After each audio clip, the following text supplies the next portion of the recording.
Okay, the last stream had a freaking internet issue. My ping got so high that it somehow broke the stream on my phone. So that's fun. Even in King Deshret's day, this was experimental technology. We have no idea what could happen if we activate it. Yo, it's a good thing I checked to make sure everything's still running smoothly. Well, unless you know of another viable alternative for the Akasha terminal, I'm afraid this is our only option. The plan is sound, and the risks are manageable. However, if we are to proceed, we must act quickly.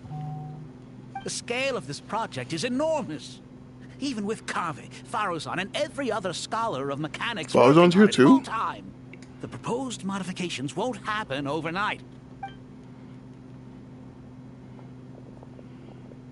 You're back. Everything all right? Yep. And who are they? Who, her? Oh, she's goated. Friends of yours? Pretty much everyone in the Temple of Silence is. This guy's Kaveh, and the one next to him is Al-Haytham.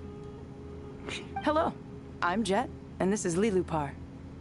Oh, a famous name from the history books. Pleased to meet you. A friend of a friend is a friend of mine, as they say. Who's they? Huh? Do people not say that? Not in the desert. Friends you can trust, but friends of friends? Gotta keep an eye on them. Still, I do trust the Traveler's judgment. I'm sure you're good people. Look at him, he's such a goober, bro. Look at him. Would you believe this guy's like a freaking god-level opponent? Like, look at this little goober. Look at him. Look at the little smile. The sandstorms have calmed down. I take it the Gurabad problem is resolved? What did you find?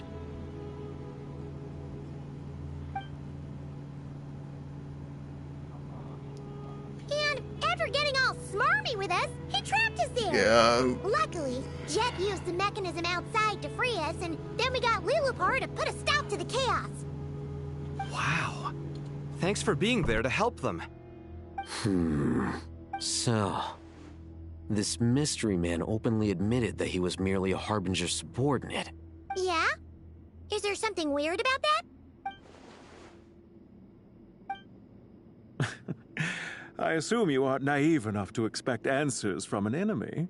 Well deduced. Our commander, Dottore, died in Nod-Krai.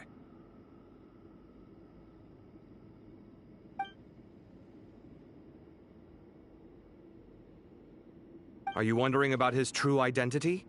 Or do you think there's a big conspiracy behind all this? I wouldn't go as far as to call it a conspiracy.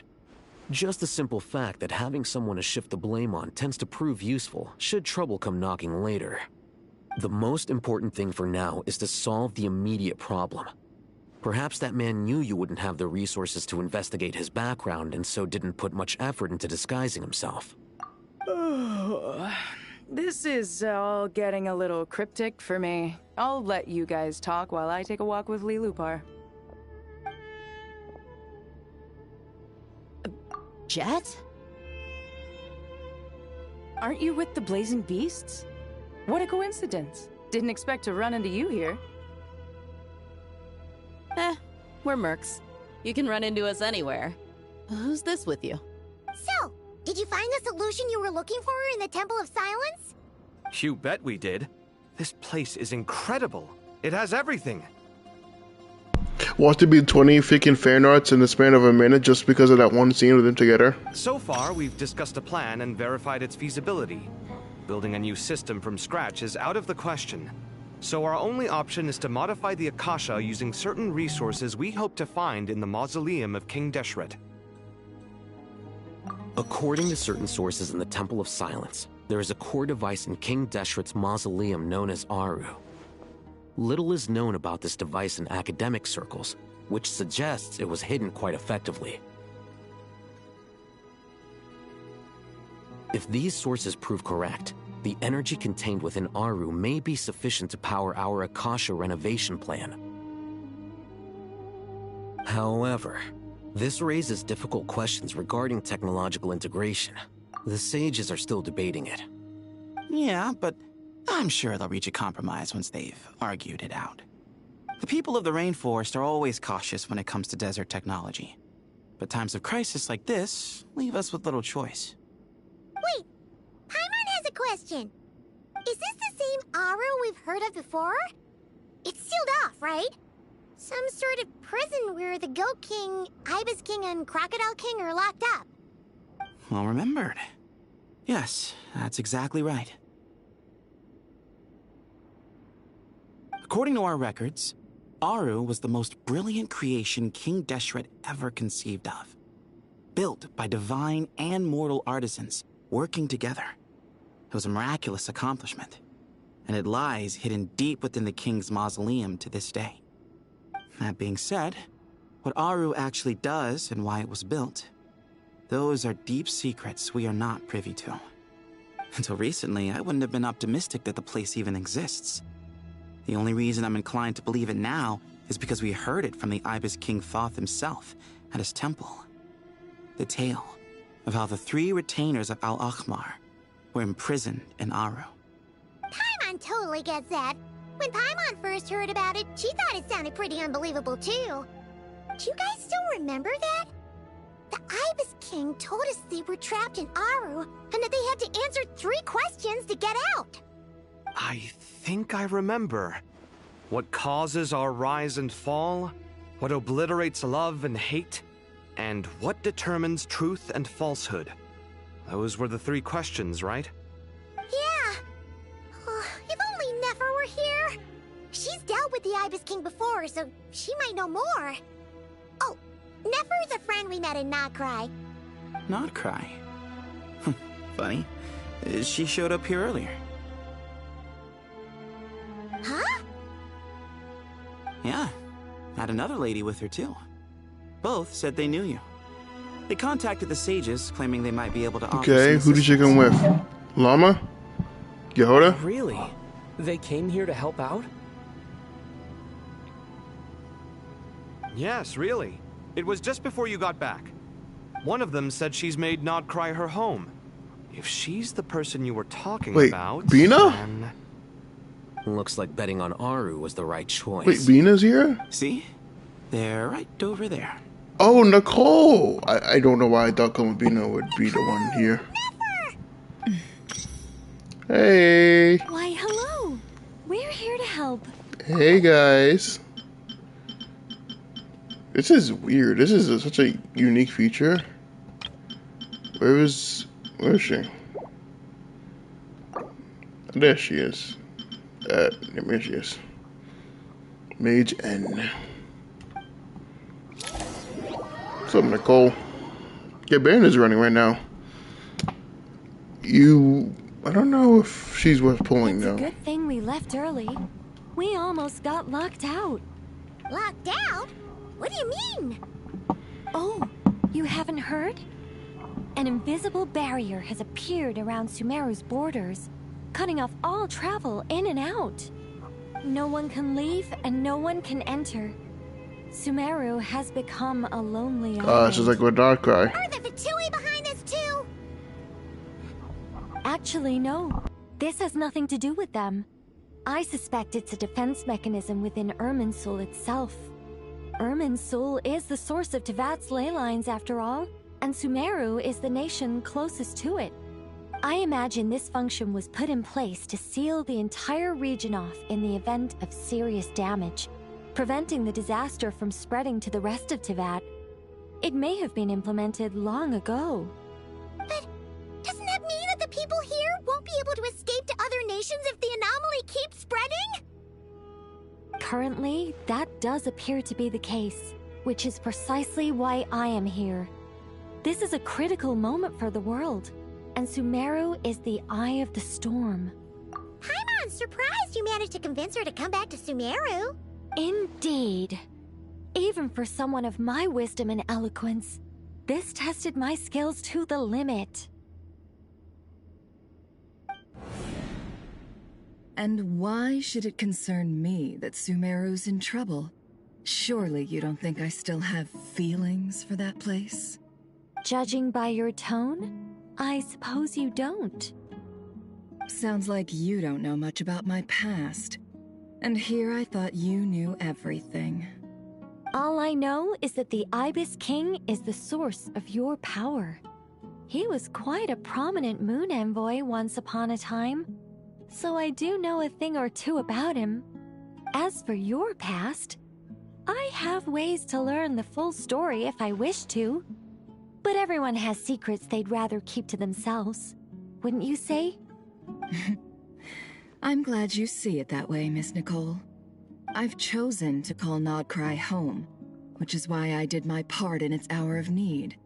That doesn't mean world savings become a habit with me. I have no particular desire to play hero in Sumeru, thank you. I understand. Human emotions do not appear and disappear without cause. There is always a reason to be found behind both salvation and destruction. Still, if time has taught me anything, it's that human emotions are often complex and in conflict. That's why people change their minds about things all the time. But that's where we angels come in.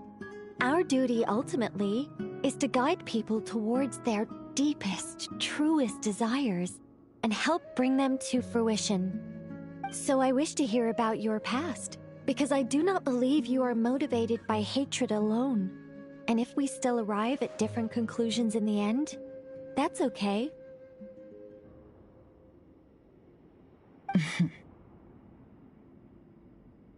I refuse. Wait, what? But I set the atmosphere and everything. Isn't this supposed to be the moment when we finally open up to one another? Is it? Maybe I'm not so good at reading the atmosphere. You're right, Nicole. There's more to me than just hatred. Had it consumed me, I'd be left stuck in the past forever, never living in the present. But I don't think that your guidance can change my mind. The all-consuming sands, the bloodshed, both deserved and undeserved. Those old emotions cling to me like a shadow. Do you wish to shake them off? No. I hope to remember them forever. Those emotions and memories shaped me into the person I am today. They'll always be a part of me. In that case, would you like to hear my perspective, at least? Sure. It's not every day you get to hear an angel's opinion. A long, long time ago, when the angels still walked freely upon the earth, I found life tedious. Monotonous work, lukewarm relationships. Things weren't nearly as interesting as they are now. And yet, since the angels' demise, I have found myself missing those days on more than one occasion. Human emotions are often attached to a person, a place, or an object.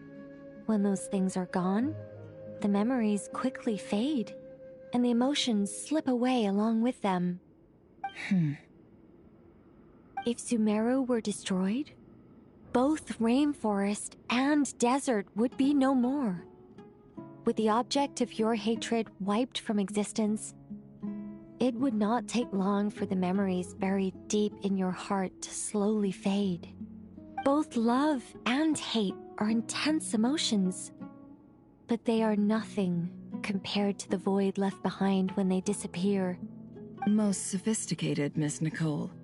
But anyone focused on the future could only ever applaud the destruction of the things they hate. Still, I'm a special case. Someone once told me that human memory is more selective than a Mora-hungry merchant choosing between customers. We all need a reality check once in a while, so we don't forget the truth. As much as I dislike Sumeru, this is no way for it to perish. All right, you win. I'll help you out a little, but I won't work for free. How much will you need? You're not gonna milk this for all it's worth, are you? What do you think? I'll be upfront with you. I don't have much more on me. If that's what you need, I could borrow some from Alice. Or perhaps I could pay in sculptures. The ones I carve are actually worth quite a lot. Just cover my travel expenses. Huh? Is that all?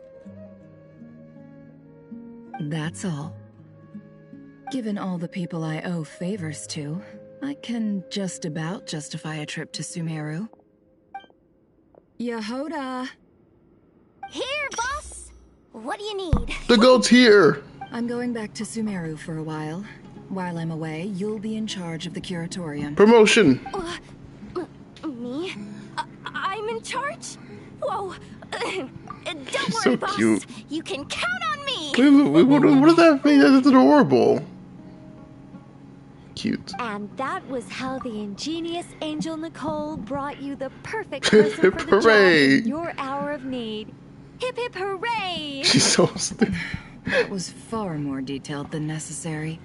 Not lacking in Hip embellishment. hip either. hooray in the grand year thought of I'd 2026. Oh, brother. Especially not the desert. But life doesn't always go as planned, I suppose. What's Candace up to?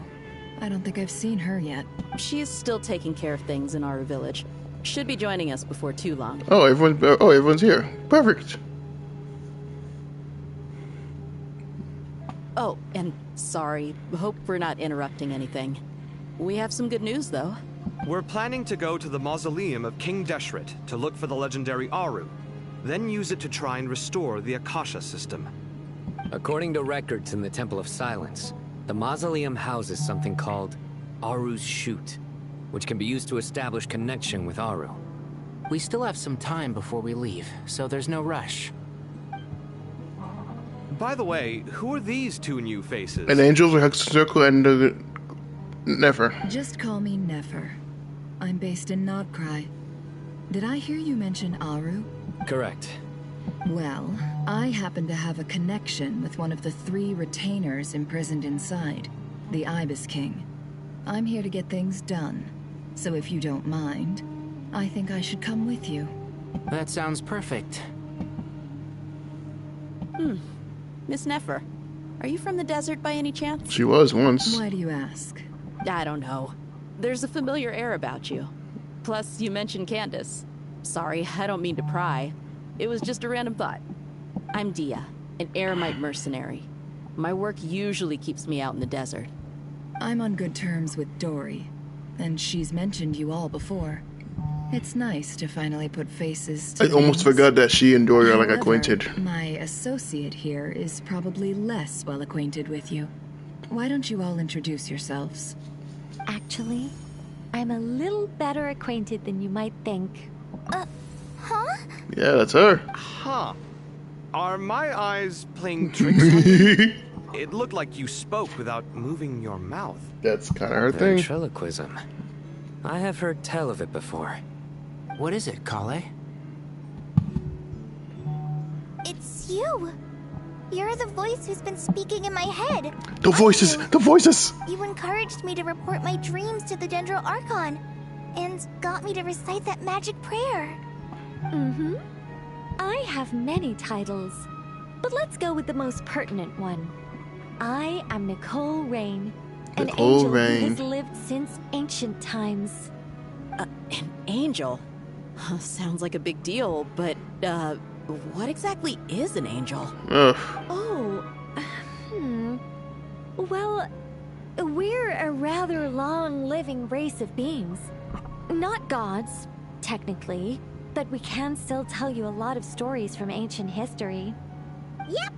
And she's also an amazing sculptor. You could say she's a real creative type.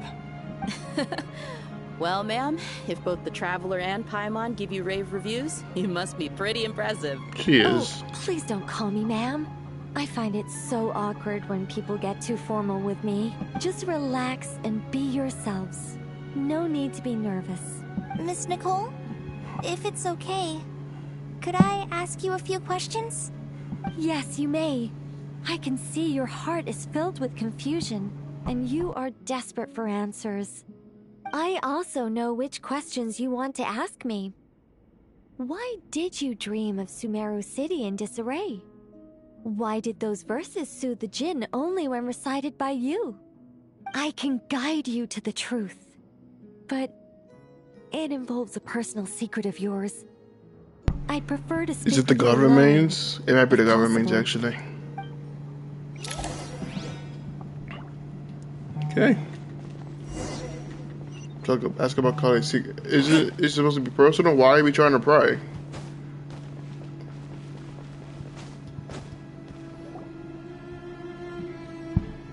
I thought we were going to speak alone.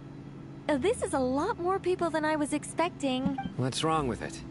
Even the doctors at Dar al-Shifa allow patients to be accompanied by family members. Well, if Kale doesn't mind her secret being revealed, I have no problem with it. Thanks for being so considerate, Miss Nicole. I don't know what secret you mean, but whatever it is, there's no need for me to hide it from my closest friends.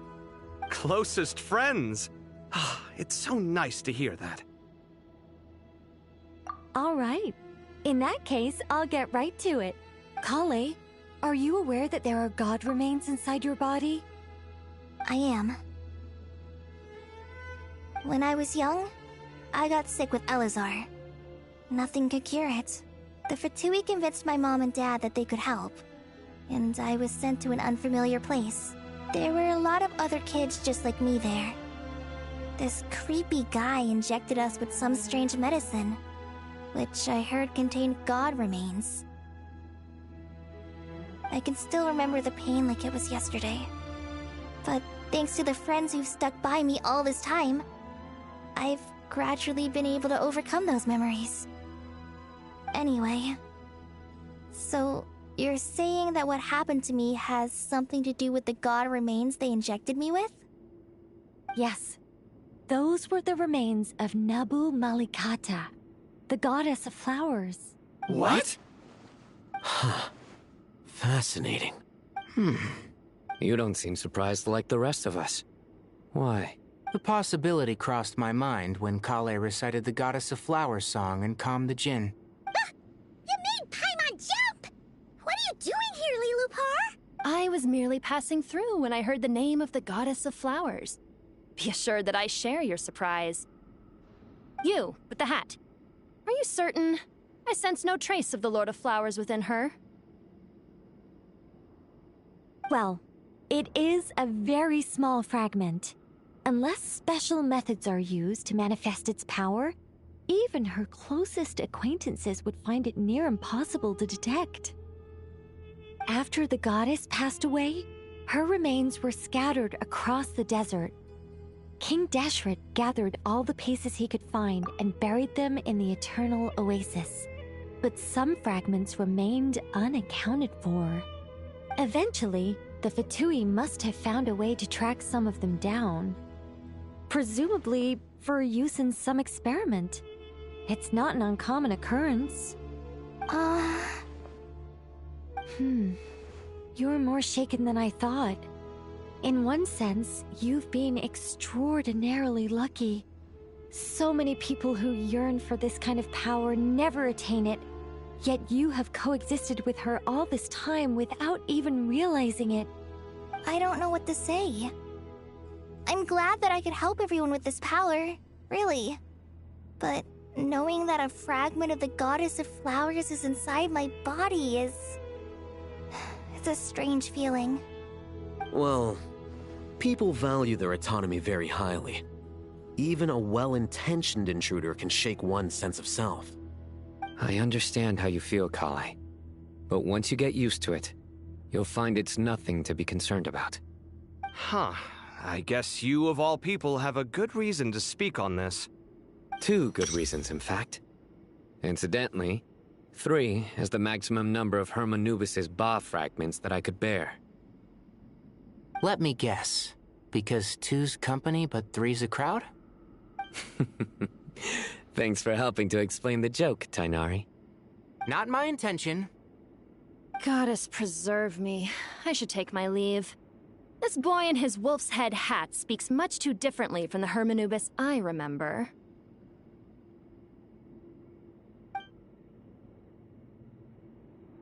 Kale, all I'm trying to say is, no matter how many Hermanubis fragments there are within me, you wouldn't think of me as Hermanubis.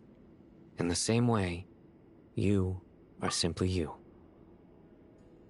Yeah, I know what you mean. So about that dream I had, was it a warning from the goddess of flowers? Yes. Just like me, she was an angel created by the primordial humans, born with the instinct to guide living beings. Though her body and soul have perished, her essence retains its natural instincts. Even her smallest remaining fragments would do their utmost to send you that warning. The Mother of Dreams? Lord of Flowers and Oases? She must have had a premonition. That is why she gave that dream to you. We won't let our efforts go to waste. But I still don't understand. Why me? Yes. Why indeed?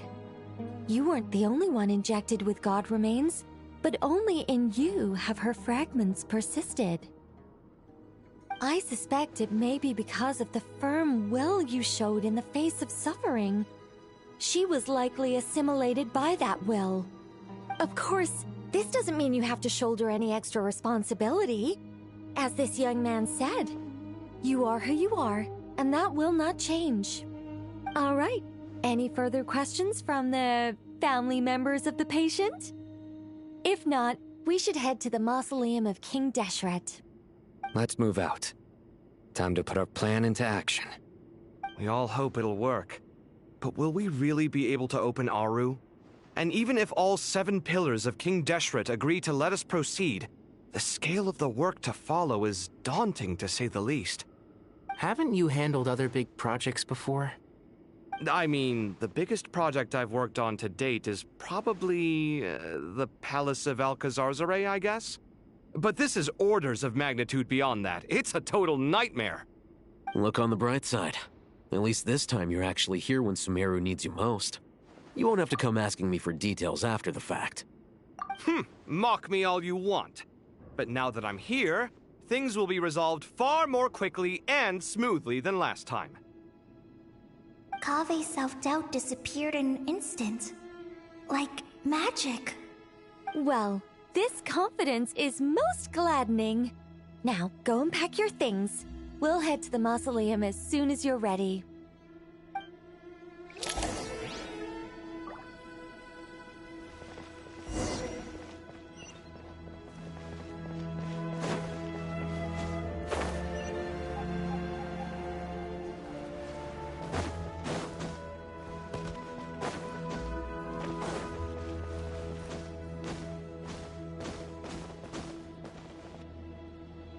Oh, Miss Nicole.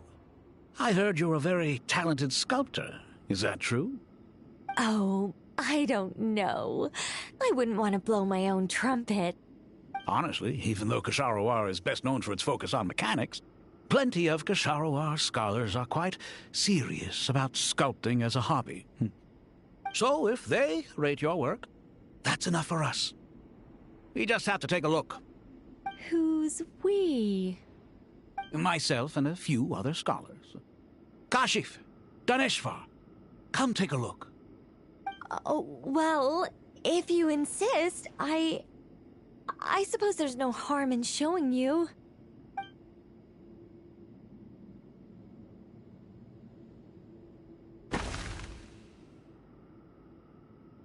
Whoa! Where did that come from? Look at the level of detail. It's so lifelike. The squirrel descends from the heavens like a champion, and the earth trembles beneath its feet. What do you think? Striking, isn't it? Kaveh? Kaveh, come here for a sec. Oh, and Madame Faruzan, didn't you used to study in our darshan? Come take a look. All right, but hang on a moment. I have to finish reviewing this proposal first. You called? What is it, youngster? This squirrel statue. Isn't it cute? Oh, a squirrel. I wouldn't say cute per se. The realism is what stands out to me. Were you trying to carve a statue of a hero, young lady? Oh, a hero? I suppose so. Actually, I didn't really have a specific theme in mind. I just started working on it, and this is how it turned out. I see. Well, do you tend to read novels about heroes in your spare time? As a matter of fact, I do quite enjoy those. Everyone loves a good tale of daring do, right? Then perhaps this statue represents the heroic tale you long to see deep down inside. Also on the subject of heroism, I feel that if the subject posed with a finger raised towards the heavens, it would lend a greater gravitas to the overall image. I'm sure some would call it cliché or old-fashioned, but not me. I think it would be a perfect fit. It has a certain classical beauty about it. Kaveh! Kaveh! Sorry, Madame Faruzan, I'm a little busy right now. Don't wait up for me. What a pity. That young man has excellent aesthetic tastes. I was hoping to ask him for his opinion. What a genius idea! Why didn't I think of that? Classical beauty is a great direction to explore. That's it. Once I get back, I'm going to sculpt a heroic squirrel pointing its finger towards the sky. Precisely. A declaration of victory. You understand my vision. Then place the two statues face to face. Yes! That's exactly what I was thinking. It'll be a masterpiece. Miss... I'm sorry. I didn't catch your name. Just call me Nicole. Madame Faruzan? Was it? What? Oh, no. That wouldn't be right. Why ever not? Madam is a state of mind cultivated from within. Anyone may call me Madam if they so desire. My dear Miss Nicole, once we make it through these trying times, should we have the pleasure of meeting again, I shall look forward to seeing your new work. In this day of age, it's rare to find people with an appreciation for classical aesthetics. Meeting you was truly a pleasant surprise. Honestly, I feel the same way. It's been a long time since I met anyone interested in this style of statue. Clearly, they don't call you Madam for nothing. Also, I have to say, you're a very good judge of character. Because when I think about it, I really am someone who likes stories about heroes. That must be why I've quietly kept watch over generation after generation of them. Sorry, keeping watch over heroes? What exactly do you do for a living? Oh, never mind that. Let's not tell Madame Faruzan about Miss Nicole's true identity for now. Good idea. Let's limit the conversation to aesthetics.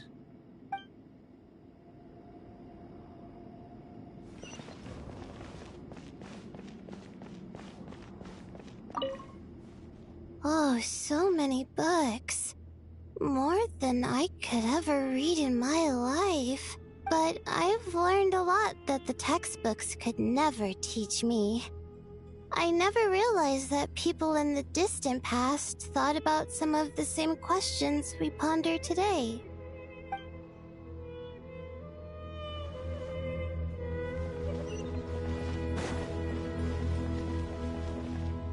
Good to finally meet you in the flesh. It's a little surreal seeing you here after exchanging letters for so long. In my head, the boss of the Curatorium of Secrets didn't look so young. Sounds like you have some history then? Any budding mercenary group needs a steady supply of intel. They, in turn, can prove an exceptional source of the same. The Curatorium of Secrets is happy to cooperate with friends from all over the world. If you're interested, you'd be very welcome to join our network too, Miss Dia.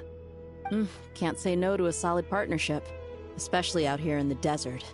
Having intel can mean the difference between life and death. But cooperation's built on mutual trust, and there isn't much contact between the desert and Nod-Krai. So I'm guessing you reached out to Jet first, Miss Nefer? What's behind your interest in the desert? Nostalgia? Or is there someone you're looking to take care of? Let's put all our cards on the table first. Things will go more smoothly that way. I like your style, Flame Mane. Actually, I had this same discussion with Jet before we started working together. To be clear, I have no intention of using you for any ulterior motives. And I have no enemies in the desert as things stand now. Were that to change, I wouldn't drag outsiders into a conflict that doesn't concern them. There's no point in doing certain things if you don't do them yourself. Wouldn't you agree? Well said. Taking responsibility for one's own affairs is the way of the desert folk. Huh. It's like you're one of us. You sure that's a compliment? Absolutely. I'll take it. Perhaps we can discuss our cooperation in more detail now? Sure. I love working with no-nonsense people. And you certainly fit that description. I look forward to a fruitful partnership. As do I, my friends.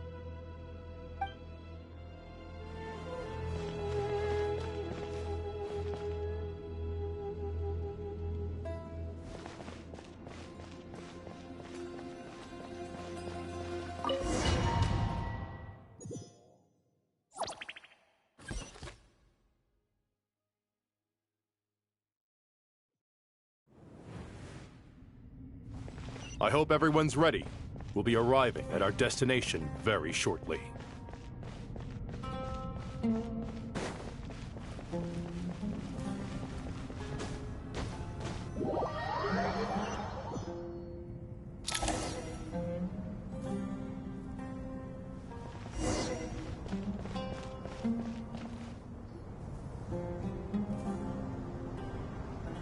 Why, we've not seen so many visitors ever. Don't! What is this place now, a tourist attraction? Ah, closer inspection reveals many familiar faces. To what do we dusty old fellows owe the honor? Surely you're not just here to chat. You surmise correctly. We are here to carry out a rather enormous project. Ho, enormous, you say? How large, then? Larger than the gaping void in our lives? Why, you've even put a smile on Goatee and Crocco's faces. All this activity is making for quite the special day.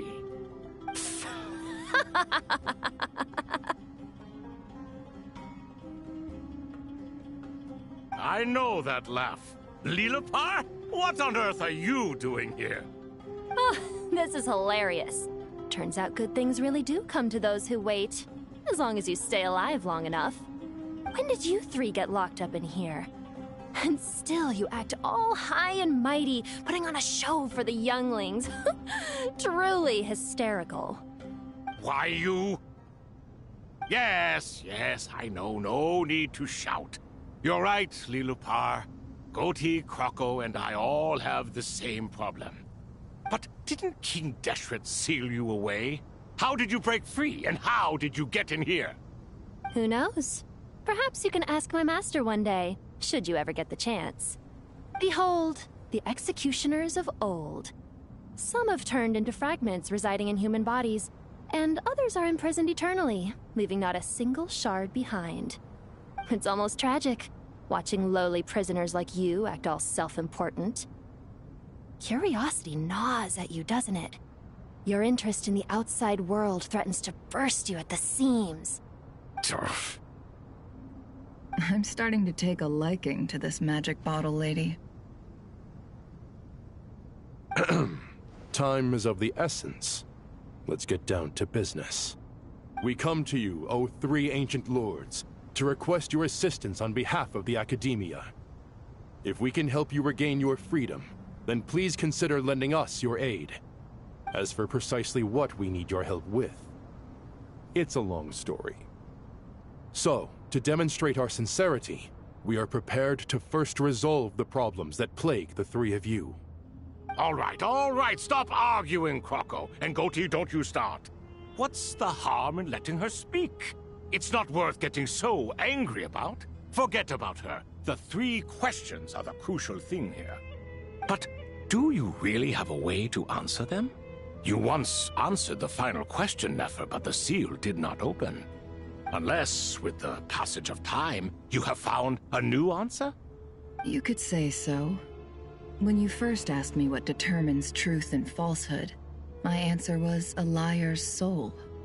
Liars are the best at seeing through the falsehoods of the world. But if you want them to tell you the truth, you have to reach their soul. I think that makes sense. I found it quite compelling myself, and I told Nefer so. Unfortunately, it brought us no closer to liberation. Well, that's simply because it was my answer, not the one King Deshret was looking for. Can you guess which answer Al-Ahmar wanted then? Time. And that's not only the answer to the final question, it's the answer to all three of them. All things wax and wane with the passage of time. Love and hate eventually fade into nothing. Current affairs are always fraught with conflict and controversy. Only time can distinguish between right and wrong. You once described King Deshret as a proud man. I'd say that the prouder someone is, the more inclined they are to believe that only time is qualified to be their judge. Time. Well. Indeed. Perhaps in building Aru, our king was in fact attempting to reverse time, to bring love and hate, right and wrong, the rise and fall of all things back to their point of origin.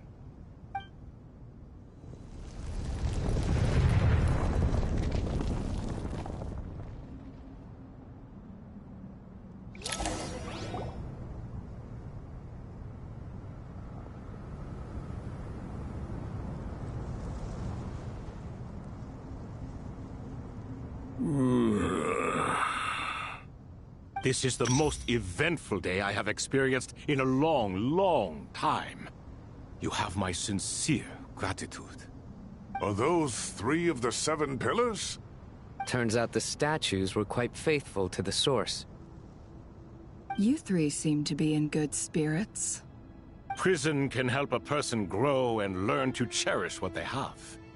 Nevertheless, after everything you've done for me, I sincerely hope you never have to experience it for yourself.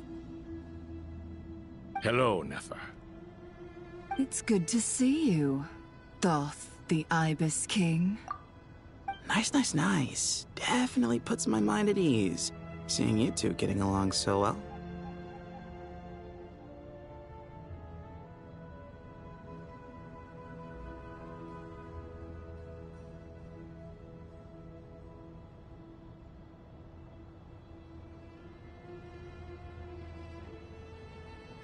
Should we maybe introduce ourselves, or... Sure. I'm Sethos, the current leader of the Temple of Silence. This is General Mahamatra Sino, and this is the former Spantamat sage, Cyrus. But I'm guessing none of that means a whole lot to you.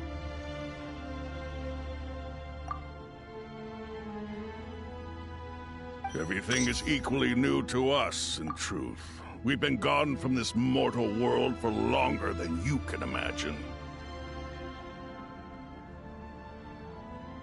Let's hold off on the introductions for now. We can always ask Nefer about you later. It'll give me something to talk about with my chosen disciple. You're like a helpless parent. Gods and people of yore are not necessarily welcome in today's world. Self-awareness is one of my finest qualities. I thought I ought to share its fruits with you two. Is that so? Well, I think we'll take it in stride, just as we did with the 3 questions. Let's not forget, it was my persistence that won you both your freedom. Fair point. I have to applaud your persistence. And I must praise you for your wisdom. Now, state your wishes, young ones. I'm sorry? Why, your tremendous accomplishments deserve a reward, do they not? You must let us do something for you in return. General Mahamatra, what do you think? I won't beat around the bush. Sumeru is facing a crisis the likes of which have never been seen before. And we need your help. Every calamity throughout the ages has been connected to us in one way or another, whether we were its cause or consequence. Whatever is wrong with Irminsul, it severely affected the Dendro Archon. She fell into a coma, and is currently receiving treatment from the Dendro Dragon. The Dendro Dragon? I'm sorry, the Dendro Dragon is helping to heal the Dendro Archon? Not a pep, surely. Not vicious, cruel, a pep who possesses no virtues aside from her basic instincts. Ah, good heavens. Oh, I shudder to think what could have caused Lesser Lord Kusanali to suffer such a plight. Still, why would the Dendro Dragon lend you her aid? She has always held nothing but contempt for the Archons. I suppose she and Kusanali must have some history. You can help us make history too. A smooth talker. Well said, lad. Currently, no one can connect to Irminsul. We hope that by opening up Aru and making some modifications to it, we can use its technology to our advantage. Unfortunately, Aru is an imperfect creation. King Deshret never managed to realize his full vision before his death. Much remains to be done if it is to be pitted against Irminsul itself. Besides, I hear your reasons, but to give Aru up over such would be... The archaeological records clearly indicate that although Aru's construction took a long time, it was not beyond human means to achieve. Modern technology should solve the efficiency issues. We have no choice but to go all in on this. This is by no means a threat. But the only reason we helped you escape from Aru was to gain the necessary leverage to negotiate with you. You asked us to state our wishes, and we have. Each one of us here needs your help, as do all the thousands of people living in Sumeru. They need you, and they need Aru. What do we think, my fellow old fogies? Shall we lend our support or not? Since you ask so nicely, naturally. Naturally what? Are you for or against? I simply mean we shall do what comes naturally. You claim that you wish to open Aru. Know you then that the golden slumber created by King Deshret is preserved within? We do. We understand the risks involved. In all likelihood, the mortal world will never again be able to replicate King Deshret's work. Never will there be another chance to come so close to creating a utopia. Knowing this, are you sure of your decision? We are sure. Before people can dream, they must first live. If your minds are made up, very well. We shall summon our erstwhile colleagues to discuss this further. Saint Shezepank, Saint Bennu. Once you surrendered to silence and were buried with King Deshret. But now, we invoke the right to awaken you with our voices.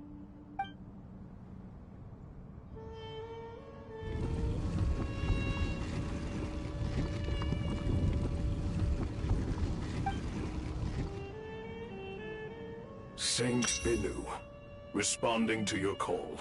3 kings detected. Initiating autonomous will. Saint Shezbank, responding to your call. 3 kings detected. Initiating autonomous will. Ah, Lord Herreshoff. What a long time it has been. I trust you are keeping well. Then your trust in my well-being has long outlived your physical body. You have always opened with that same phrase, in life, death, and now even beyond. Al-Akhmar is long gone. What is the reason for this meeting? You're awake? Good. We are voting on whether to give the people of present-day Sumeru access to Aru and permit them to perform technological renovations. You have the right to support or oppose the motion. Aru is the pride of Al-Akhmar. Opening Aru requires the unanimous consent of the 7 pillars. I hope you have a convincing reason to present to us. Sumeru is currently in the midst of a major calamity. Let us not forget that while Al-Akhmar was a stern ruler, he was also a teacher of wisdom. A god without his people shall cease to exist, and King Deshret's greatest wish was to provide protection for his people. Let us then honor our God King's wishes as we consider our decision.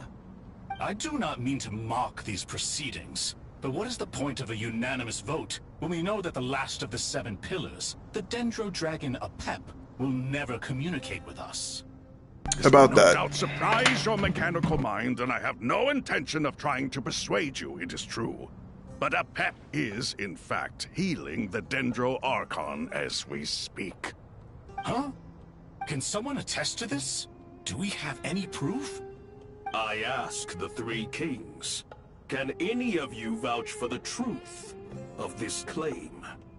Naturally, the Ibis King, Thoth. What? It was Thoth's disciples who revealed the truth to us. We need not debate its veracity. Simply let Thoth bear accountability. That way the rest of us may have a clear conscience. Perish, you diabolical fiend! I awakened our former colleagues for you, supported your opinion, and backed your decision. What sort of fiend would do that?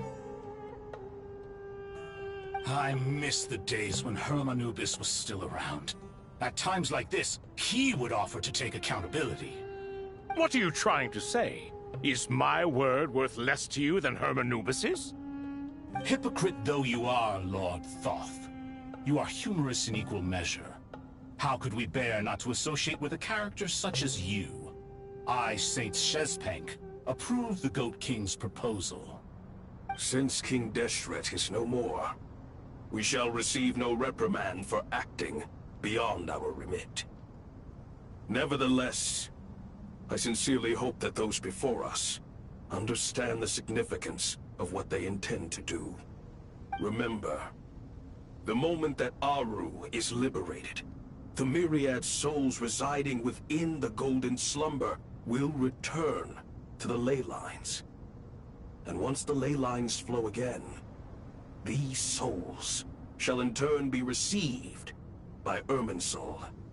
To take this step is to bring the perfect afterlife created by our king to a permanent end. We understand that well, and we have decided to proceed regardless. Furthermore, the contemporary human perspective would contend that confining souls in this way is no act of benevolence. The deceased have a right to rest in peace. King Deshret's creation is clearly a place of rest and peace. It is just that many do not see it this way. But no matter. Saint Binu approves. Hermanubis' representative and the Dendro Dragon Apep made their choice ahead of time, while the Goat King, Ibis King, and Crocodile King have also granted permission to liberate Aru. By the grace of His Majesty, guided by his wisdom and will, let the gates of Aru be reopened.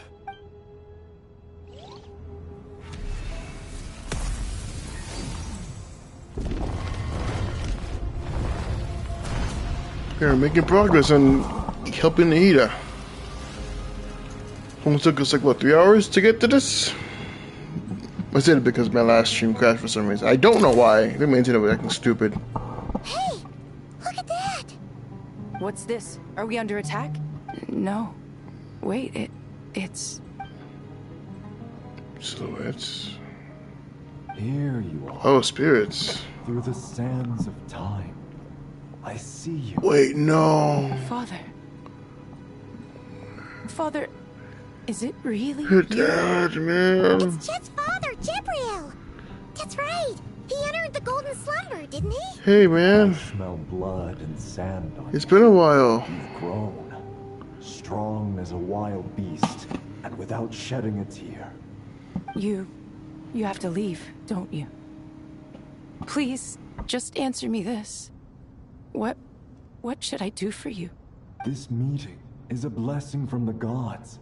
My soul, once imprisoned along with that of Samael, is finally free. I am truly grateful for the chance to see you again. That the dead should meet the living is itself a miracle. One brief, precious moment is enough. Enough to set my heart at ease. Do not weep for me, Jet. I know you will accomplish many great things in your life. you will go further and climb higher than I ever did. All I ask is that you take good care of yourself.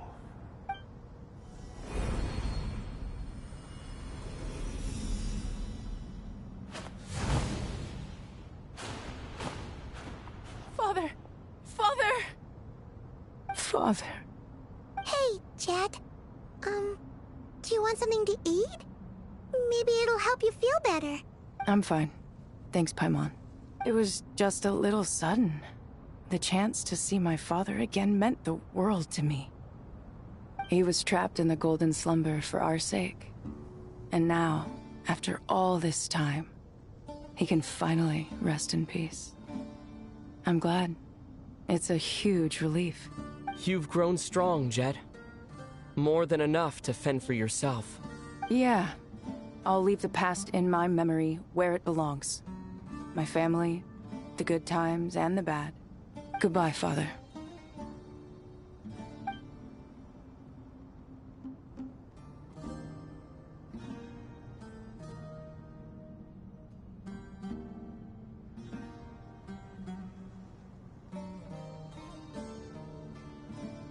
Ah, me, what a touching reunion that was. It seems we did a good deed today. We three retainers, once imprisoned for our iniquity, are surely the least qualified to judge whether this deed is good or bad. Either way, Aru is open. Now you have your opportunity, and with it, whatever trouble may ensue. Although Aru was created by a god, human craftsmanship was nevertheless required to build the gate that connects it to this world. Perhaps the relationship between gods and humanity follows a similar principle. As for your proposed renovations, we cannot determine which functions to keep or discard. Proceed as you see fit, but please entrust the task to your most accomplished scholars, or Bennu will be most displeased. It matters not. The Ibis King shall be accountable if any problems arise. Ibis, you chose to take on disciples, and so it follows that you must accept the risks of associating with humans. If I'd known you'd be like this, I would have locked all of you away in Aru, never to leave again for all of us? What does this have to do with me? Vilify me no further. Scholars, since you have liberated Aru, allow me to present you with a gift. Using Aru's power, we shall install a defense mechanism at our king's mausoleum. You must be guarded even against Irminsul itself. This shall afford you some convenience. Unseen and unheard. From this moment forth, none may by sight or hearing perceive anything said or done within the mausoleum. Amazing. And all this is achieved just with the power of Aru? With technology from the heavens, the possibilities are endless. Just because King Deshret did not use it for this purpose, does not mean that it cannot be done. So, marvel away. This is the reward you have earned. All right. Well, that resolves the issue of confidentiality. What about the technical side? Do we have the manpower? Why, yes. I've already contacted them. They'll be here soon.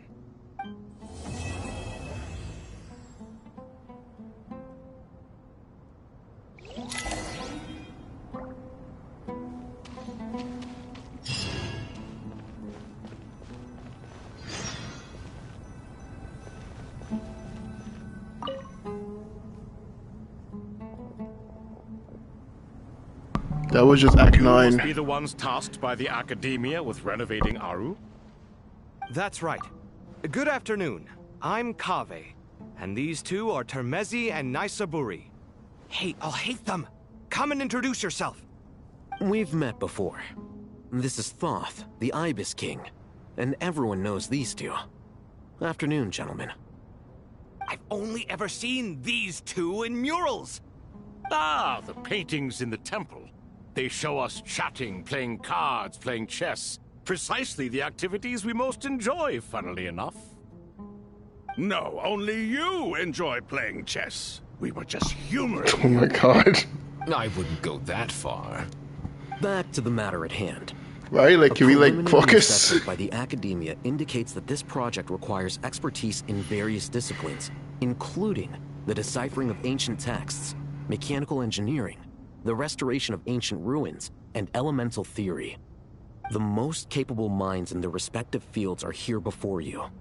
If there are no objections, we'd like to begin our work. The artisans who built Aru for Al-Ahmar gave their very lives to create this splendid work.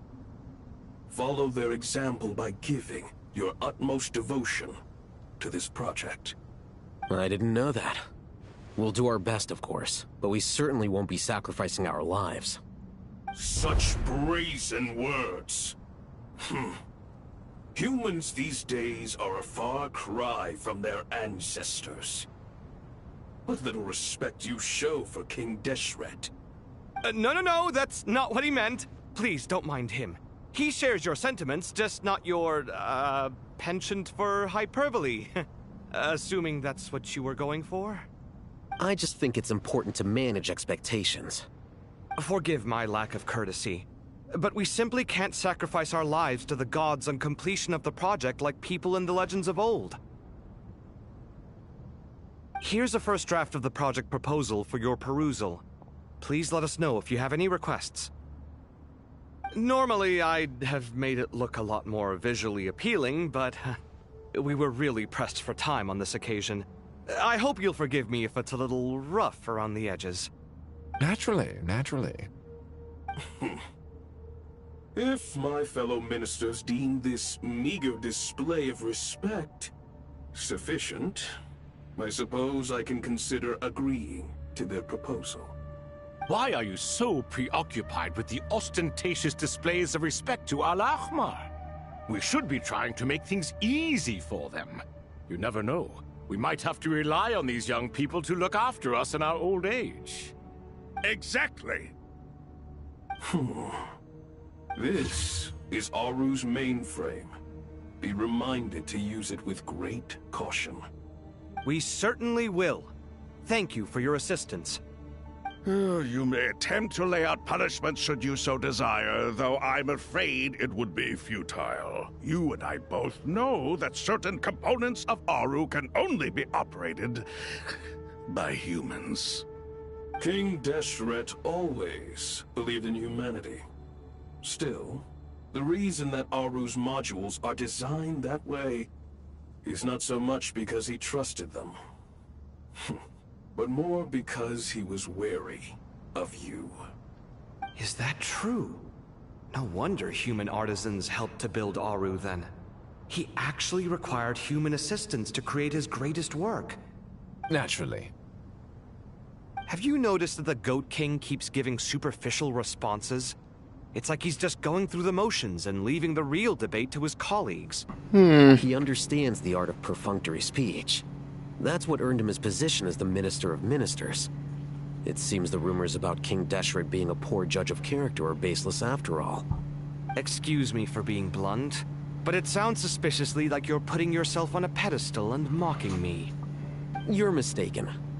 And while there's nothing strictly wrong with making every conversation about yourself, it's not exactly a positive tendency either. You? Whatever. This is not the I time. feel like this working with you. All right, let me past. I need to look at this console. Like, can y'all like It's your job lock to it a little activate it bit? after all. Let's begin. Everyone, please proceed with the external checks and preparations as per the procedures outlined in the engineering plan.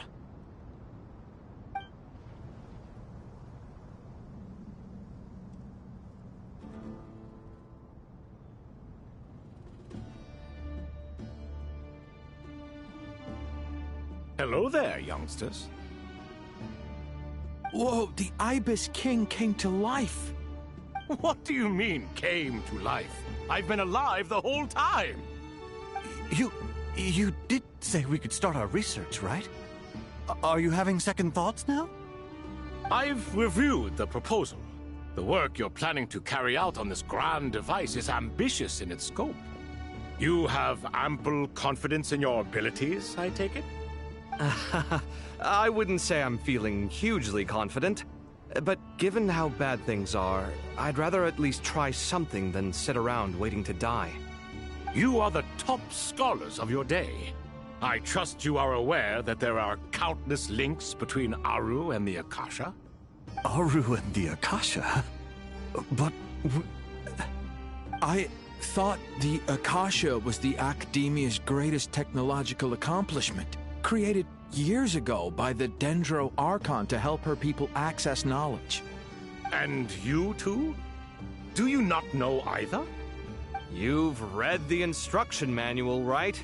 You tell them. An instruction manual? The Akasha has an instruction manual? The Dendro Archon is a kind and thoughtful god indeed. It used to sit on a shelf Yes, in she the corner is. at the House of Dana. Not the most popular read. If the manual is to be believed, Aru was in fact the original inspiration for the Akasha system. What? But there are so few records about Aru anywhere. And practically none of the scientific expeditions into the desert had anything to do with it. Ah, but this is something you could not possibly have known. You may have heard many stories about the desert, but what is the most important aspect of history? Consider this a quiz. Anyone from Vahumana present? I'm from Vahumana. It's, well, veracity. Precisely. And a large part of veracity is the chronological order in which events occur. I may as well tell you. In the beginning, Nabu Malikata, the goddess of flowers, descended upon Sumeru. The glory of the heaven was within her. She brought life, oases, and knowledge to this land. Then she created the Jinn, enlightened them, and ordered them to serve her. Two other gods also walked upon this land where wisdom flowed in abundance, and the three met beneath the great green trees. It was the first and greatest alliance. We should speak with reverence of this covenant between the three, which transcended both time and life. For they promised that in Sumeru, wisdom would be shared with all. All the great changes in Sumeru's history began with the goddess of flowers. For King Deshret's sake, she pried into the secrets of Celestia, and for this was burned to ashes by the flames of wrath. So grieved was King Deshret by her passing, that he lost all interest in state affairs, and devoted himself instead to the knowledge that she had brought back. It was after learning of the technology from that floating island in the sky that he first conceived of Aru. And so, the Akasha was inspired by Aru, while the basis for Aru itself came from Celestia's technology. Well, if the two share a common technological origin, then connecting one system to the other is an entirely feasible idea. Unbelievable. Have you no reverence at all for celestial technology? No, I do, but there's no time for that. The schedule is too tight. Blame it on the deadline.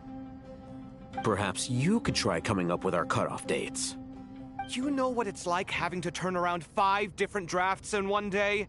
I wouldn't wish it on my worst enemy. Yeah, also, Sir Ibis, King, you don't plan on getting directly involved at all, do you? Yes, well, you strike us more as having come to give a popular science lecture. Or, wait, does this count as more of a first-hand witness statement? Neither. Anyway, this sounds like far too much work for me. Still, if Aru is so powerful, why didn't King Deshret use it for more ambitious ends? Because it was never fully completed. King Deshret had grand plans, but he perished before they could come to fruition.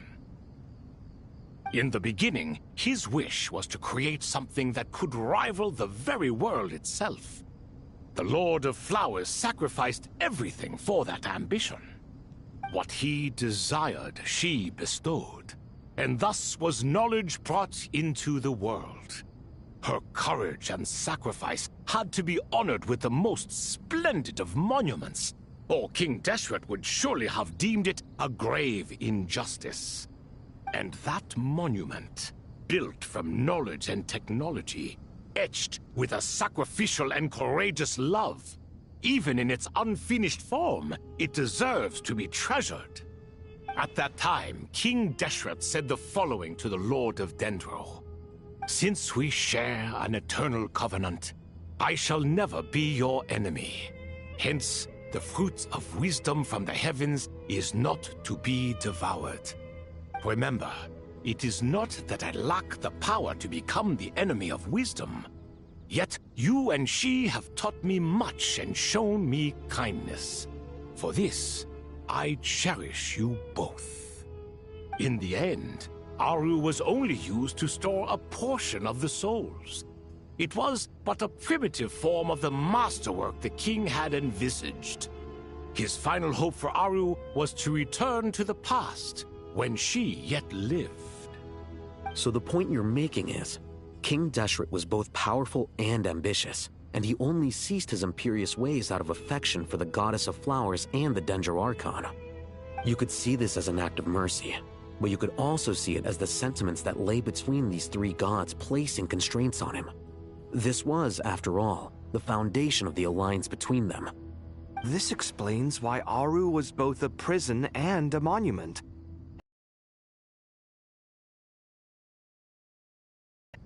You have to be careful who you get involved with, or you invite all manner of misfortune.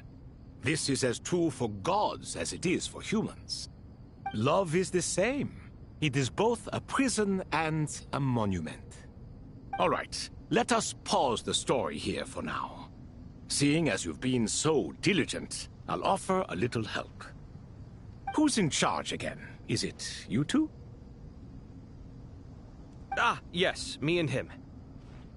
Now then, close your eyes. Wisdom hides in the space between the tangible and the intangible. It is to convey the incommunicable through the simplest of mediums. By the power of King Deshret, I shall grant you a glimpse into the unseen secrets that lie at the threshold of existence.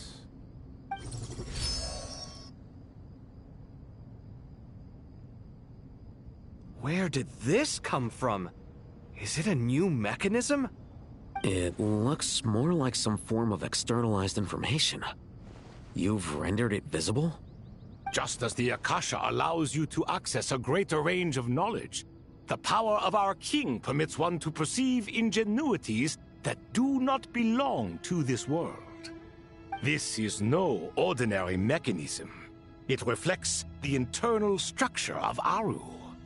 Whether you choose to increase or decrease, keep or discard. Come, use these to achieve the outcome you desire. Looks mechanical to me. Better let me handle it, just in case. But wait, how do I get up there? Turn around. So that's where the elevator is!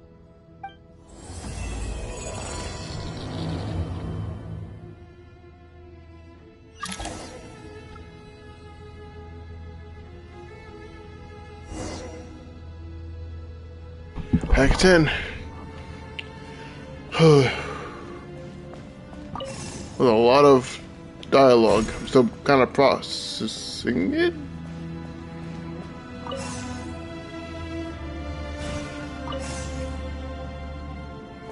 Okay, am I slow? Don't enter that. One of these puzzles. I haven't done one of these in... God, it's been so long since I've done any of everybody the puzzles, man. It's making me feel a little nostalgic. What was he? Did he have?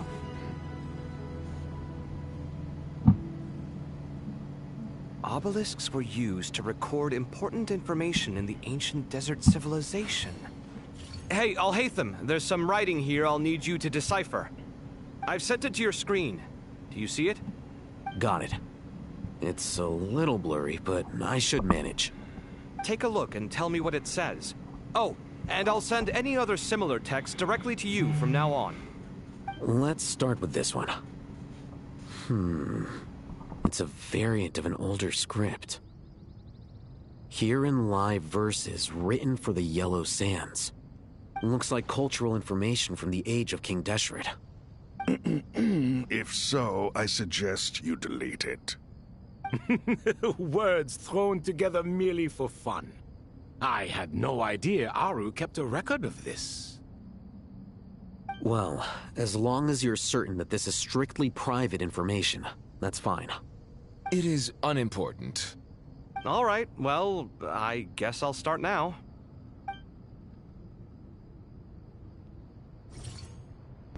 Alright. What do you need me to do? Let's see how many times I mess this up before my brain understands what I'm supposed to do. Oops. Sleep deprivation definitely messing me up a little bit here. What weapon does he have? It looks like a free-to-play option. Not something you're worrying about meta right now. I know, sorry. Okay, now this one obviously has to be moved over here. Yep, now, yep. I think that's stupid.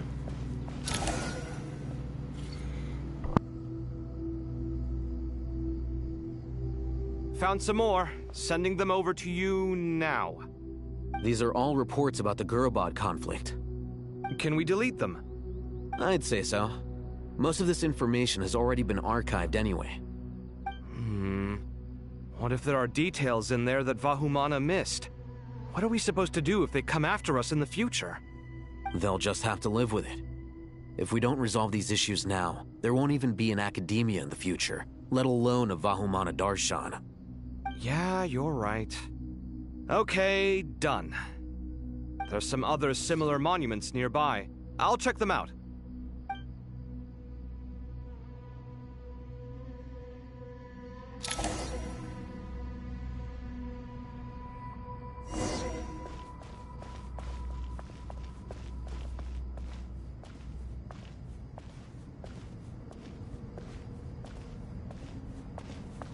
You know, this feels ominous. Okay. Oh my god. No, no, no, no, no, no, no, no, no, no, no, no, no, no. What the f... No. You freaking off yourself, you dummy. Where's True? Is Nahida still like in a coma? Like, what's going on with that? It's been a while since we last saw her. Site clear. Hello? You gonna go? Like, what the...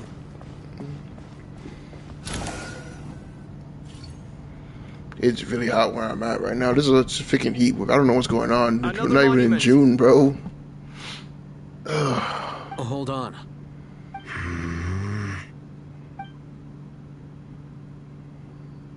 You're still reading it? How long is it? It records the development and governance of the Oasis civilization. Most of it concerns the Jinn, but it also contains records left by the artisans who built Aru. Is it important? Some of it. There was no way for me to read the whole thing in its entirety, so I had to rely on my intuition to pick the parts worth keeping. What about the artisans' records? What do they mention? They're speculations, mostly. For instance, they were wondering how to protect themselves if King Deshret decided to silence them after the construction of Aru was complete. Sounds like pure mythology to me. Surely that kind of thing didn't really happen. The records do emphasize that this was merely their conjecture based on various myths. Still, the artisans did leave details of their plans to survive, including blueprints for their escape route. Even that got recorded? Okay, well, I'll make a copy of this first before I delete it. Is that truly necessary? You won't be needing those. No, the blueprints are important. I want to keep them as a memento.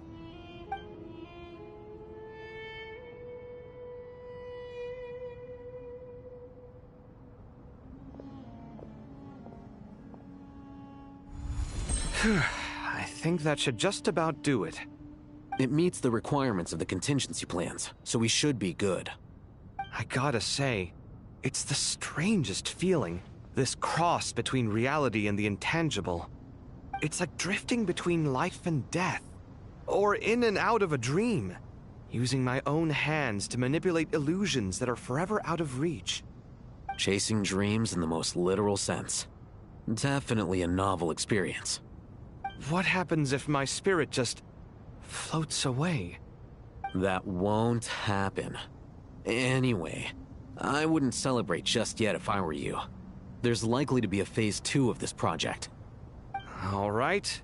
I'd better keep my wits about me then.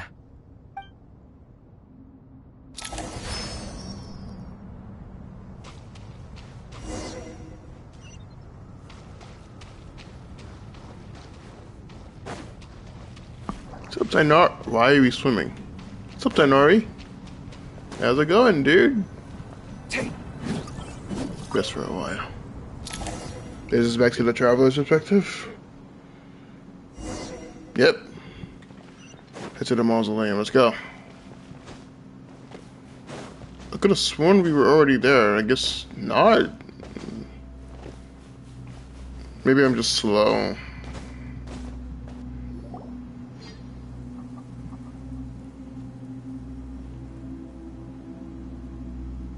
Traveler from afar, do you worry for the fate of Sumeru as well?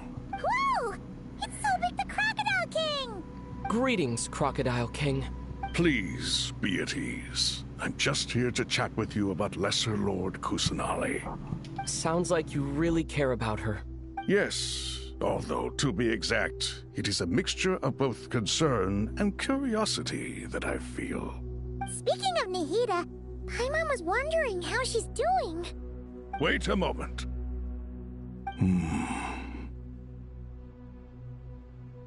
What is it? I tried calling out to a pep, but there was no response. This can only mean that she is focusing all her energy on taking care of Lesser Lord Kusanali. All the gods who served King Deshret seemed super surprised to hear that a pep agreed to help Nahida. Guessing she made a bad impression on you or something. Are you aware of the history between her and our king? Then you are learned indeed. I'm glad to know that Sumeru has the support of someone like you. At the end of his life, King Deshret tricked the Dendro Dragon into swallowing him whole, leaving her to bear the torment of his sins. The Dendro Dragon despised King Deshret, yet he outwitted her. Rather than bringing disaster to the land, he chose to deceive her and thereby ensure his annihilation. An act that surely displays his love for humanity. The Dendro Dragon stands for the glory of a bygone era. She hated Al-Ahmar and what he represented. All the gods, all the power they wielded. And so, her willingness to help the Dendro Archon through this crisis comes as a great surprise indeed. It makes one wonder whether, perhaps, the Dendro Archon assisted her in the past. Yep, Nahida did her a huge favor.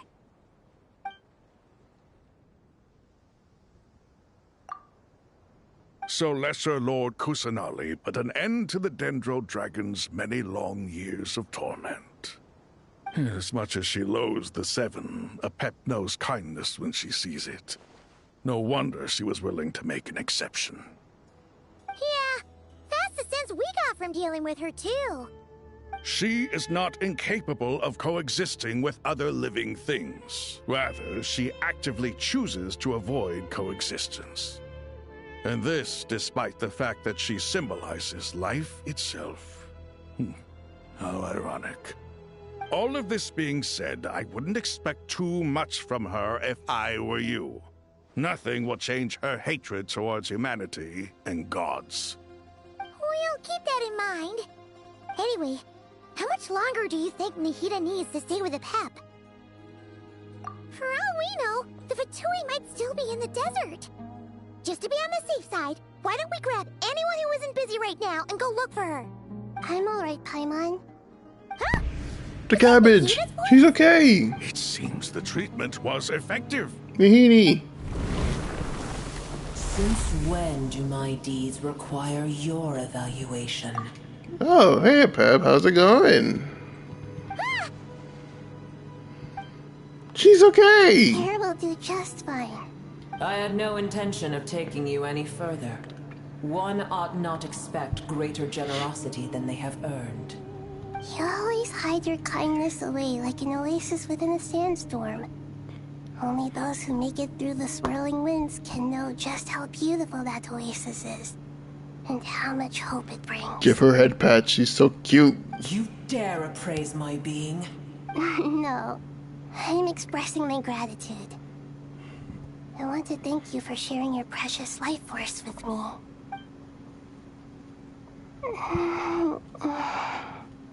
Ooh. Awake already. You are more resilient than I thought. Pep. I feel much better. Thank you. Gods and their gratitude mean little to me. I would rather you give me your assurance that the situation with Irminsul and Sumeru's ley lines will be competently managed. If I suffer any ill effects from the ley lines, you, as the god of this land, will be held responsible.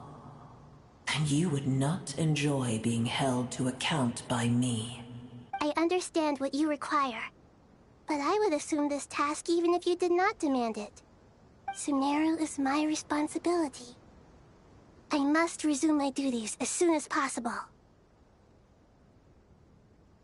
A farcical notion. God of Sumeru, I hope you realize how unextraordinary your strength is.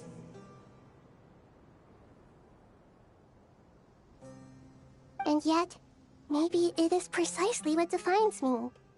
A god of wisdom is not meant to rule by force.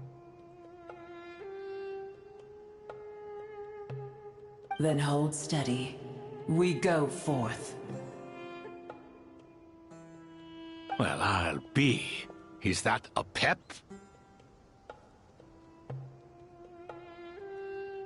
Do my eyes deceive me? Of all places, the dead visit the mausoleum of King Deshret? I see that after all this time, El Ahmar's menagerie of ministers remain as vile as ever.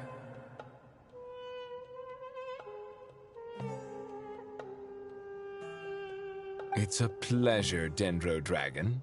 Had you arrived but a little sooner, you might have attended a meeting of the Seven Pillars.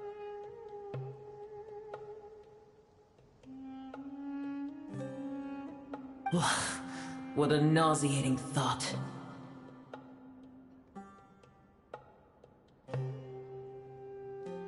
You are not the first insects I have had the displeasure of dealing with today. A swarm of them tugged on my tail on my way over. Goodness knows what hovels they crawled from. Why do all the creatures of this world remain so lowly after all this time? What did you do with them? I cast them away. What would you have me do? Keep them as trinkets? Boer, this is where we shall part ways. To be clear, I do not wish to see you or anyone else here ever again, unless absolutely necessary. Then I wish you peace as you return to your dwelling place. It matters not to me. Simply refrain from bothering me again.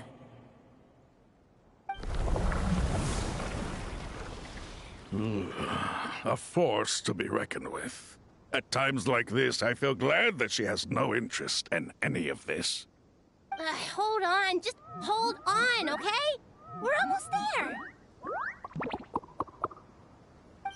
We made it. Do you hear too? Huh? Wait, that voice. Sorush. Uh-oh, I'm gonna fall. Should we stop?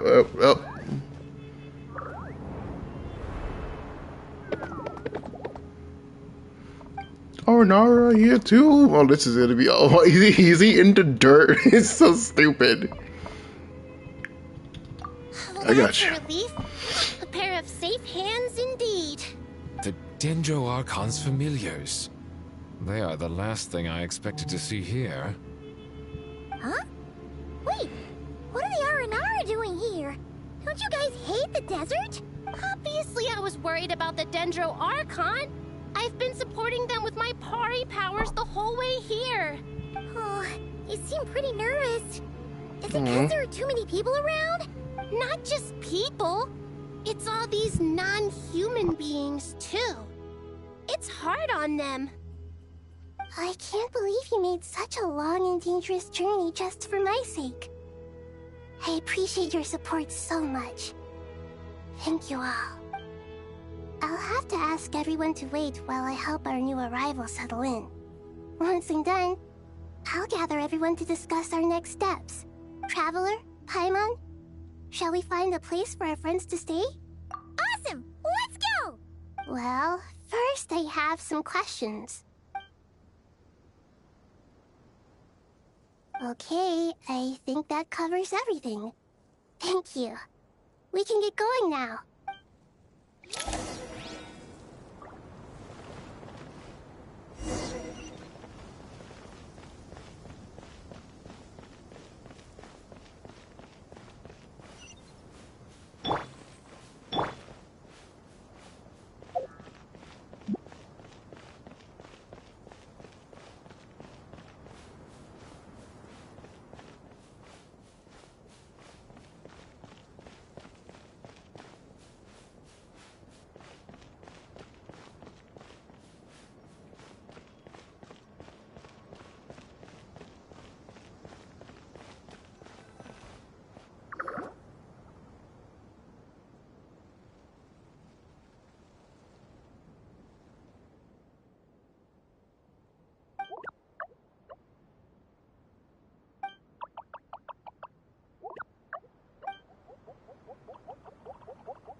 Hello, everyone. It's only us. It must be very tough for you coming all the way out here, especially since you don't like the Voluka. Is everyone back in Vanarana doing well?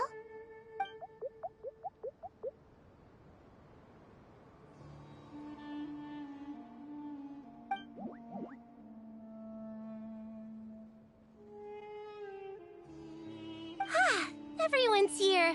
Good. Are you okay? You look like you were about to pass out back there. Then you're forgetting who I am. Don't underestimate me.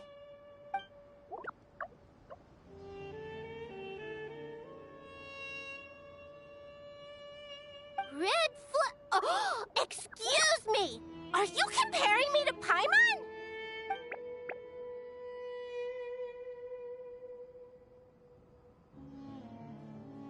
I suppose everyone is gathered here because of me. As we can see, the situation is critical, and everyone is very busy with their various tasks, so...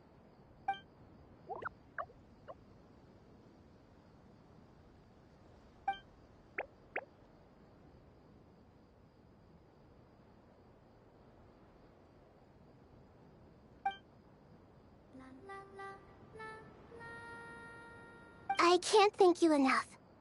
Right now, we're focused on restructuring Aru, processing excess information, and helping restore everyone's confidence.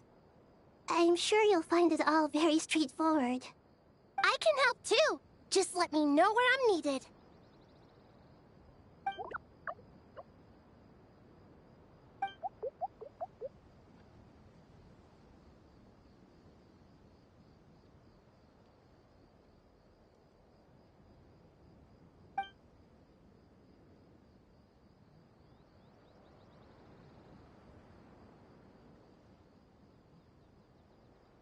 Up to no good?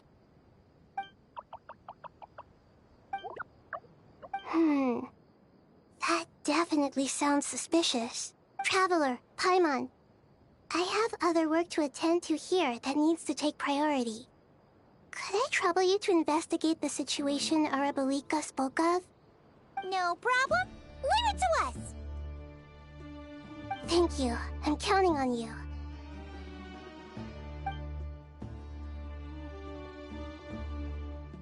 There's one other thing. If you are to work alongside the people of Sumeru, you will need to make yourselves visible to them. Is that acceptable to everyone?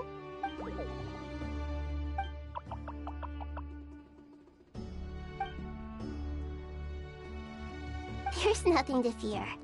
No one here will hurt you. But if you do feel afraid, don't worry. Just call my name and I'll be there. Aw, this is cute. Very well. Now, I shall bestow a small blessing upon you all. Whenever people see you and interact with you, from the moment their gaze meets yours, they will experience the most beautiful of dreams.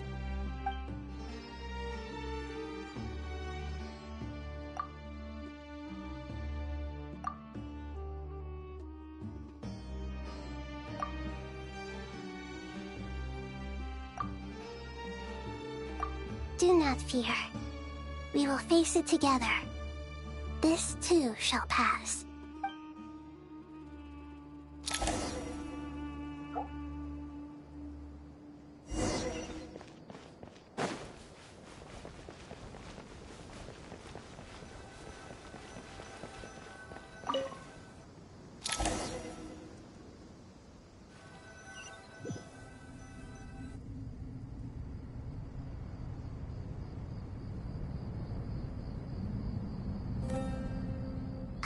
Everyone's here. Wonderful. Dendro Archon, you're back. Are you recovering all right? You mustn't push yourself too hard. I'm doing very well. Thank you for your concern. I see. Using the power of Aru to reboot the Akasha and gain access to Irminsul. It's a sound plan, although I regret to be the bearer of bad news. But with the state that Irminsul is currently in, it's impossible to access via traditional means. Even the Akasha won't change that. Alas, we had feared this may be the case. What about non-traditional means? Non-traditional means? Are you saying... Desperate times call for new measures.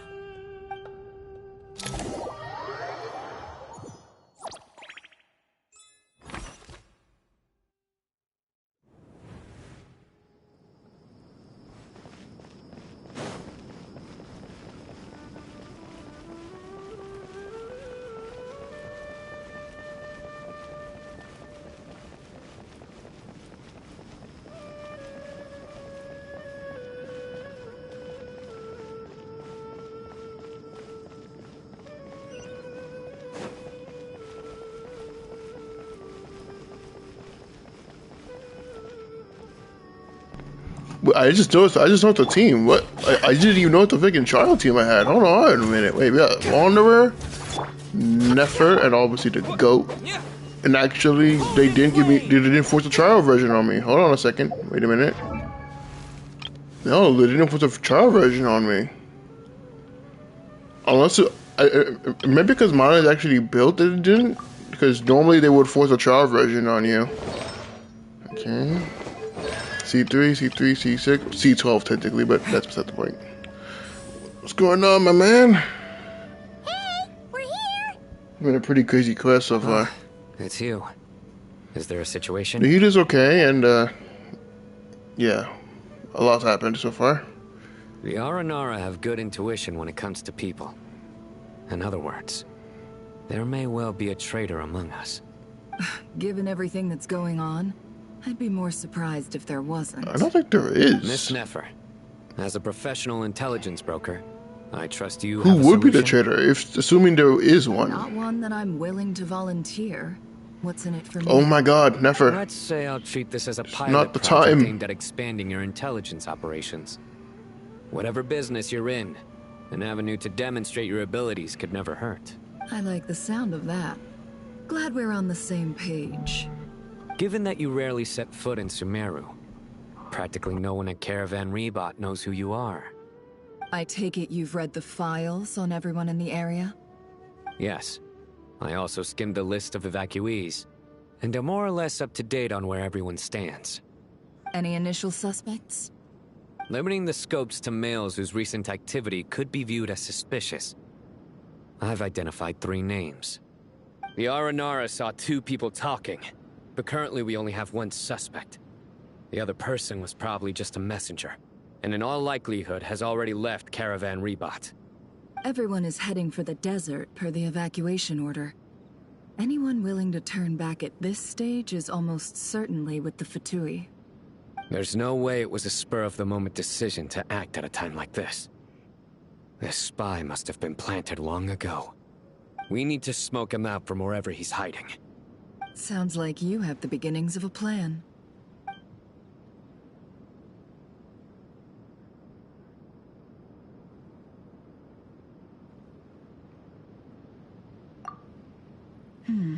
I see. Your suspicions are well-founded. I'd be watching him too if I were you. So far, we still lack solid evidence that he's been bribed. He hasn't made any recent purchases that would indicate he came into some cash. Then let's get closer to him to confirm before we make our move. I can handle it. I'm not based in Sumeru, so barely anyone at Caravan Rebat knows who I am. And you're certain you've never encountered this person in Nod-Krai? I'm certain. Besides, it's extremely rare for me to have had any direct contact with Sumeru mercenaries besides Jet. There's no way he could have seen my face before. Sino, stay out of sight and wait for my signal. If he raises any red flags, I'll bring him toward the main road. Understood. I'll take it from there. Excellent. Well, it's a pleasure working with you.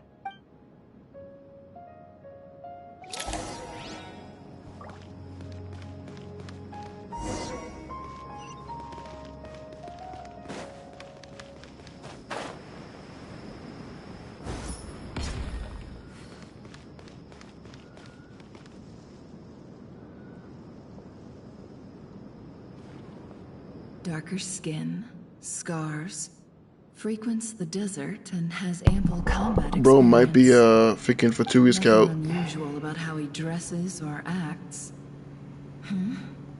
What's that he's looking at? A coin. Interesting. Could that be how his contact paid him? Conveniently discreet for someone trying to hide an unexplained income. And yet it could be highly valuable. Sorry to bother you. Has everyone here already left? I don't suppose you happen to see a lady wearing a hat? Ma'am? What are you doing in Caravan Rebat all by yourself? The main group evacuated some time ago. Didn't you pass them on the road? My friend and I lost some of our cargo along the way. I didn't want to miss out on potential business, so I told her to go on ahead and meet the client while I retraced our steps. I didn't think it would be so late by the time I found it. And then there was a terrible sandstorm. I guess I must have taken a wrong turn, because I didn't see any large groups on my way here. Forgive me for asking, but just to be on the safe side, could you describe this friend of yours? Sure. She has blonde hair, and she was wearing a hat and a white dress. You'd definitely know if you'd seen her. Yes, I think that does ring a bell. Ah, my apologies. During this exceptional time, the Corps of 30 are under orders to be extra cautious when dealing with unknown people, whoever they might be. I understand. Well, sir, is there anything else you need to know? If not, I'd better try and catch up with them. Hey, wait! They left a good while ago now. You'll never catch up with them on your own. Why don't I give you a ride? I'm here to collect the last few people anyway. We have plenty of carts, so one more won't be a problem. That would be amazing. Traveling with a group will be much safer. I'll have to pay you for your trouble. Hey, let's not worry about the money for now. Wait here a moment. Once I'm done packing up, I'll take you to join the rest of the group. All right, thanks. Let me know if you need a hand carrying anything. No need for that. I'm strong enough for both of us. Okay. Well, I wish there was some way I could repay you. Guess it's my lucky day, running into someone who knows what they're doing here. You might have just saved my life, you know? You're not wrong there. I mean, what kind of cargo is so important that it's worth risking your life to get back? I hope for your sake that it's priceless. Actually, I suppose I can tell you, since you've been such a big help. But be sure to keep it to yourself, or we could both be in big trouble. Oh, really? Sounds mysterious. We're in the antiques business. You understand? Some of our goods aren't acquired through the most legitimate means. We have to be very discreet when we're selling them. That's why I had to go looking for the missing cargo alone. Ah, no wonder. Well, ma'am, in that case, it turns out that maybe there is something you could do for me. I'm all ears. But to be clear, our commission isn't cheap. Think carefully before you ask. We don't want to ruin our relationship before we even hit the road. I'm sure that won't be a problem. My issue is, I have something that's a little difficult to sell on as well. Be careful, Nefer. No coin. Major coins, mercenary, his pants alone. That's quite something. How'd you come across it? Dig it out of some ancient tomb? If you look hard enough, there are many treasures to be found in the mausoleum of King Deshret. It has no distinct Snezhnayan markings. That'll be why he's going with that story. And he clearly doesn't want to arouse suspicion, so he's on the lookout for an opportunity to make a quiet trade. Surely you have an existing business partner. Won't they take it off your hands? I hope I won't be attracting the wrath of my competitors by helping you sell this. The shop I used to work with is having cash flow issues at the moment after losing some money. I'm under enough pressure as it is without having to deal with them. On the off chance anything went wrong, I'd never get my money back. I understand. Gold is the last thing that traders with cash flow problems want to see. Well, in that case, I think we can work something out. As it happens, I'm just about done packing. Shall we make a move? Sure. Let's walk and talk. This evacuation was a huge operation. They needed a few people to stay behind and tie up loose ends. And I ended up being one of them. You're lucky you ran into us in time. I don't trust this. Stay on your guard, Nefer. I don't know how this happened. Oh, I forgot you guys One this. to another, and look how it ended up. I just hope our client doesn't get spooked and cancel their order. What if she just kicks? I forgot about one of the things I like about her. She just kicks her enemies. Be on your guard. Oh, he's ready. He's ready. He's ready. Where I can see them. General Mahamatra! No, wait! What are you doing? This is the coin? Good. Sadly, you won't have the chance to spend it. Nicely done. Looks like Sumeru's Matra are a well-oiled machine nowadays. Unmarked gold coins are quite difficult to trace. Thanks to you, we have secured the evidence. Here's what's gonna happen.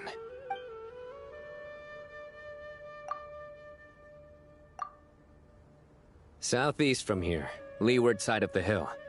That's where he's meeting his contact. Great work. Candace tells me your interrogation skills are highly effective. Hers are quickly catching up.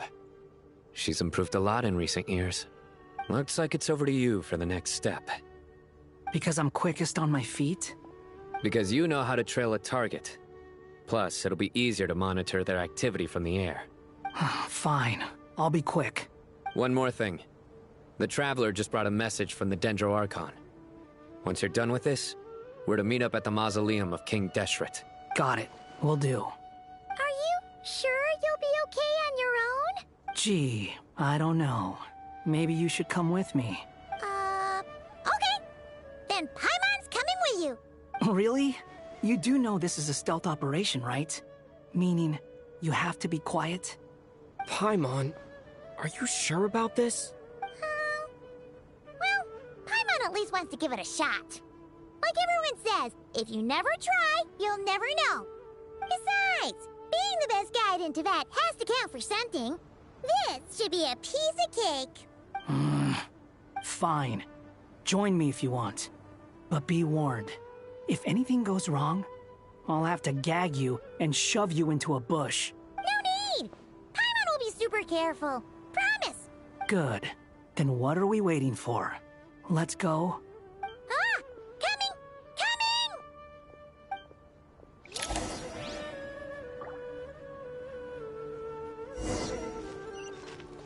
Squall and Fury!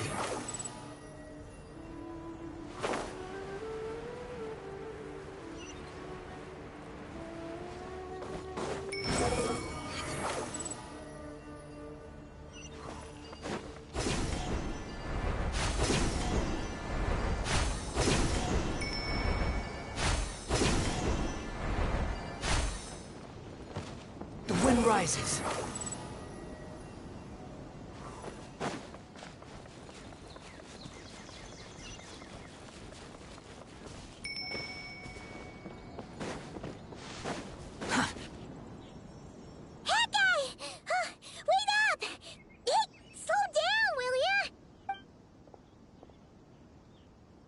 We're here.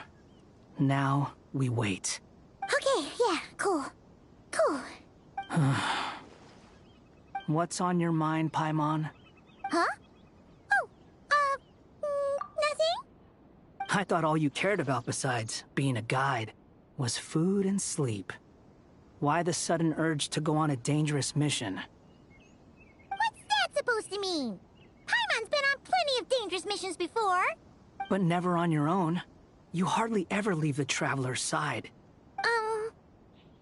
Just saying. I'm kind of at loose ends right now. So if you did want to share, I suppose I'd have to listen.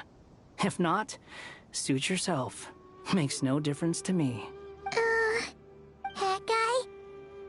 Do you think Paimon is useless? What? Where's that coming from? When we were in Nod-Krai, Paimon suddenly realized something. Even though Paimon's with a Traveler every single day, whenever we face real danger, she can't do anything to help. Paimon doesn't get like this very often. She just got really scared when the Traveler got kidnapped that time. What if he never came back? What would Paimon do then? And the more Paimon thought about it, the more useless she felt. But Paimon doesn't want to be a burden. Paimon wants to be a friend who's actually useful. Does that make any sense? You know, that feeling of just being completely useless and... Oh, Paimon probably sounds so ridiculous right now. You asked the right person. Boy, do I know that feeling. Oh, that guy. I'm not gonna try and encourage you. What I will say is this. When you start doubting yourself, you have two choices. Give up or change. You have to make the decision to move forward. Otherwise, no amount of consultation from other people is gonna help you. So ask yourself, what do you want? To get stronger? To learn more? Whatever it is, go do it. You won't have any regrets if you can at least say that you tried. Something's not right. Shouldn't they be here by now? Paimon, is it just me? Or is it a little too quiet around here? Should Paimon take a look? We'll give it another hour. If nothing happens, we head back.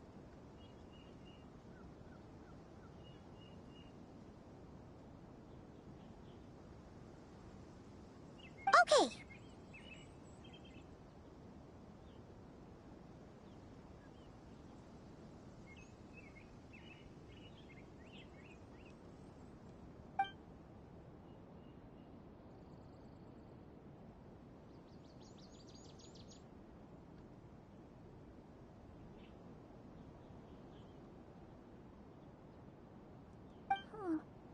strange. We've been here for ages. Where the heck are they? Have we been stood up? What is it? Did you think of something? Something feels off about this whole situation, but I can't quite explain why. We know for sure that the guy Sinocot had something set up, yet somehow his contact is a no-show. So, either the handler got caught, or, more likely, they decided to cut our guy loose. But how would they know to do that? Wouldn't they at least send someone here to check things out? That's the problem. They couldn't possibly know what's happening here. Unless... This feels all too familiar. Come on, let's head back.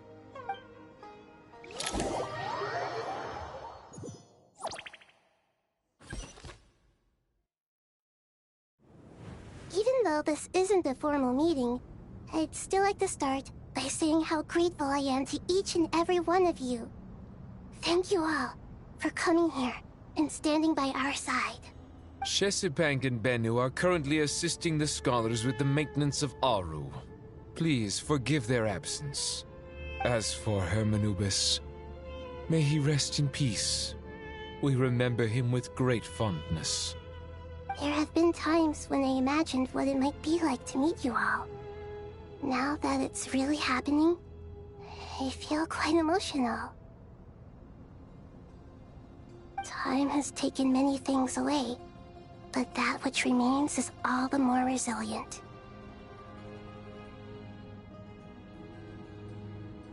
I must say, there is one thing that rather surprises me. You appear to be in good spirits, Lesser Lord Kusanali. But even so, I can sense that the life force given to you by the Dendral Dragon has far from fully resolved the problem of your vitality. Oh no! So even Apep's power didn't work? Don't worry, Paimon. It worked very well indeed. The issue is how closely I'm tied to Irminsul. Until the problem with it is resolved, there is no way I can fully recover. Sumeru has undergone tremendous changes during your absence. When gods pass away, inevitably, people's faith in them grows weaker. You must have sensed it already. Your power is not what it once was. Regrettably, this is true. I too have grown weaker due to the effects of Irminsul. Right now, we're all in quite a sorry state. Then what do you suggest? We take all the help we can get. Sumeru is our shared home. You and I, gods and humans alike. We must unite all our strength in this moment. Though Al-Ahmar is no longer with us, the alliance between the three gods remains in force. Regardless, as subjects of our king, we have a responsibility to support Sumeru through this catastrophe. Not to mention that it was the people of Sumeru who released us from this prison of Aru. Times have changed, and the people of today possess greater wisdom than those of the past. You really know how to give a rousing speech, Goti. Now then, let us learn more about your plan. The brightest minds of the Sumeru Academia are busy opening and renovating Aru. They claim it has something to do with Irminsul? Correct. Irminsul has existed in Teyvat since the very beginning. But during the Age of the Dragons, it did not possess the significance it holds today. After the heavenly principles arrived, the power of the Light Realm was divided into elemental energy, and Irminsul was refashioned as a device that records and preserves all information. Since then, everything in this world has been inextricably linked to it. As the Dendral Archon, I have a duty to protect Irminsul. To Sumeru, it is both a national treasure and undeniably a major threat. Teyvat has seen many upheavals in the last few years.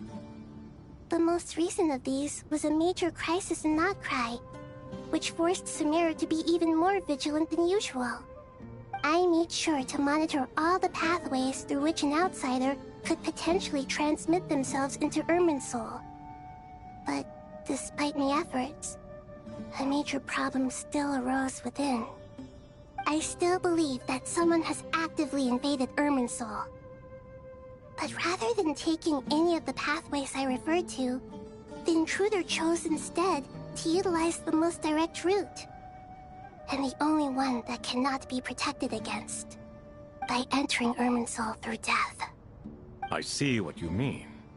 You cannot simply stop all deceased souls from returning to the ley lines because of a potential invasion that could occur at any time.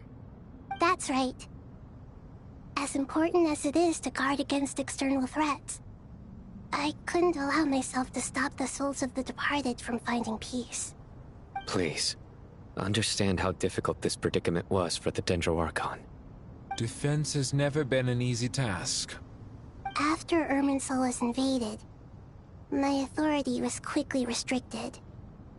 Soon after that, the tree began denying access to any connections. I'm sure you feel responsible, but you are not to blame. No one can predict every possible disaster. There will always be trials and tribulations for the world to endure. But the people of Sumeru should not have to endure this. We must find a way to break through the lockdown and connect to Irminsul. And this is why you need Aru. Yes. The only thing in Sumeru capable of rivaling Irminsul in terms of overall function and performance is Al-Akhmar's legacy, Aru. All I managed to do before falling into a coma was make some minor adjustments to Irminsul. Using Aru is a last resort, and a move that comes with enormous risks. The Scholar's initial plan was to borrow Aru's power to reboot the Akasha, then use the Akasha to connect to Irminsul and investigate. Unfortunately, Irminsul has suffered far greater damage than they first thought, rendering that plan futile. To rise to the challenge, we had to resort to more extreme and far costlier means.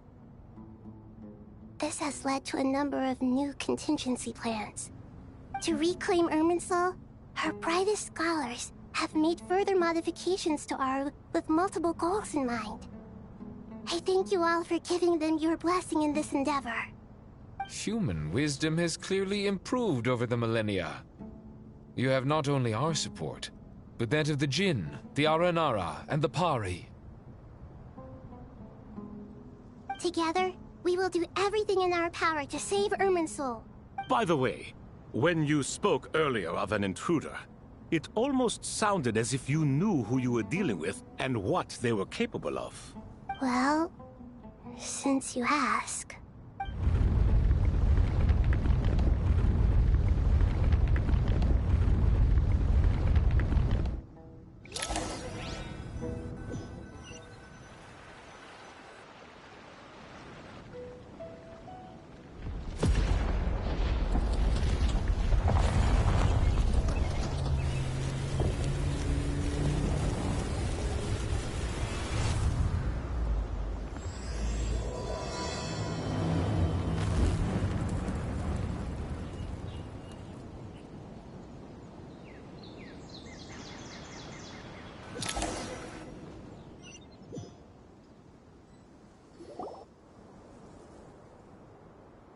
Okay, that was sick.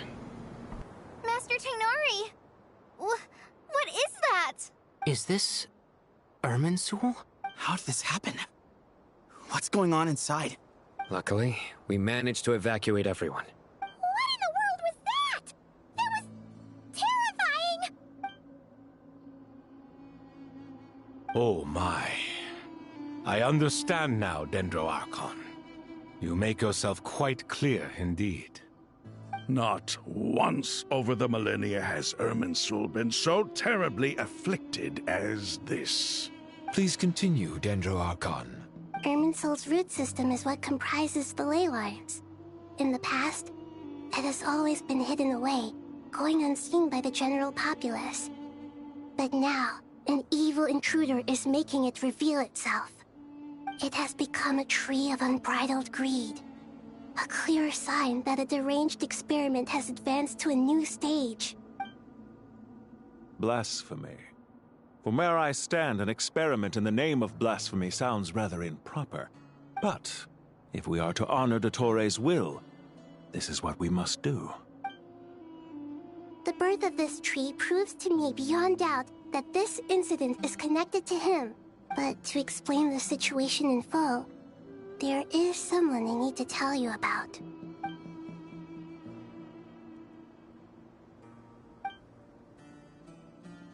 Zandik. So it was him. I saw him in the desert once. A man of supreme arrogance. So this is where it has taken him. But didn't Dottore die in Nod-Krai? How is he still able to do all this? He must still have loyal followers amongst the Fatui. Even so, I'm still unclear as to how he has been able to wield such a profound influence over Irminsul. I can confirm that Fatui forces have arrived in Sumeru City. Furthermore, Irminsul seems to be undergoing some kind of mutation. Evil branches are beginning to grow. Things that do not belong to this world are slowly but surely materializing. Sorry, I couldn't think of any other word to describe it. They don't seem to be fully formed physical entities yet, after all, but they are gradually becoming real. A baleful tree climbing up into the heavens. Speaking of Dottore, I have some information on that front as well. I didn't think it was wise to state this out in the open. But my theory is, the mole wasn't cut off after he was caught. They wrote him off from the beginning. You mean, the Fatui never intended to follow through with him? Then why plant a mole at all? To throw us off. It's hardly a conventional strategy, and the rationale behind it is pretty twisted. But as it happens, I know someone who works exactly this way. And when it comes down to it, his goals are very simple. He just wants to confuse people, so they can't figure out what he's up to. He's been a collaborator of Dottore's from the outset. That fact alone confirms that Dottore is involved with this somehow.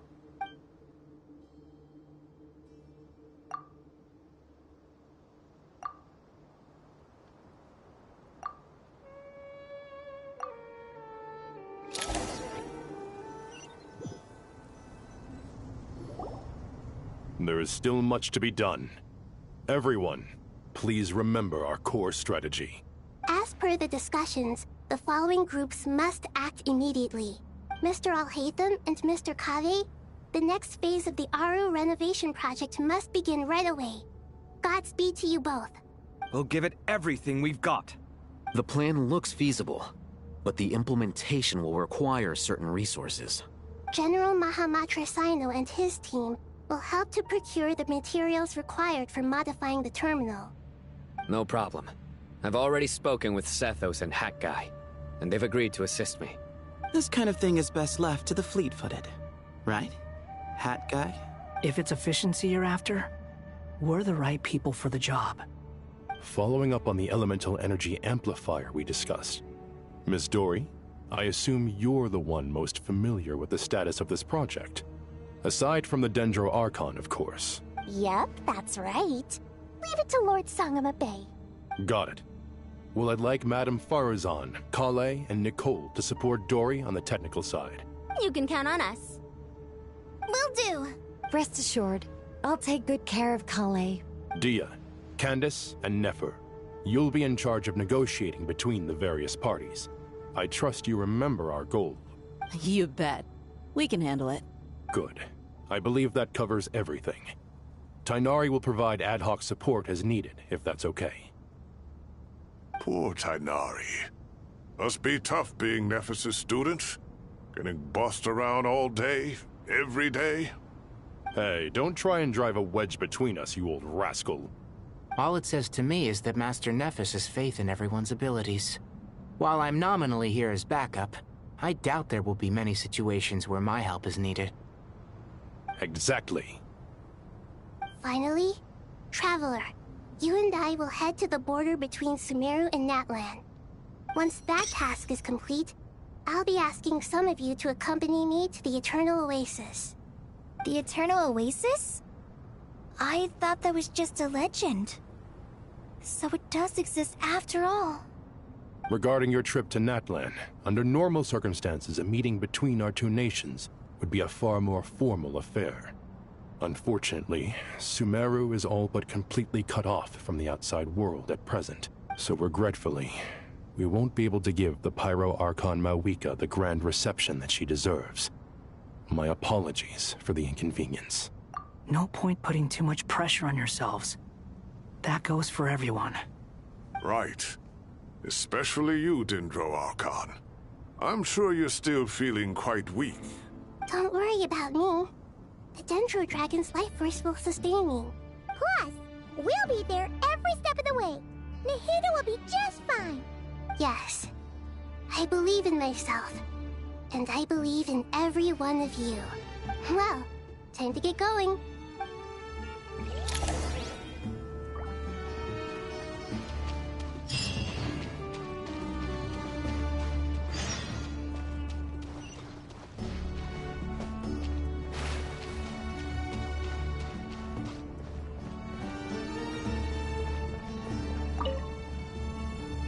To what extent we can implement the final plan depends on how successfully the Akasha can be modified and configured. And to make sure the configuration works, Aru will also need some further optimization. Yeah, no surprises there. Once we roll this out, any Sumeru citizens who already have Akasha terminals can simply continue to use their existing devices. This still leaves us with a significant equipment shortage, though. Many groups of people were never issued Akasha terminals, including mercenaries, the desert folk, and many others. We'll need a supply of rare materials for the renovation of Aru and the production of new terminals. Right now, the best place to source these locally is from the primal constructs within King Deshret's mausoleum. Time is not on our side here. It's gonna be a race against the clock. The Aru merge and renovation project will have to be carried out by you two. Everything's riding on this, so failure is not an option. Best of luck to you both. As discussed, General Mahamatra Sino and Mr. Hat Guy will source the required materials. Mr. Sethos is quite familiar with the layout of King Deshret's mausoleum. With him accompanying them, things should go quite smoothly.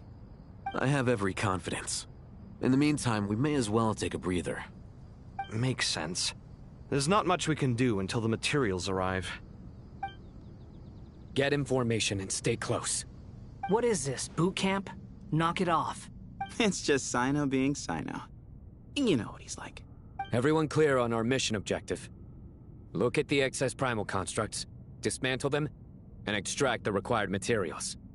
And King Deshret's 7 pillars agreed to this? If they're just sitting there doing nothing, we might as well put them to use. Thoth's words, not mine.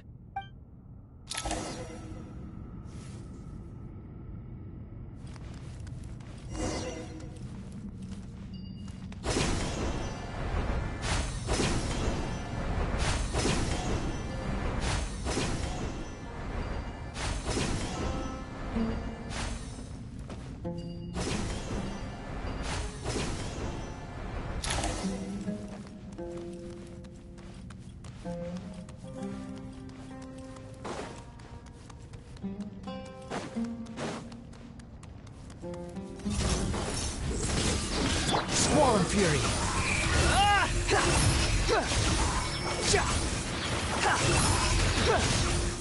Excuse me? Sage's wisdom!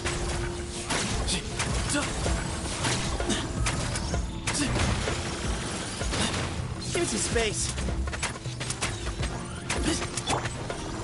Futile! Bow your head!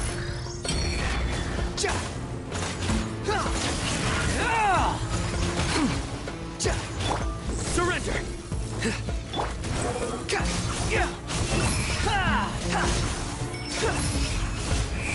Search for it!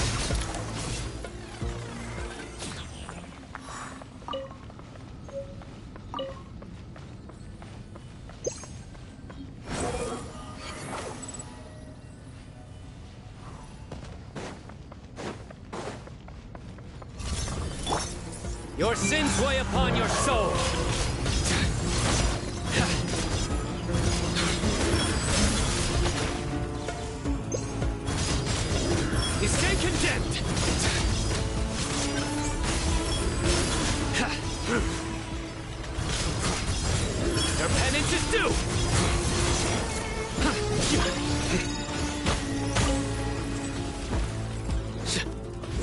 Nod-Krai! To Al-Akbar! Way ahead of you! Behold!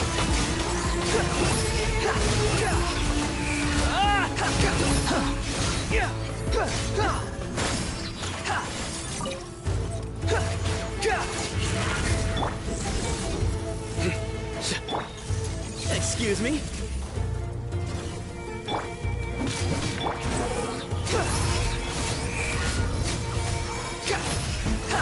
These devices should still be usable even though they're broken down.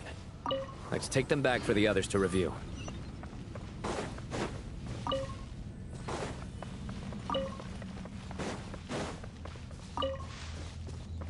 The wind rises.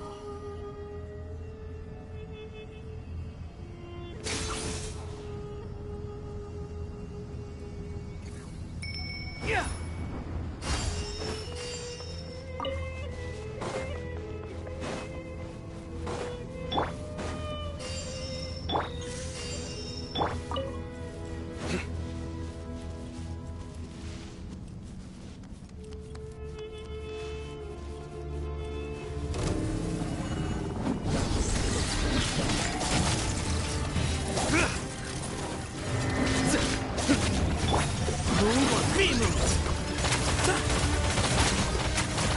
Give me some space.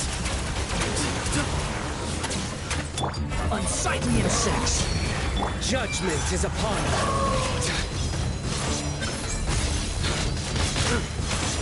You stand condemned.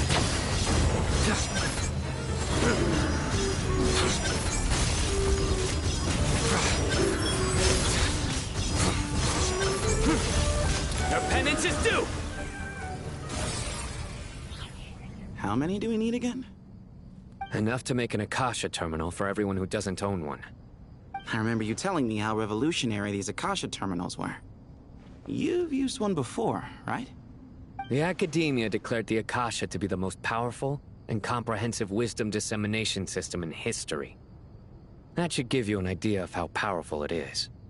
Certainly sounds impressive. Neither Hat Guy nor I have ever had an Akasha terminal. Well, if it all goes to plan, that's about to change.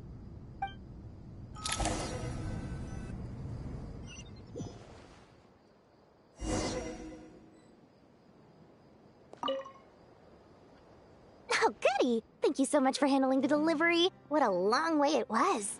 You've really outdone yourselves. I'm well aware what a bumpy, dangerous journey it must have been. Now, I would have loved to oversee the process myself, but of course, those of us who know the plan can't leave the mausoleum. Oh, trust me, I'm patting myself on the back for my assembly work here. Simply flawless work. But will you really be needing all of this? According to our plan, yes, this is the quantity required. I have no complaints about the quality either. Only the price. So expensive. I heard you covered a lot of the funding out of your own pocket. Oh, that's an exaggeration. The Academia provided most of the funds. I just offered a small token of my goodwill. Of course, the real tragedy is how little profit I'm making on this. You know, it's a serious crisis when you can't even make money out of it. It's really quite a beautiful design. And I'm intrigued by how such a diminutive device is able to output the power of the Light Realm. Did you attend the lecture on Light Realm energy, Madame Farzan? I don't believe I saw you there. Of course I attended. I was just a little late, so I had to listen to the whole thing from outside the back door. Anyway, I have a perfectly good understanding of Light Realm, elemental and abyssal energy, as well as the relationship between the three. Good to know. Master told me in private that the conversion process between Light Realm energy and elemental energy involves highly classified knowledge that shouldn't be disseminated too widely. But even so, the scholars still shared said information. Well, you can't enforce a rule that everyone breaks. Is that the idea? At first, the Dendro Archon was reluctant to explain it in great depth for safety reasons. Later, she came to terms with it, and simply informed my master that we would all have to face the question of survival together. To protect someone from such dangers means keeping them in the dark, But for someone to know and embody the wisdom within, they must understand its very essence. It's an information hazard. We're exposed to danger just by knowing the facts. And just like bait, it lures us in by offering us the solution to our problems. But if you're not careful, you'll end up pursuing it down a dark path. A tricky problem. But today, this big problem has been broken down into many smaller, more trivial ones. What do you mean? Ah, I get it. For instance, you and I share secret knowledge, while she and I take on the risks of life, death, and fate. Something like that? Hey, what? That is not what I call a trivial problem. Well, as they often say in Vahumana, an event that is monumental to the individual is negligible in the grand scheme of history. Generally, the fate of the individual is an insignificant affair. Being from Amorta, where the subject of our research tends to be a lot more personal, I have to disagree. It's hard to dismiss the individual as insignificant.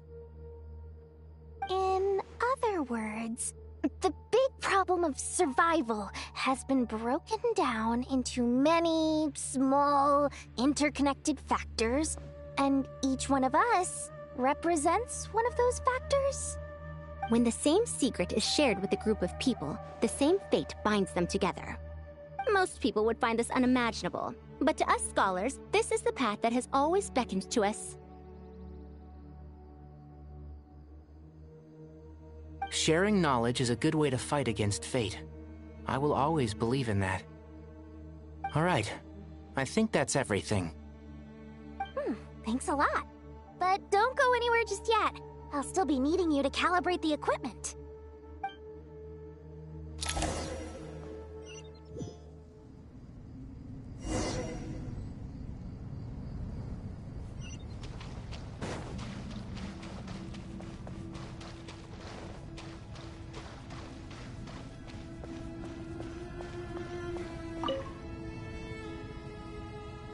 Okay, the materials are ready.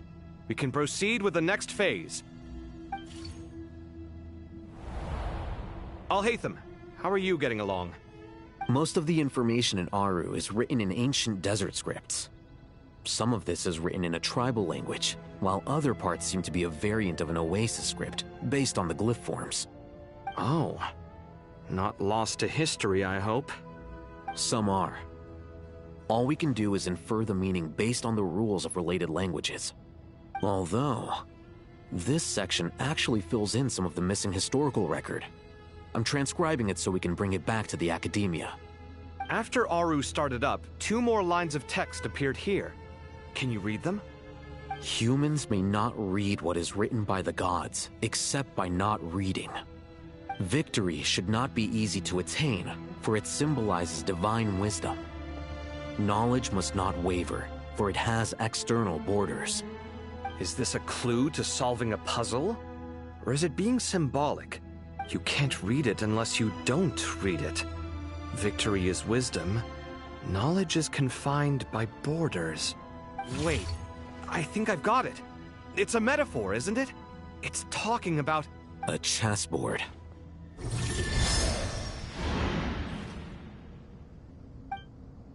You were right. The youth of today are skilled at solving riddles.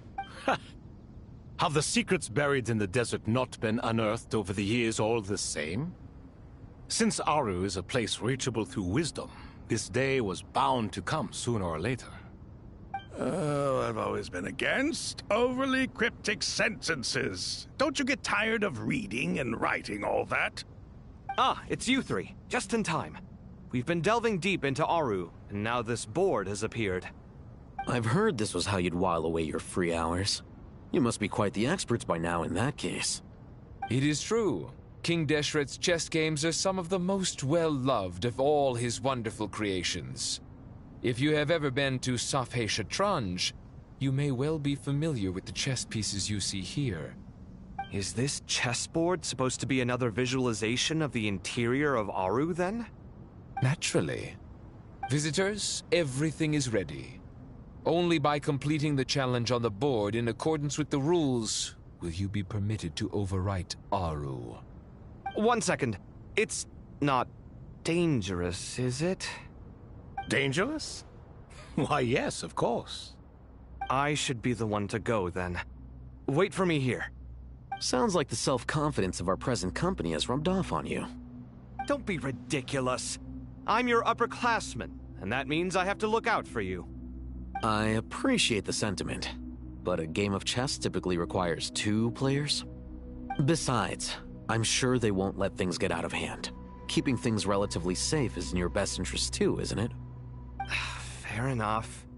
I mean, you guys are controlling the difficulty, so please don't go too hard on us, all right? Ah, but Bennu said he wanted to put some respect into these whippersnappers. All right, all right. Thank you. Obviously, we'll still try to be careful. This doesn't seem like ordinary chess. Is the goal to defeat the opponent? No, you must enter the board and pass the trials we have placed there. Ready? Let's do it.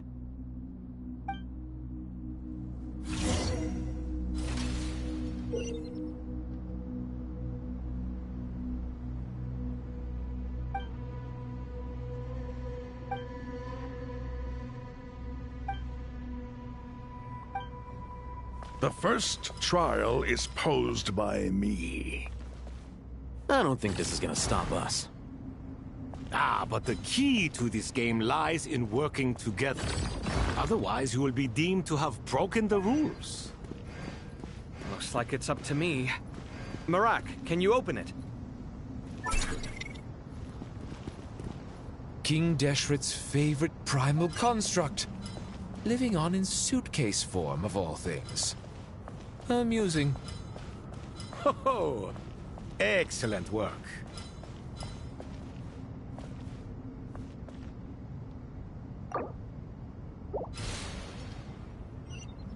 The first. Respectfully, I'm not gonna waste my time on this I don't think this nonsense. is gonna stop us.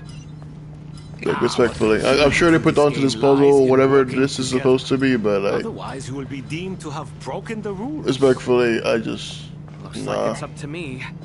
Marak, can you open it? King Deshret's favorite primal construct. Living on in suitcase form, of all things. Amusing. Ho-ho! Excellent work.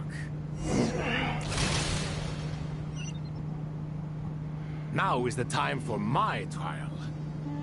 Now, don't be nervous. I'll make it nice and easy for you. nothing about this scheme's easy, dude. Really? Thanks in advance. We appreciate it.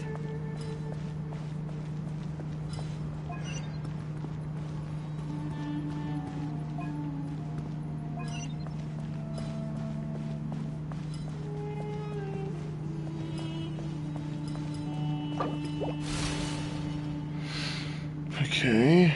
Now is the time for my trial. Now, don't be nervous. I'll make it nice and easy for you. Really? Okay, wait. Let me Thanks try in to think about advance. this. We appreciate it. Let's use our head. Okay. So in theory, I just gotta walk there. I realized the problem after the fact. Caveat, I'll need to actually get in. There we go. I think I said it was 3, I already forgot. Third stage. This the last one? King, don't you think this all rather inappropriate? You may as well be handing them victory on a silver platter. Why is that a problem to you, bro? Your nation's in danger. Follow your lead. Boy, why is that an issue? Your nation's in danger of being destroyed. Why do you care about how easy it is? What the f are you talking about? Like there are bigger things to focus on. Why is okay? Sure. Ibis King, don't you think this all rather inappropriate? You may as well be handing them victory on a silver platter. Do not expect me to follow your lead. Ha! Suit yourself.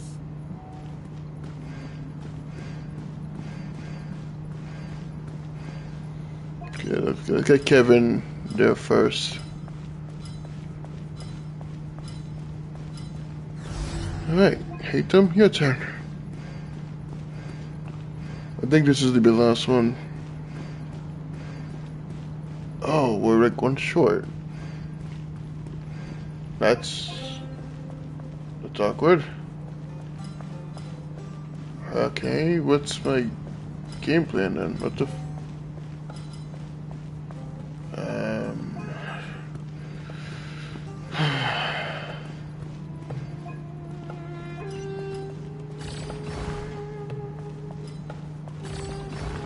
we just move this like out the way completely. Just so that's just not bothering me. Thank you. Okay, let's try this again.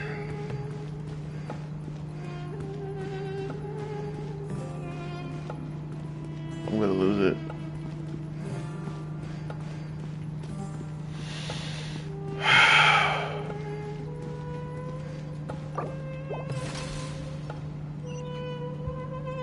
Ibis King, don't you think this all rather inappropriate?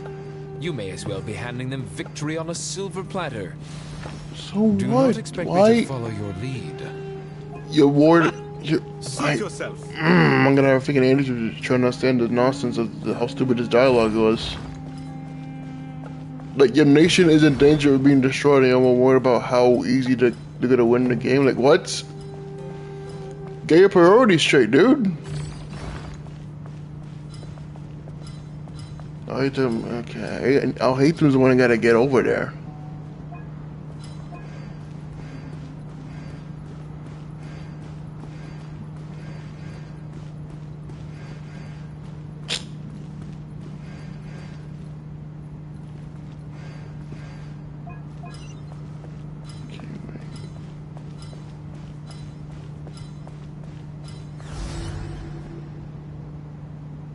What the f is this puzzle? Am I just stupid?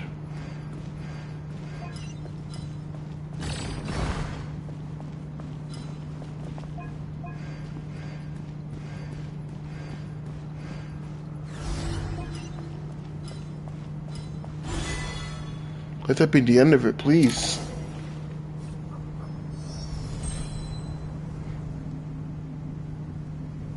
Done. Finally. It's over. I feel that. But seriously, that was incredible. Standing on the chessboard felt completely different from standing on solid ground. And also... Oh, sorry. I'll save my thoughts for later. Thanks to the three of you for helping us out with this. Is it just me, or were you giving us quite a lot of guidance along the way? We made but a humble contribution. You lived up to our expectations. Bravo! Our aid was not given for naught. In addition to the existing functions, I'd like to ask you for another favor. Since Aru's interference shield can cover the entirety of the mausoleum, it should be possible to extend its range even further. Perhaps you can find a way. So, building upon the existing functions to... Ah! I'm with you! Imagine for a moment. What would the ideal outcome look like if this function were compatible with the devices? I agree. This is the best solution possible. Please, everyone, we beg you to help us. Me, oh my! Well, since you ask so very nicely, I suppose... Goti? Kroko? What do you say? Naturally.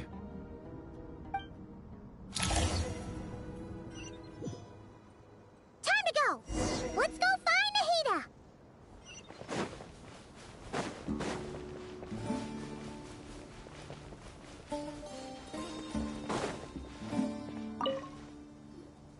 There you are. Miss Nicole truly is an angel. She shows great wisdom in guiding others, and she has already sent word to Netland on our behalf. She said that while the other members of the Hexen Circle are busy with important work, she is quite free, and she's more than willing to accompany the people of Sumeru for the entire journey.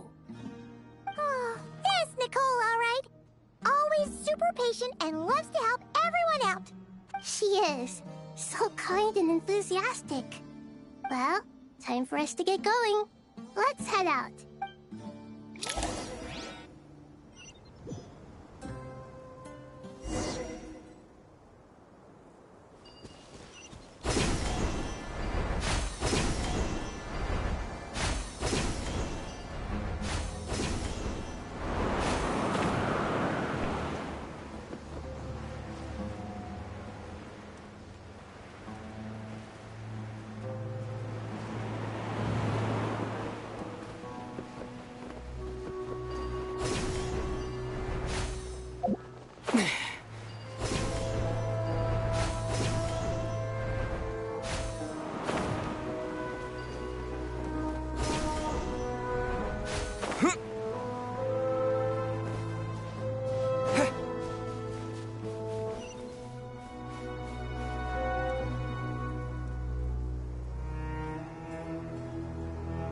This should be one of the closest places to Natlan in all of Sumeru. There's the barrier Nicole and Nefer mentioned. It completely cuts this nation off from the others. But why? Why separate you from the rest of the world now, specifically?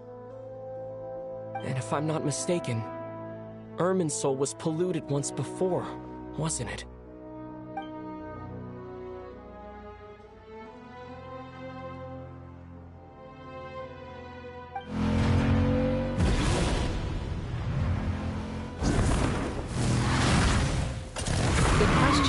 I'm wondering the same thing myself. That voice. Mawika! You got here pretty quickly. Hello, traveler. It's been a while.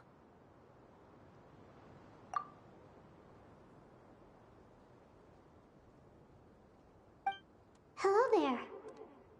Hello, Dendro Archon. Mawika, I apologize for asking you to meet at the border on such short notice. I also apologize for not being able to greet you in person. The form in which you see me now is one carried by the Traveler. The real me is inside the mausoleum of King Deshret, and I am reaching out to you with my mind from here. Irminsul has been infiltrated by the Doctor. We must be on our guard, as he can spy on information in the world from within the tree. Fortunately, there is no record of the Traveler in Irminsul, and you are still within Natlan's borders. My records will be preserved in the Night Kingdom, rather than the ley lines. As long as the Night Kingdom remains disconnected from the ley line cycle, the Doctor has no way of knowing my movements. Exactly. So by meeting each other in this way, the meeting essentially never happened. No wonder Paimon didn't come. You were concerned that her activity would be recorded by Irminsul. The Natlanese have heard about the situation in Sumeru. With the borders sealed off, merchants have been forced to stop their shipments. It's pretty serious, and you're the ones bearing the brunt of it. I'd like to address the question you raised at the beginning. I can offer a brief explanation, although it will sound rather cruel. I don't reach this conclusion gladly, but Irminsul predates the Heavenly Principles. It existed long ago, when the dragons of Natlan were at the height of their power. So even when the people of Sumeru became ill because of pollution, it was not a critical issue from the perspective of Irminsul itself. As long as it continues to function normally, the barrier will not be activated. But this time, the Doctor's invasion has directly affected the tree. That is what caused the barrier to deploy. The Heavenly Principles established a rule that when Irminsul is plunged into grave danger, a portion of power will be reserved to isolate Sumeru. That way, even if Sumeru is destroyed, the outside world at least has some time to catch its breath. We'd certainly need it. The Heavenly Principles created almost everything that exists in Teyvat today. To them, preserving the existence of the world and its inhabitants takes priority over protecting Sumeru. Meaning, protecting Sumeru now falls to you. Yes. My own power may be limited, especially compared to yours. But that doesn't mean that we're just gonna sit around and wait for the end. If necessary, I will utilize any and every means at my disposal. Nicole of the Hexen Circle didn't say exactly what this meeting was about. But after hearing everything you've said so far, I think I can guess where this is going. That's right. Nahida and I discussed it at length. We both know how presumptuous this is, but... You need the Pyronosis, don't you? Yes, you guessed correctly. Originally, I only intended to borrow it, but the situation is far graver than I foresaw. So instead, what I ask of you is to please give the Pyronosis to Sumeru. Why do you sound so nervous? There's no need to be shy. Surely a gnosis is pretty important to a god. I guess, but it's not as if losing it would suddenly render us powerless. But I'm sure you don't need me to tell you that. With all the nations you've traveled to, and all the gods you've met, you must have realized that by now. As far as I'm concerned, a gnosis is basically an elemental energy enhancer. But I don't usually use it. You know me. I like to think I'm pretty strong without it.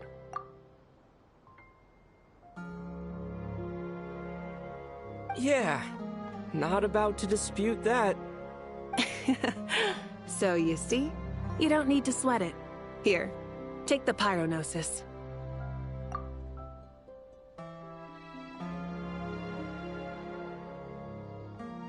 Huh? Just like that? Uh-huh, just like that. To tell the truth, I've always toyed with the idea of giving it to someone who needs it more than I do. I know you accompanied Nahida here to try and increase the chance of success. It's a good thing you did, because your involvement is one of the main reasons you've managed to persuade me. Are you sure about this? Handing over your gnosis just because of me? I won't try to quantify it, but trust me. Handing over the gnosis to Tumaini is far from the craziest idea I could think of. Besides, even if you hadn't come here personally, I think I still would have agreed to Nahida's request. Irminsul doesn't just affect Sumeru. It impacts all of Teyvat. I know all too well how difficult it can be to protect the things you care about. So logically, morally, or however you want to cut it, helping you is the right thing to do. You don't need to tell me the specifics of your plan. Where the Gnosis is involved, the tighter the secrecy, the higher your chances of success. Moika, my heartfelt thanks go to you and the people of Naplan. Don't mention it. But now, for the hard part. How do I actually give it to you? The Irminsul barrier is right in the way. I have an idea.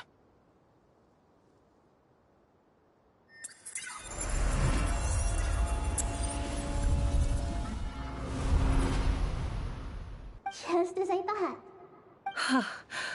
Incredible. What did you do? Just made a lucky guess. This seems to happen quite a lot. Things that apply to everyone else don't seem to apply to me. I figured the same might be true here. Irminsul usually produces effects based on the records it holds. Since the Traveler is a Descender, Irminsul contains no records of him, and thus has no way to impede him. Is that right? You really are full of surprises. Catch. Whoa! Thank you, Mawika. Thank you for trusting us with something so important.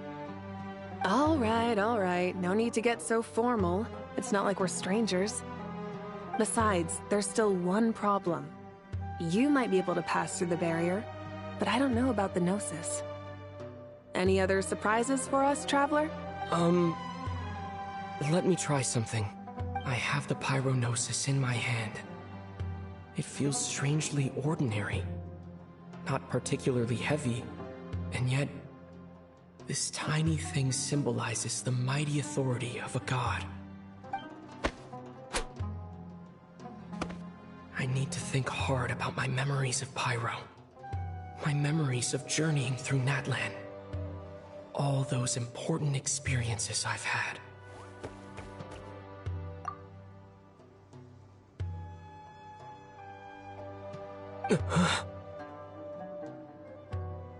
The gnosis disappeared. Traveler, are you alright? I'm fine. The pyronosis disappeared into my body. Just like phlogiston. Maybe it resonates with you because you've mastered the power of phlogiston. You might not be recorded in the ley lines, but you're still our Tumini. Whew.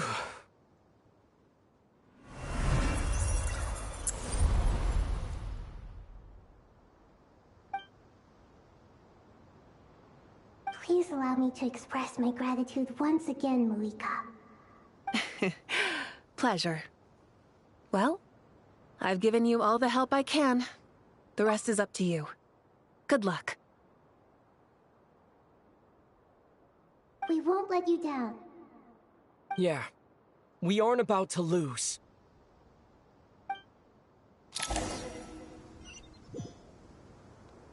He absorbed the gnosis? Are we gonna talk about this? Wait, is it in inventory? I don't think it would be.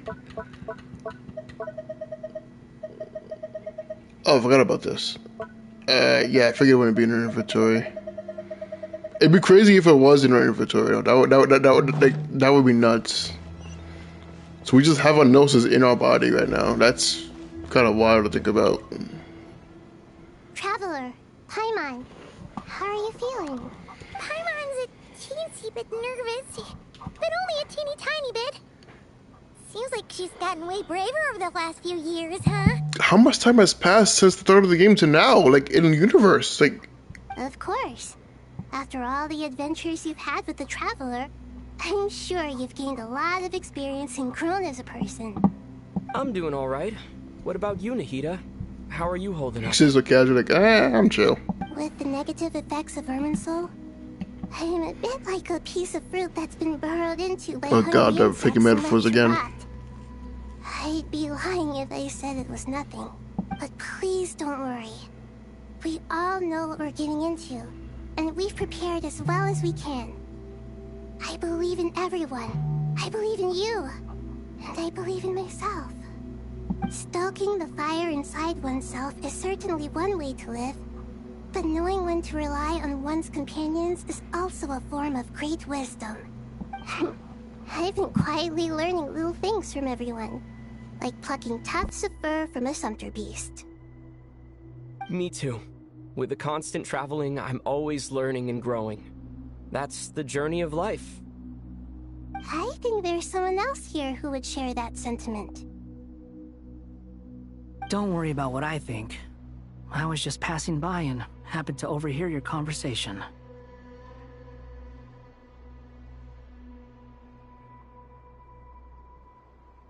What are you talking about, Hat Guy? This is the top floor. No one passes by the top floor.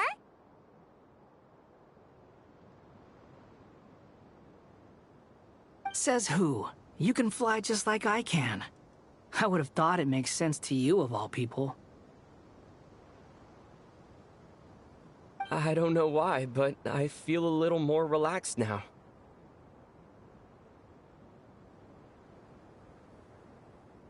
It shows that you feel comfortable laying down your burdens in our presence. It means that Sumeru is a place you can trust, where you know we have your back. And we feel exactly the same way around you. That's what it means to be friends.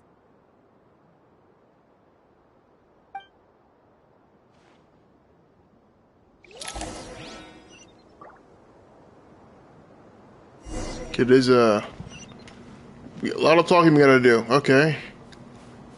What is this? Go else. Go else. Why would I go else? I'm confused. What do you mean go elsewhere?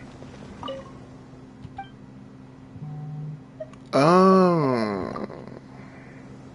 Okay.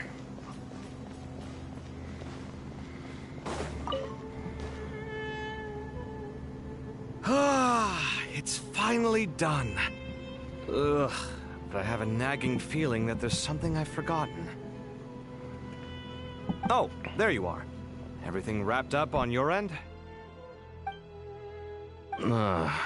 Okay, fair enough. That was a pointless question. We were working in tandem, after all. You must really be exhausted. Well, it's been a busy day for both of us. When work ends, you clock out. No looking back. Yeah, we're definitely due a break. Probably a little late to start drinking now, though. I'll stick with water. Here, this one's for you. Thanks. You want a bite to eat? I can grab us something. Or wait, I think there's a stove nearby. Let me take a look. Are you nervous? A little, yeah. Unlike you, it seems. How are you not feeling at all nervous? Because everything that happens next is beyond my individual control. I don't worry about things I cannot influence. What do you mean, cannot influence? You're the one who came up with half of the strategies we ended up using. There's only so much I can do. I was only doing my duty. Was it like this last time, too? You mean with Azar and his accomplices? Yes and no. The situation back then was easier to control, but we weren't as prepared as we are this time. So the enemy is stronger, but so are we. I still vividly remember the way you interrogated me in the library after the fact. Where were you when Sumeru needed you most? If your memory is so vivid, you might also recall that it was you who came looking for an argument. You're often the one who initiates these things, you know. I came for a conversation! I didn't know it was gonna turn into an argument! Anyway, at least I showed up this time. So, what do you think? What do I think? I think we're certainly better off for it. It's good having me around to help out, huh? Absolutely. As a citizen of Sumeru, you displayed a remarkable sense of responsibility in the face of disaster. Certainly feels that way. I just shudder to think how the world would have ended up if we hadn't gotten control of the situation. So, do you think this is what impending disaster looks like? The sky is so clear, and there isn't a whiff of decay or destruction in the air. It's hard to imagine that the fall of humanity could happen on an ordinary day like this. Awful things happen all the time. Sometimes people can stop them, and sometimes they can't. What you and I have done is increase our chances of stopping this one. Lofty ideals may provide no defense at all against nihilism, but perhaps little decisions can. Oh, nothing. It's nothing. I hope everything works out tomorrow. It will. As long as we stick to the plan, our chances of success are good. It's really strange. You're my junior, yet you always seem to act more like an upperclassman than I do. I think it's mostly a matter of temperament. Ugh. Walked right into that one, didn't I?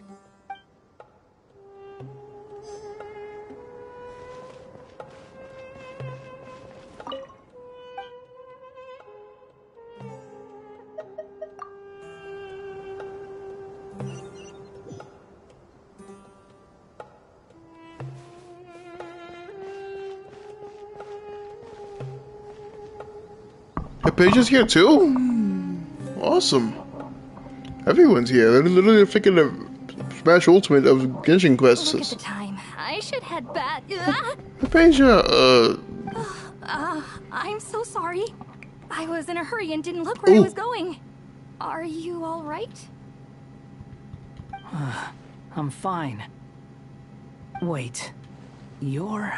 Yeah. Have we met? Yeah, kinda. Not exactly. I think we may have crossed paths by the house of Dana before. Oh. You're Hat Guy! From Vahumana, right? You recognize me? The clue's in the name. Mr. Hat Guy. Fair point. It's getting pretty late. What's keeping you up? I could ask you the same question. If I'm not mistaken, all the workload for the Ratawa Histarshan wrapped up a good while ago. Well, I have something of a background in Satyavada life, so I was helping the Dendro Archon make some preparations. but I must have lost track of time. Did you find the experience enlightening at all? Honestly, it was tedious and uneventful at first. But eventually, I think I did sense some profound truths. But they also brought a lot of suffering with them. I was told that I even shed tears while I was meditating, though I have no idea why. Sorry. I hope I'm not scaring you. Not at all. It just proves you're very accomplished in your research. Good night. I wish you all the best for tomorrow. Thank you, sir. You too.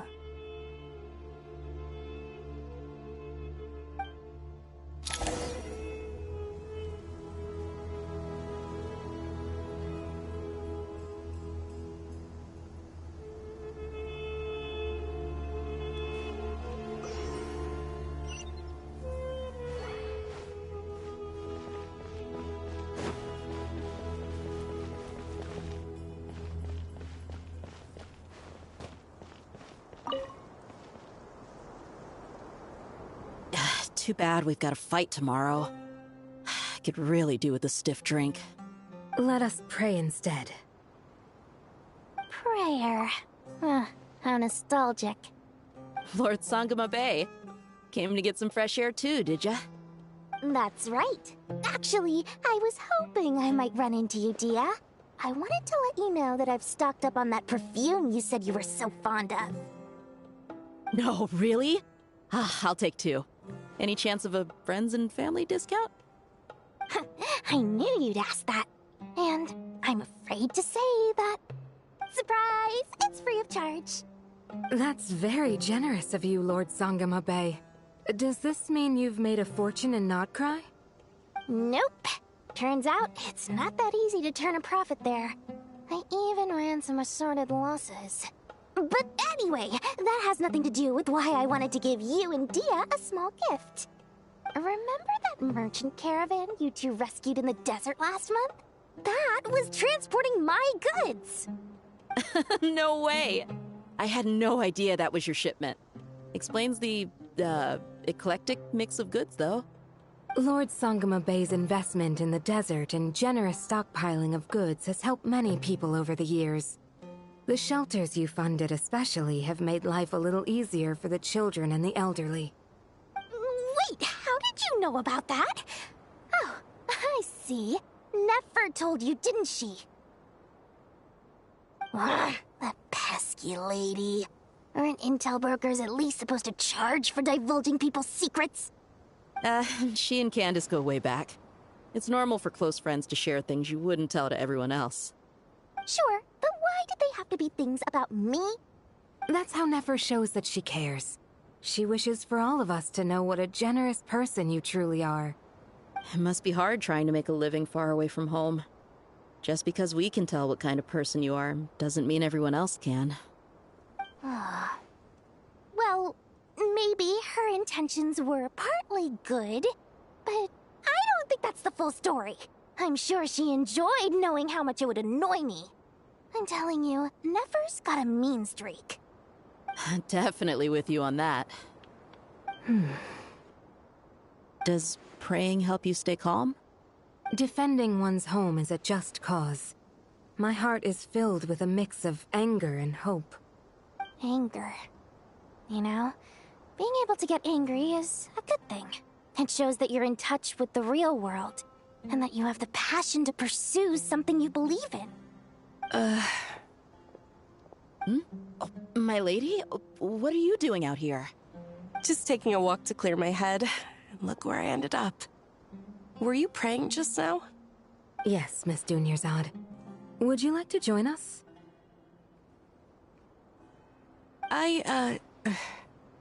Come on, it's fine. She won't mind who you pray to. Oh, then sure. I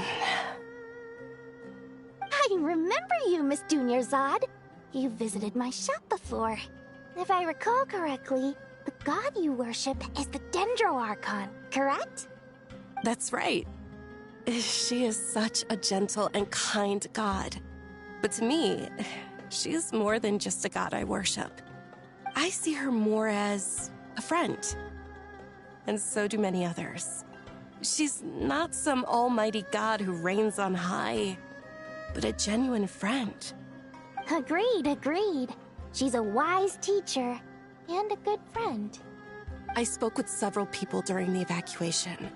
Everyone's aware that tomorrow's battle is one that ordinary people can join too. A battle to fight for our friends and our homeland. Oh, it makes me glad. I can finally do something for those who protected me. You've grown so much since we first met. Oh, a compliment? Ooh, more please. Thank you. My lady, you've always been a remarkably strong and ambitious person. It's indisputable. And that's not just a compliment. It's a statement of fact. What are you praying for? Our beliefs may not be entirely the same, but we both wish for the same thing. I pray that everyone will rise to the challenges ahead and return safe and sound. I pray for the safe return of all my companions.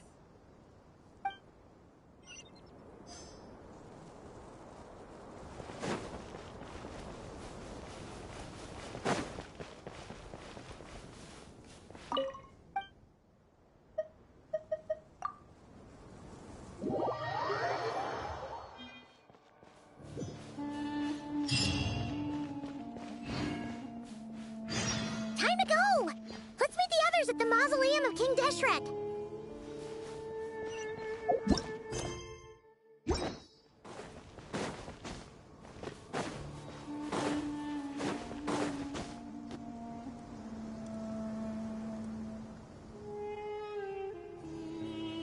I have not felt this way in a long time. Standing up high, gazing out at the rolling dunes. One cannot know what freedom truly means without first losing it. The golden slumber truly lives up to its name as a dreamland. Though desert sands exist there too, no mirage, no matter how glorious, can compare to true beauty. Dendro Archon, what is on your mind? I was wondering, whose counsel I should seek on the questions in my heart? What kind of questions? So many. More than can be put into words. As I once said to a friend, we look, we see, and we comprehend. But the question still troubles us. What are the many disasters that this world faces, but the sum of all irresolvable questions? The biggest question you should be asking is how to seize victory. Yes. Although, I would express it differently. I must not fail. And so the question I am most curious about now is whether the path to victory will be an arduous one. What we declare to be a young sapling, we may, in fact, find to be a towering tree, if we would only cast aside our ignorance and look beyond the veil of time to see her true form. Nahida! We're here! Just in time. My preparations are almost complete. Ready when you are. We're here too. Miss Nicole! Miss Nicole! You run so fast! I thought I'd get a lot of exercise as a forest ranger, but I can barely keep up with you. Sorry, I got a little carried away. Lesser Lord Kusanali, the equipment is ready, and the modifications to Aru are all complete. As discussed during our meeting, Accessing Irminsul via the Akasha is no longer feasible at this stage. There are other options, it's just... they're a little more extreme, and more technologically demanding to implement. Maybe you should take it from here. The architecture and functionality of the Akasha terminals overlap considerably with Aru. There is reasonable evidence to suggest that one was developed based on the other, or that they both utilize technology of the same origin. As long as the transplant and merge operation succeeds, Aru should theoretically work on a scale greater than the Akasha and approximately equal to Irminsul. It will become the largest active computing device in all of Teyvat. A system this powerful is capable of a lot of different things. In the past, the Akasha was primarily used for one-way information transmission, but I suspect it could also serve as a central bridging hub. In the pursuit of greater knowledge, some scholars have attempted to connect their consciousness to Irminsul through the use of terminals, incense, and meditation. Correct. In academic language, scholars who reach that stage are said to have entered Satyavada life. Hypatia has performed this practice many times in the past, and she was once under my care for a period of time. Right. And this at least proves that there is a zone within Irminsul that can be connected to. That's right. Providing wisdom to the people is one of the very reasons for Irminsul's existence. I think I understand where you're going. Please, continue. In that case, I'll skip to the conclusion then. We need to further modify Aru, merge it with the Akasha, manufacture terminals, and distribute them to every single person we can reach. Every person? Even the desert folk? Yes, everyone. I've already calculated the amount of raw materials we need. So you mean we're going to get new Akasha terminals? Yes, but this time the people of Sumeru won't be using them to acquire knowledge, just to connect to Irminsul. That's the key. When we evacuated the city, we brought all the important assets from the House of Dana, in case we ended up needing them. Fortunately, this included the Akasha system's main terminal. We've checked all the relevant records, and one thing is certain. Nothing like this has ever been done on this scale before, so... Everyone in Sumeru is part of the plan. Whoever controls the people controls the situation. Since this function of Irminsul was introduced, it has only ever been made available to scholars, who don't constitute a particularly large group of people. But by expanding the scale to include all the people of Sumeru, all the individual connections will stack up to create a significant load on the system. Under normal circumstances, Irminsul would be able to cope with the additional load. But with it already being under strain from other activities, its remaining capacity is limited. Thus, it might be possible to shut it down completely by overloading it. Did it overload Irminsul? Oh, cutscene. Alright, what's the plan? Counting down. 3, 2, 1. Are you ready? Come on, Carla, you got this. Ready. Ooh.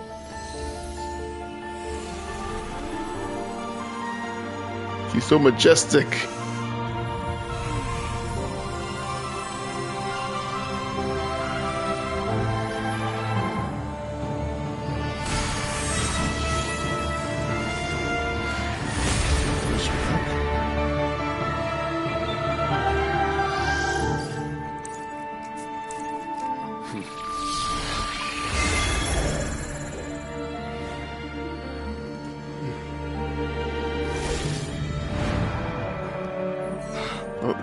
She in? Did it work? In the past, when people sought knowledge, they turned to the Tree of Wisdom.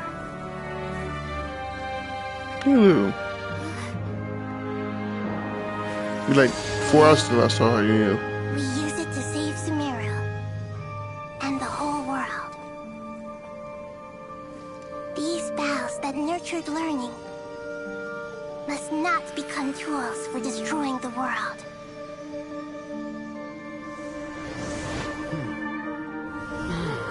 Oh, yeah, we didn't default in the cutscenes in the CG ones. Okay. I mean, I kind of figured that.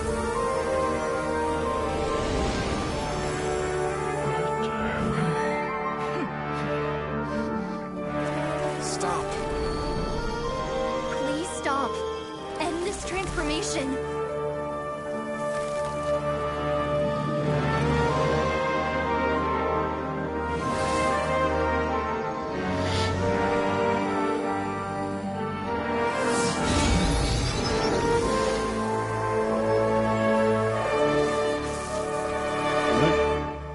You would shut down Irminsul just to stop me. Here he is. You fools. I have all the time in the world. We beat you once, we'll do it again, asshole. Success! The evil Irminsul tree is The evil Irminsul tree. Great.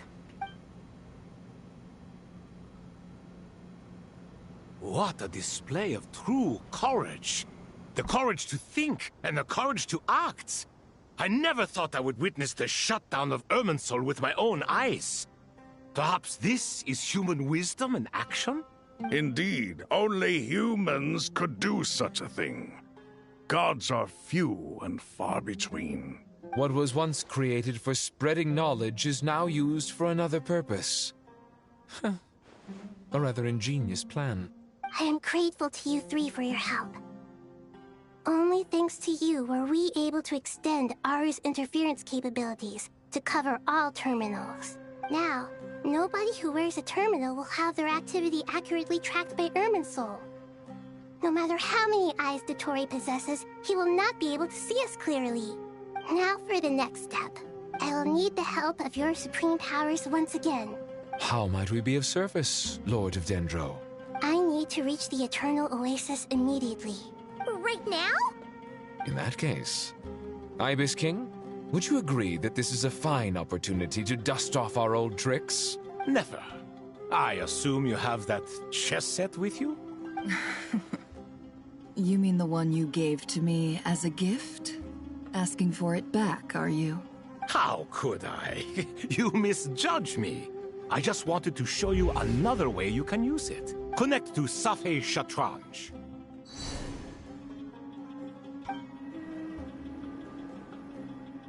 Safei Shatranj? You mean that place in the desert? Thoth's chess set gains its power from the chessboard laid out in the desert by King Deshret and ourselves. All ceremonies conducted using the chess set must be activated via Safei Shatranj. In other words, the chess set is an extension of the chessboard. In the past, moving a chess piece was a sacred and momentous act. Transfer initiated. Entering live combat mode.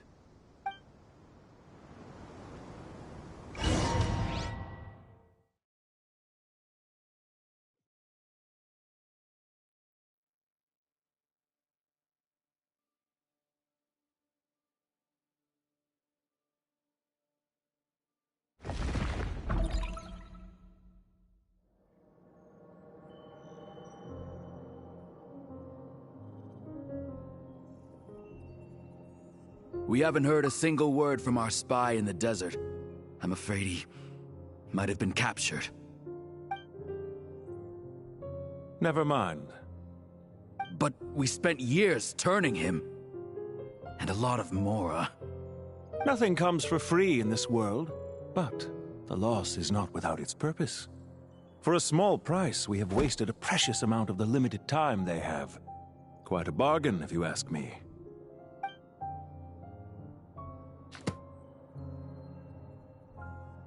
Understood. Weighing profit against loss is a necessary part of life. But to tell the truth, I have been operating at a loss since this all began. Since many centuries ago, in fact. For instance, why would a banker act as the executor of a will? If you hadn't deposited your personal belongings at Northland Bank, I would have no reason to be here right now.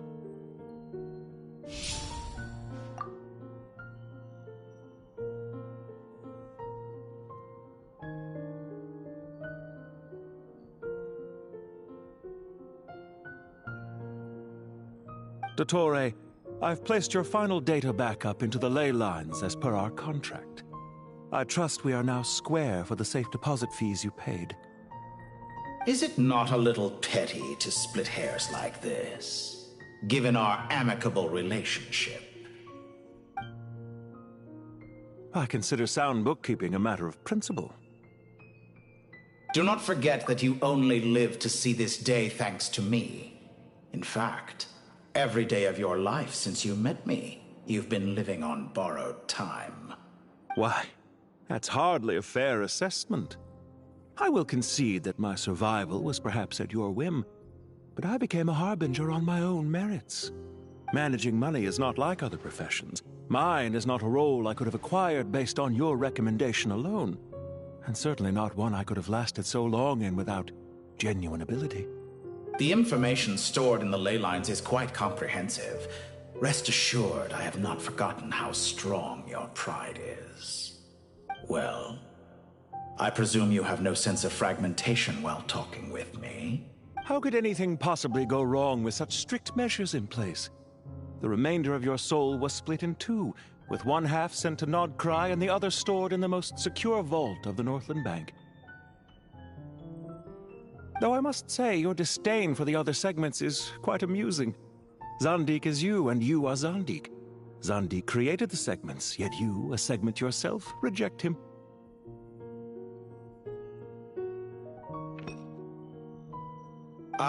That is, Zandik, created segments of various ages in his later years. To achieve this, he had to freeze time and part with a portion of his soul. But as constructive as it sounds, it erases my uniqueness. If each segment is equally me, then by the same token, none of them are truly me. A soul living forever in the past inevitably holds different views than he did in his later years. The same thing that completes me also restricts me. You too might ask yourself which stage of your life you want to be preserved at. The day your business failed? Or the day you were framed by a gang and sold off to a medical lab as a test subject? We needn't dredge up the past. This undesirable plan was eventually scrapped. Lesser Lord Kusanali was quite right. I needed an opportunity to eliminate myself. And after that, I concluded that there was no more effective plan than directly splitting the soul. Once the soul is transferred out, you will find that creating a physical body is far simpler than creating a puppet. The other half of your soul suffered a crushing defeat in Nod-Krai, you know.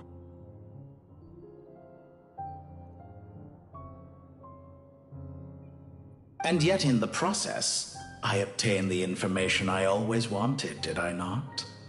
Because now we finally know where the best testing ground truly lies. I once thought your ultimate goal was to ascend to godhood, but as it turns out, that was merely one of your experiments. Experiments take many forms. Most people are too eager for success, too fixated on the end goal. They forget that the experimental process itself is just as important. A suspiciously vacant seat, a new face. I trust you can put two and two together. The reason it doesn't exist is because someone tampered with the record. What can I say? After all your efforts, you really did uncover the world's secrets. So, is the new world you promised a lie? No, it never was. I am glad to be able to control Irmin's soul from within. Now I shall attempt to create a new world inside the existing one. Almost everyone faces the prospect of death, but not a single person has ever been able to experiment unrestrained in the afterlife through sheer force of will. I am the only one to have overcome this enormous challenge. Would I not be letting the world down if I didn't make the most of the opportunity to experiment? Clearly, the dividing of your soul did not affect the magnitude of your ego. Out of all the versions of you that have ever existed, this you is the most insane and the most radical. Is that why you chose to work with me? Which was it then? My insanity? Or my radicalism? Could I call myself a venture capitalist without a suitably ambitious plan to invest in? Yours happened to fit the bill quite perfectly. Well then, I must say, while I am surprised enough that you showed up at all, what surprises me more is that you chose to present yourself as my former subordinate, and not as the banker Pantalone. Why make things harder than they need to be? Exposing my true identity in a situation like this would only serve to destroy diplomatic relations between Snezhnaya and Sumeru. I daren't imagine the consequences. Showing up in the name of the original antagonist gives you the recognition you rightly deserve, while also being sensitive to Snezhnaya's predicament. It was an easy win. As for why I'm here, if you're suggesting that your credit is in the negative, I won't argue with that. Many people say that about you. I'd argue that a significant factor in your willingness to cooperate is the fact that you have but a few years of life left after my death. Living and dying together has a way of binding two parties together rather closely. Is it not true that a relationship should be judged by both the positive and negative returns it yields? So some of what I said actually made it into your head after all. It's true that I hope you don't die too soon, but don't you find that a strange thing for me to say? After all, you've already had quite a long life, especially for a human being. Let's not pretend that you're any more innocent than I am. Are we not the same in this regard? We both despise the existing laws of this world, and neither of us enjoy being under anyone else's control. Is it really so greedy to want the world to operate by a new set of rules? Of course not, my dear friend. And as I've said before, mutual interest is the foundation for the most reliable of relationships. You can attest to that. I just hope there never comes a day when I have to work too hard to prove that. Read greater, sir. People have been spotted approaching Sumeru City. How strange. Despite your access to Irminsol's data, it appears the soldiers noticed before you did. They must have found a workaround. Well, Dottore, I trust you know what this means. The fact is... They're coming. They'll breach the city gates any moment now. But even so, I would say Irminsol is a wonderfully convenient thing on the whole. If you do manage to create a new world, perhaps you could plant one outside my office, too. I'll consider it. What do you need me to do? Stall them? The experiment will take time. Stall them for as long as possible. Very well. But you're really asking for the moon here. Have you heard this story? There was once a guilty man, kneeling in the center of a church while an angry him to justice. He pleaded with the gods, begging them to grant him one final request, the chance to finish confessing his sins before he was sentenced. Many suns and moons passed, seasons changed, and still his confession continued, as if he intended to speak until the end of time. Are you suggesting I worship you as a god? Or were you hoping that I might confess my sins to you? Certainly not the latter. That would make my life miserable indeed. For someone who despises them so, you never seem to have any objections to me creating or becoming one.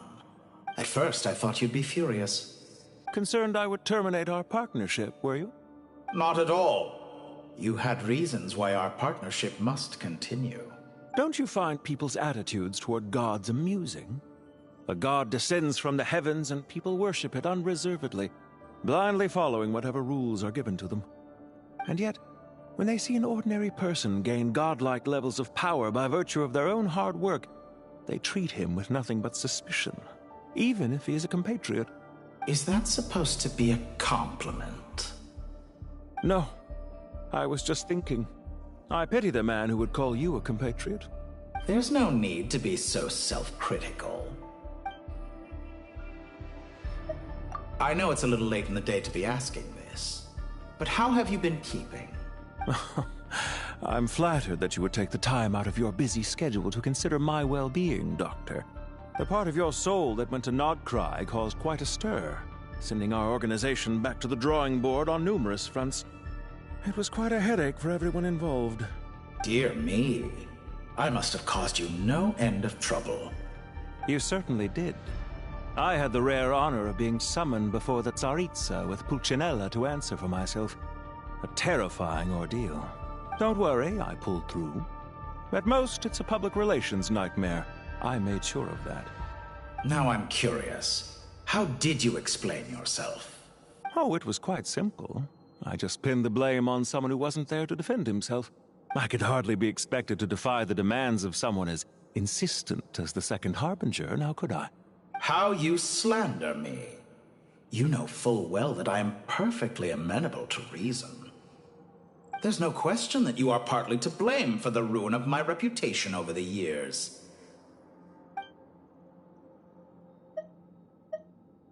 Do you have anything lined up for when this is all over? Hard to say. Field work always takes quite a toll on me, as you know.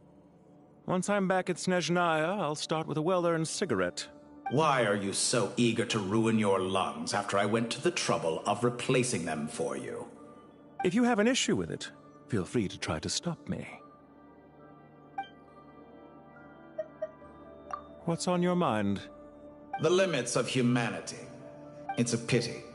Despite running countless calculations, I find there is simply no way to reduce any further the amount of one's soul required to sustain an individual. It's rare to hear you admit to being unable to achieve something. I beg to differ. For instance, as I've told you before, the original me was prone to motion sickness and couldn't make long train rides. Ah, yes, of course. One of the reasons you often sent yourself out on errands.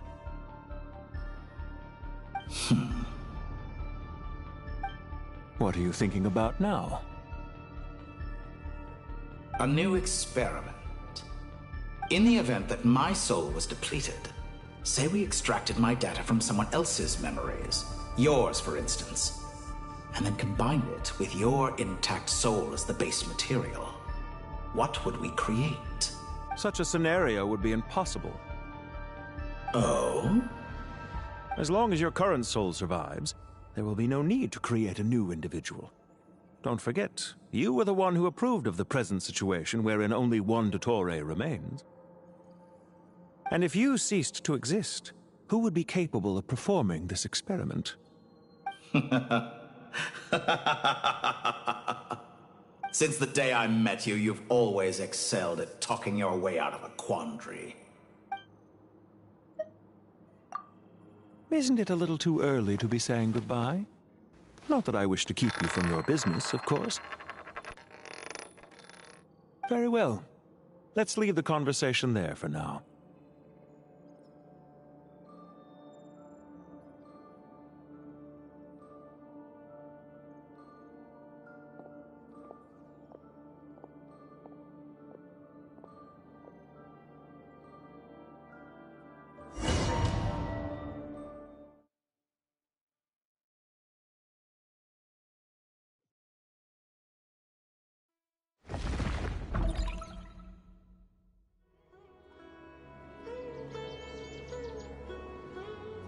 The power of King Deshret's 7 pillars is truly remarkable.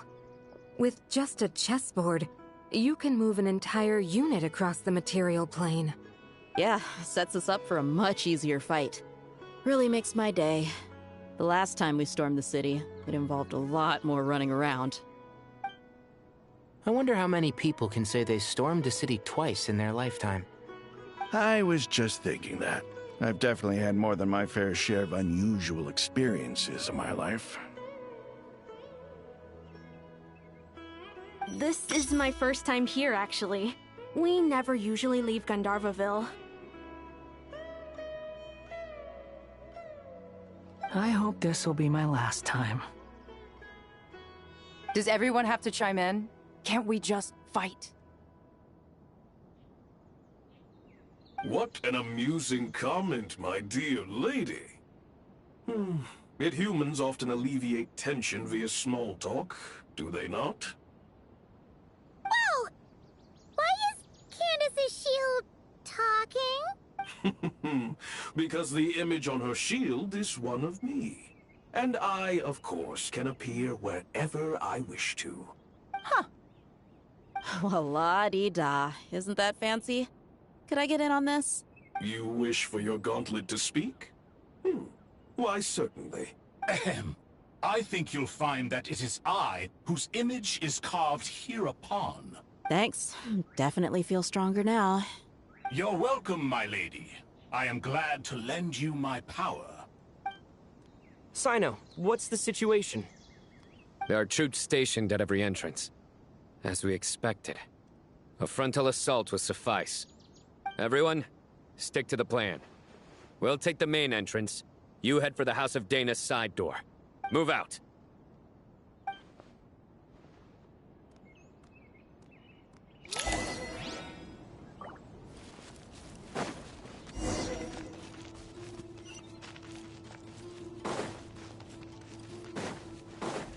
Out of my way! Your turn. Take this!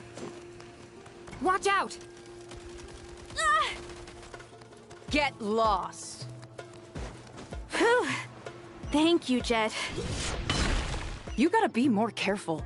If you're not ready to put your life on the line, you can't be certain of defeating your opponent. She's right. Keep your wits about you, Rana. Your sins weigh upon your soul.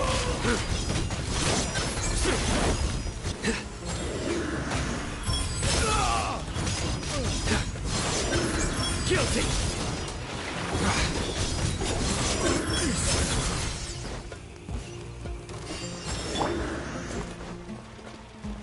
Buckle up! Hi! You asked for it!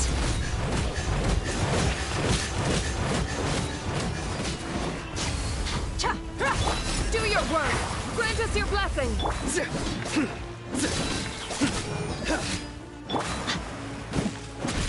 Now escape! You can't run from... Take them out and secure the harbor. Reinforcements will arrive by water. Consider it done. Show no mercy. Justice served!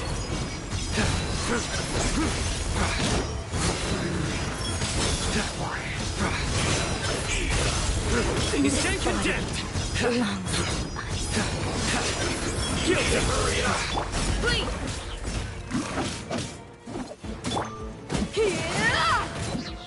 Roasted fry!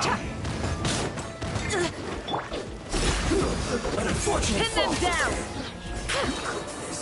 Through.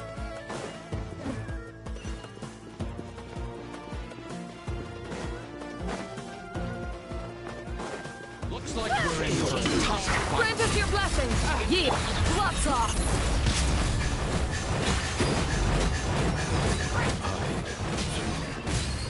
Look alive! Nowhere to run!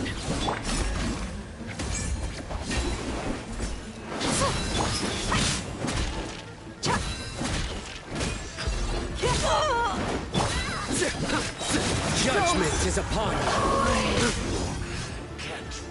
Use of force authorized. Stay condemned! Your penance is due! Stay condemned! Guilty!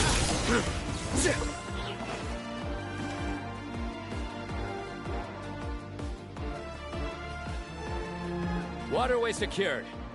Brothers! Sisters! Perfect. Just in time. Welcome.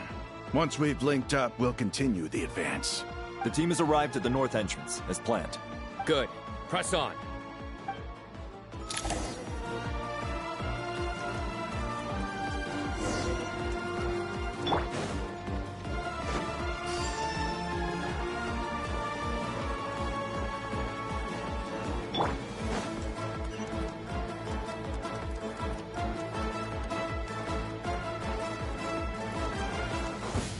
Are you? We stand prevailed! Too easy. Let's get it on! Hi! You're dead meat!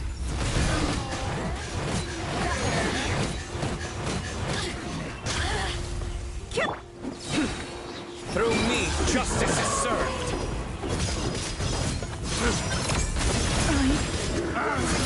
Stay condemned! Guilty! Your penance is due! Take too long.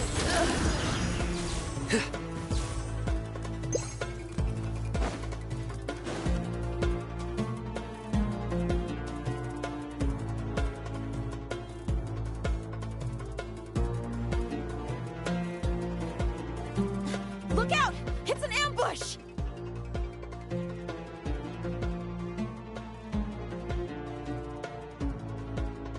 Finally. We need to hurry. Take the middle road now. Mahamatra Sino, area clear. Don't relax just yet. More Fatui approaching from the right.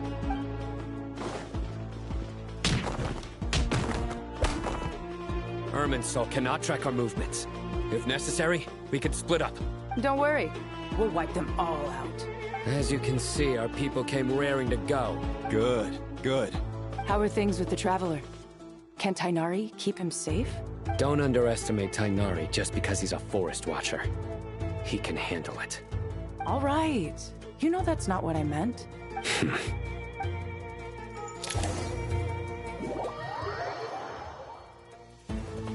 Sino and the reinforcements have drawn the Fatui's fire away. It's our turn. By using a cluster leaf of cultivation, we can pass through certain terrain silently. Good luck with that. We'll just fly up there. Huh? Oh, yeah. Paimon forgot she could fly. How? Ready? Ready. Let's do this. But we're not Denja. Oh, wait, no, he's Denja. I know how this works. There we go.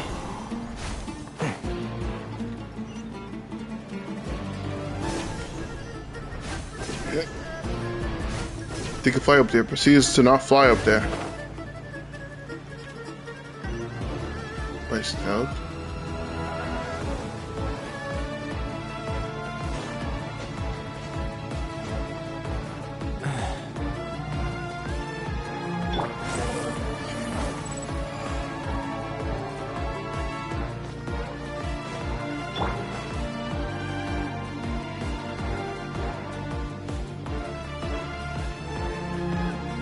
Uh-oh.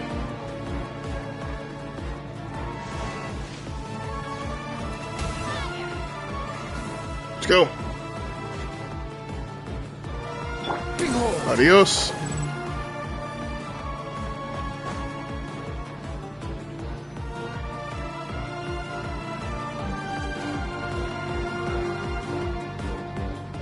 Fatui soldiers up ahead.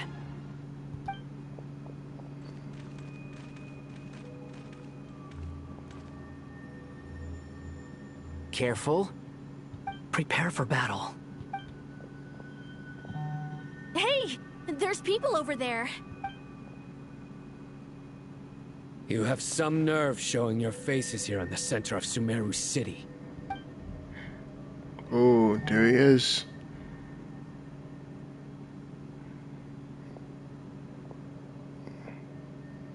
You're right on schedule. Pantalone. Well, this guy sure as heck isn't your average Fatui sergeant.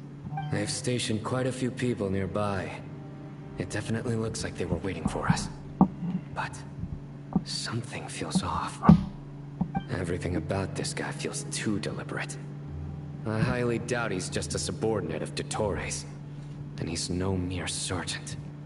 Whatever his rank is, it's high. It's 9. Much higher than we thought. Not that high. So you've been waiting for us. But it looks like you're geared up for a conversation, rather than a battle. Very clever, General Mahamatra Sino. I know you're the one in charge of this siege, and I look forward to making a deal with you.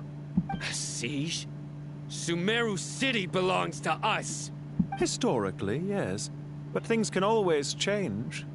We have quite a sizable force with us, you know. For instance... There's a Fatui ambush at the north gate. Can you handle him? We can for now. Yes, I'm quite sure both sides can hold their ground for the time being. The battle has not yet reached its climax. But what happens next? Do you enjoy watching bloodshed? Surely some of those here are people you count as friends.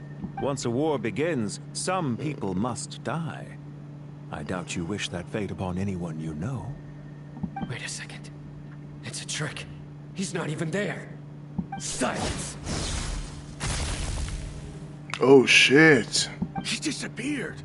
What was that? A ghost? Yo, Pantaloon's kind of scary as like an opponent. Like, strength-wise, probably definitely weaker than Traveler, but like just their cunning, that's gonna be a problem. Curses! He was never there to begin with. That was just a shadow projected there to lure us in. Yeah, he's gonna be a problem in the future, isn't he? Enough talk! Attack! I apologize for being unable to accompany you at this crucial moment, but I am compelled to leave for reasons beyond my control. Please excuse me. Sumeru's General Mahamatra is quite ruthless. It's a good thing I wasn't there in person. Your illusion held them up for a time just fine. But now that they have seen through it, they will realize you were just a decoy. Decoy or not, what matters now is that they will be heading your way imminently. Not imminently. They are already here. Is it time to put an end to this man's nonsense? Swan Fury. By stealth? Bro, we're just cruising up there. We're not really stealthing anymore.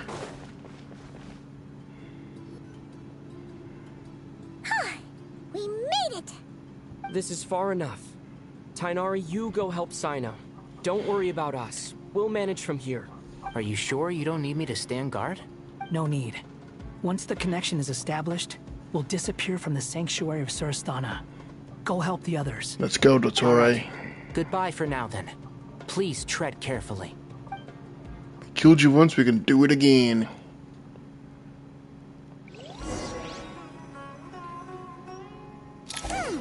Now where's the interface Nahida mentioned? Come on, where's it hiding? Connect to Irminsul. Found it. It's over here. Let's go. We can connect to the inside of Irminsul through the Sanctuary of Surasthana's built-in security system. You should be pretty familiar with the process. Yeah, we've done this before. Is it the same route as last time? For the most part. We don't need to adjust any of the parameters. Then I should be fine. And Paimon?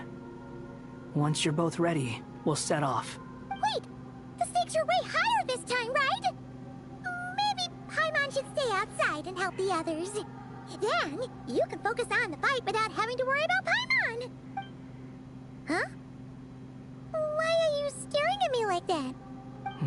It's nothing. I just suddenly realized how much you've grown. Aww. Hey, you've grown quite a lot yourself. Don't you two start getting into it again. Right? Like, bro, we're from freaking hating us to now we're just chill. Well, anyway, Paimon thinks she's pretty knowledgeable. Who's the best guide in Tavatigan? And don't forget, Paimon's a college student now. This is canon. She's a college student. What do you mean? If we say Alhatham's not a weirdo, it's hard to explain how he came up with the idea of you applying to the academia. Like, how?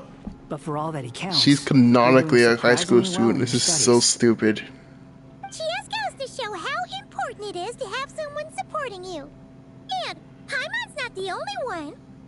Let's not forget that you only became a student because of Nahida's personal recommendation. That's fair. I have learned a lot in Sumeru. Oh yeah. Did you ever come up with that ugly nickname you promised me? Oh yeah. What? No way! We're friends now. Paimon gave up on giving you one ages ago. You shouldn't have. Anyway, isn't Hat Guy enough of a nickname for you?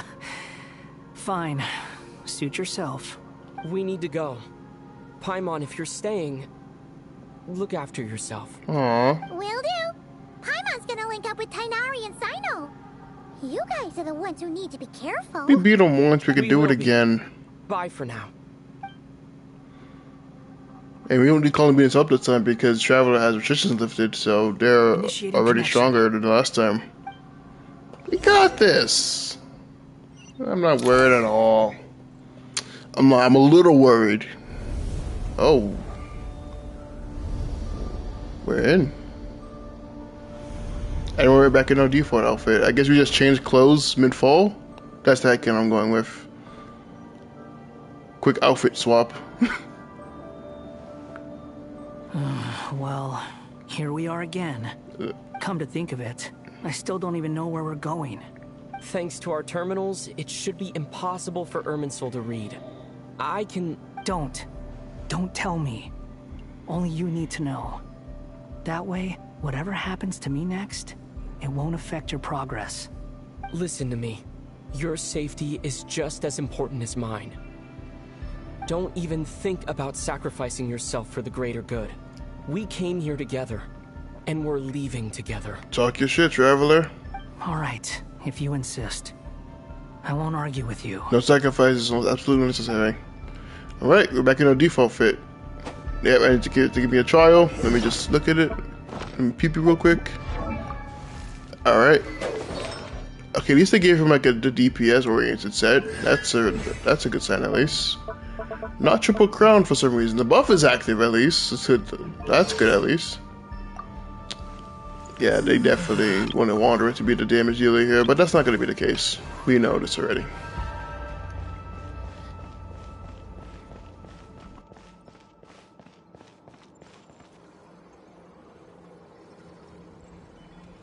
This place looks so different from how I remember. It's unrecognizable. It's a complete mess. Like someone's turned the place upside down. Must be Dottoro's doing. Either he's searching for some information he needs, or... It's still changing. He has to know we've entered Irminsul. But luckily for us, he can't pinpoint our location. Be on your guard. Don't let him find us. Yeah, he knows we're here. We gotta be careful. The red parts have probably been corrupted by Dottoro's power. Don't touch them, or you might alert him. Got it. Explore Irminsul. This is insane. I didn't think we'd be. He's looking for us. Tread carefully. That wall could be a problem. Yeah, how are we supposed to... It looks breakable. Give it a shot. Behold! Well, I guess that's why they have...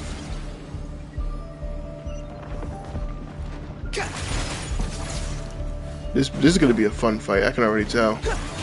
Oh god!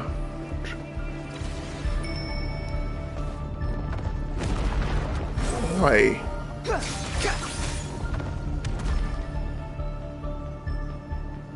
Okay, let's try this again. Wait.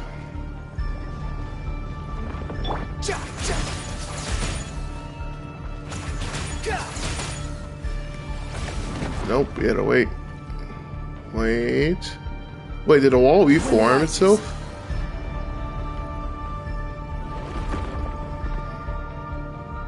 Nice. Okay. This feels like it's gonna be annoying.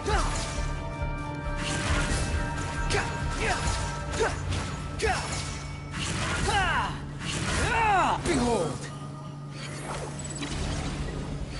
Ugh. Something I'm missing. How do I...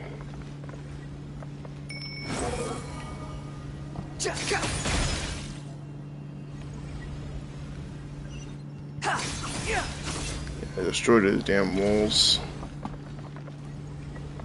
Listen, I'm just saying, if he wasn't at least a little scared of facing the Traveler again, I'm just saying, he wouldn't be having all these extra nonsense defenses. Like, clearly he is. He remembers what happened the last time they fought. The last times they fought, they fought quite a lot, actually, now I'm thinking about it. 6.2 they fought, 6.3 they fought a lot. Hurry up, get... Why did you stop dashing? The same old trick again? Are you kidding me? Let's handle it just like we did before. This cheap trick isn't gonna stop us. Yeah, you wander for like the range. Oh no, it's a trap. Is that why he was using the same trick over and over again? Probably, oh god.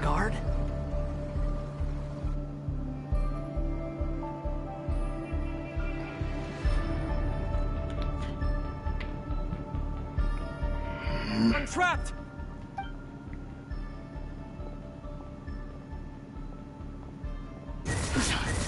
Why won't this thing budge? Hello? Hello? Can you hear me? Nicole? Nicole, is that you? Yes. it's me. I'm monitoring your progress from inside the Eternal Oasis, and I have to say, this terminal is simply marvelous. It makes tracking you so much easier. I couldn't see anything at first, but now that you two are inside, I can use your location with support from the terminals to get a partial view of the situation inside Irminsul. It's not the clearest image, but it's better than not being able to help at all. So, here I am. I can't intervene directly, but I can help to guide you out of the jam you're currently in. So please, just follow my lead. Alright, you're in charge, Nicole. Dottore in his current form is a blight upon both Irminsul and the ley lines. Pay attention to your surroundings. There must be sources of his contamination nearby. The corrupted information is... Is that one of them? Precisely. Take it out. Good work. But we're not done yet. Stay close. And let's see if we can find any others like it nearby. Alright. This is going to be an interesting fight.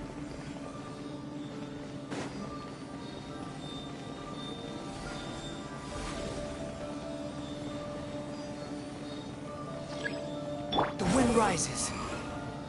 Yeah, you can't climb in domains for some This must be another strange reason. Agreed. Now... Wait!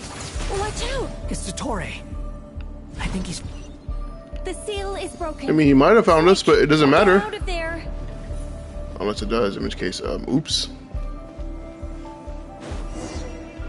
Where exactly do you think you can run to? Hey, Zan. What is that? Oh, God. What is this? Don't let that thing touch you. Dodge that attack. Which one? There's multiple. Whoa. I hate being nerfed in lore. Got infinite stamina here, so I don't have to worry about running out. More than one path. Which way do we go? Nicole? Trust me. Alright. Fleeing like vermin. What a pathetic sight. Hey! Watch yourselves. Hey! Stay focused. Bro took offense to that. There's a cliff ahead. Jump! More of those corruption sources. QTEs? They did before, and open the exit Oh my God. as quickly as possible. I'm trying. They're relentless. Is he trying to wear us down?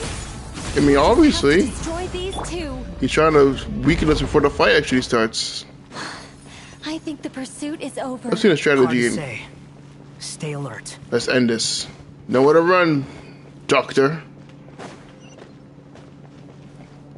You know what? Nah, we're gonna glide. We're gonna glide there. Yeah, I chose my drip just for this ass beating to remind you that's what I had last time we fought. Whoo, boy. I think we've made it to relative safety. Goodness, that was tough. You doing okay?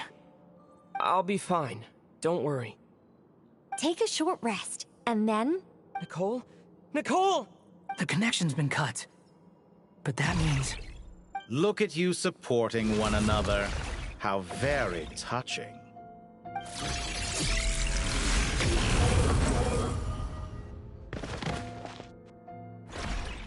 Dottore! Took you long enough to find us. You're more useless than I thought. Oh, really? I think I deserve a little more credit for my methods than that.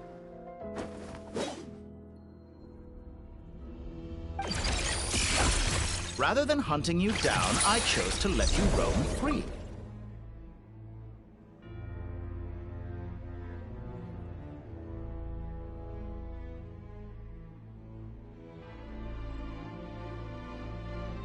I indulged your presumption that I was unable to track your movements. Played along with your clever little plan. Fleeing is for animals, but I rather enjoy watching you flee. Some things lose the will to run altogether as soon as you put them in a cage. If that's true, then why did you come looking for us? Because I wanted to observe you up close, of course. Don't misunderstand me, I'm not here for a fight. Is it so unusual that I wish to greet my old acquaintances in person? After all, it's been a while. Scaramouche.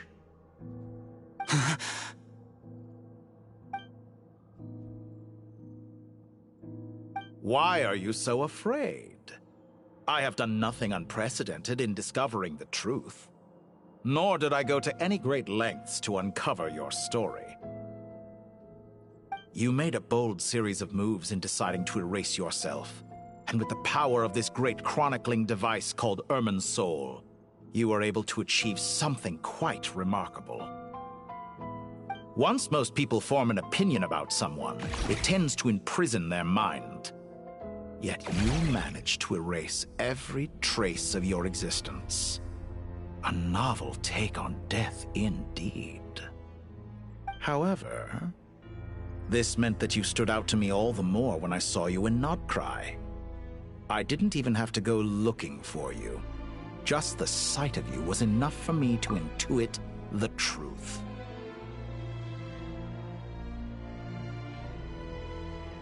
For someone in my position, connecting the dots was a trivial affair. It would have been more surprising if I hadn't managed to piece it together. You seem very pleased with yourself for figuring it out. I'm sure you'd even be more delighted to learn the full extent of your crimes. That would hardly be necessary. Besides, isn't there something that concerns you more right now? Something that fills you with dread? Let me put your mind at ease. I have no intention whatsoever of restoring any of the records you deleted. For one thing, it would be exceptionally difficult.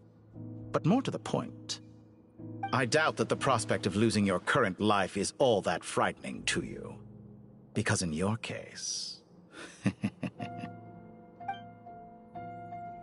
the cruelest twist of fate is that you'll never again have the chance to make up for any of your mistakes. Isn't it? Dottore?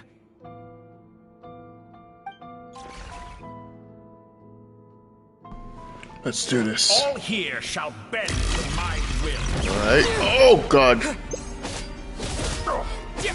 Staggered, huh? You don't need Columbina this time. You got this. I mean, it's a trial version. Obviously, my version would do much more damage, objectively. Come on, let's use this car. You're dead. Yeah. Oh, they're using his theme? Oh, okay, I like that. They're using his theme music from, like, when he first showed up in Sim. I like that, actually. Whoa.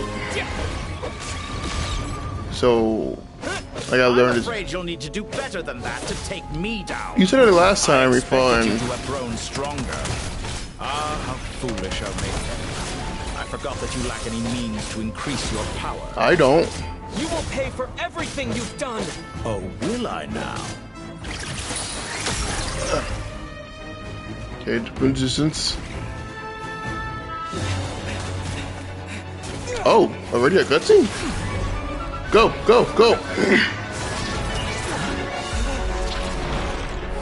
Oh, shoot.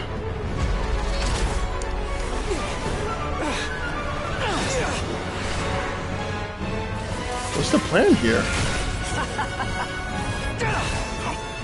Does the prospect of death amuse you? I could ask you the same question! Oh, I've been waiting for this! I'll distract Dottore. You focus on the mission. Got it! This is risky. Could Skara handle this by himself? I mean, he's intending not by himself. Traveler is here. So... for the hopes and dreams of the masses. Oh. Open the secret door on this enchanting night. May wisdom's light eradicate ignorance. Isn't he about to descend from the heavens to help us out? Commence data extraction.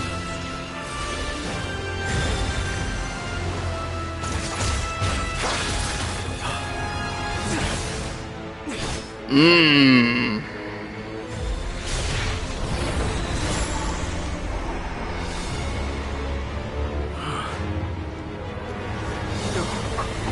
Oh, the weakening him.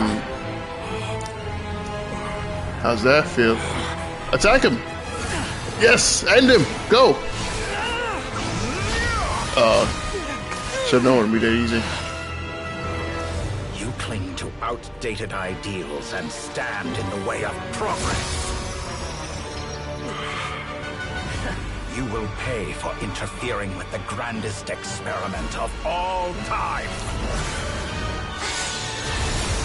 Oh. Hello? More from me, Nahida. Yo!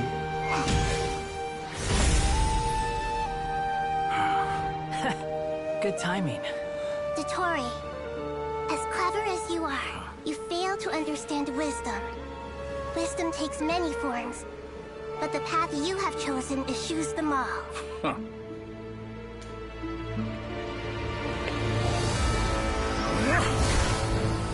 Oh, it's phase 2 time? Also, notice how no one is being buffed right now. Just keep that in mind. No one is being buffed right now.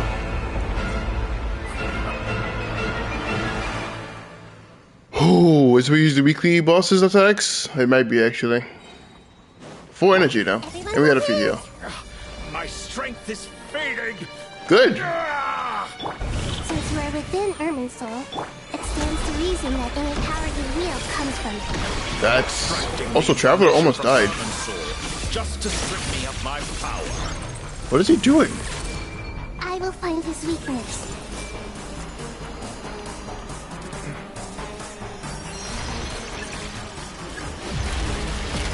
Oh!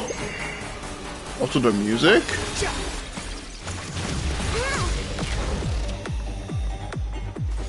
I admire your attempt. Oh shit! But it's nowhere near enough.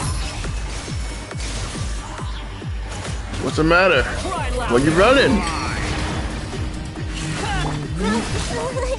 Ow. A petty trick. Your entire gimmick is petty tricks. What are you talking about? Squall Fury. Yeah, no one's being buffed right now. Just keep that in mind. Oh, that's...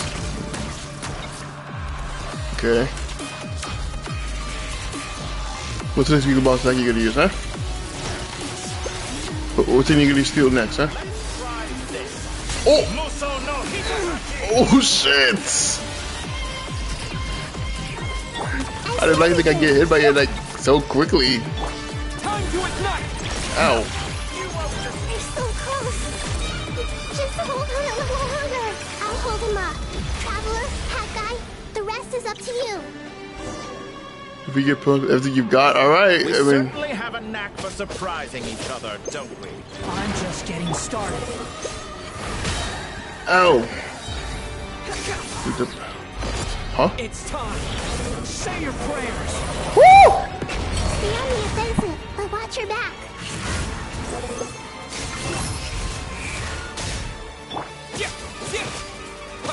Honed in flame.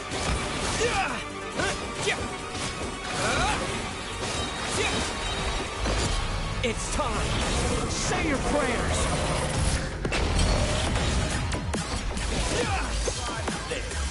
Muso no Hitotachi!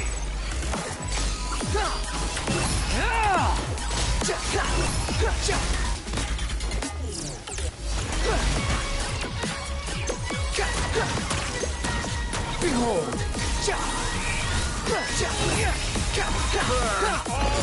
It's time. Say your prayers. Too slow.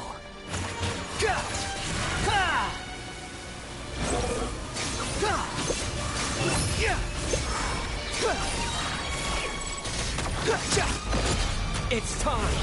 Say your prayers. Muso no Hitotachi! The wind rises.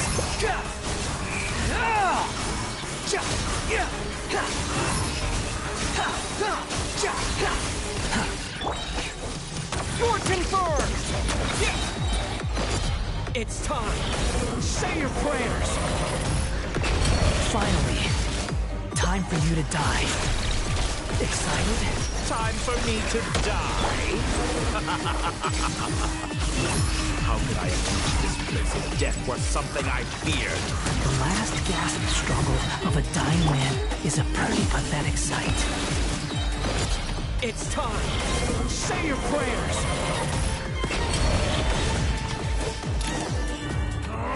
That's enough!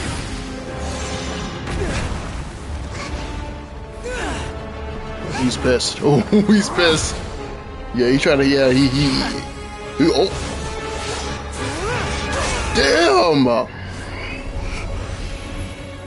was like, the notice was in our body. It's all yours. That was so long ago. Do with it as you see fit. Thank you, Moika. Just as you say, this world is home to some archaic things. And as you suppose, you are a formidable opponent. You have long coveted the secrets of wisdom. So now, I will demonstrate true wisdom in action. I invoke my supreme authority as the keeper of Irminsul. Commend me or condemn me. And give your verdict now! Wait, what is she doing? Blessed one of Mahakosaladhama, are you certain that you wish to exercise your authority to destroy Irminsul? Oh my god, the shades are here. Easteroff, Renova, Rhine-daughter. It represents both your roots and your foremost accomplishments. You truly intend to abandon the very thing you have always fought for? This is my decision. Irminsul has been corrupted beyond redemption. So we can't save it? Irminsul is the original tree of Teyvat. It is the means by which the heavenly principles maintains fate. Venti, I know that's you. The 7 Archons should honor and revere it, for their authority was bestowed upon them by the heavenly principles. It is precisely because I honor and revere it that I fight for the humanity it exists to protect. Wisdom is knowing how to weigh the options and make the right decision. If you truly care about the fortunes of this world, then it is me you should seek to preserve. Planting a seed begins the chain of cause and effect. Since you have become a great tree yourself, why should the loss of another tree be anything to fear? This is insane. It got so bad that she had to bring the freaking shades involved, bro. Yeah, I don't see a way he's surviving this, bro. He's gonna get smited by freaking Celestia itself at this point. Till we meet again, Lord of Dendro.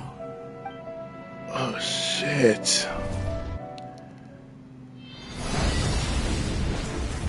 Wait, she's the one who burns it? Oh, that. It's a plot and a half. But that's putting her to be the one to burn it. The pure, cleansing fire. Oh, he's coming.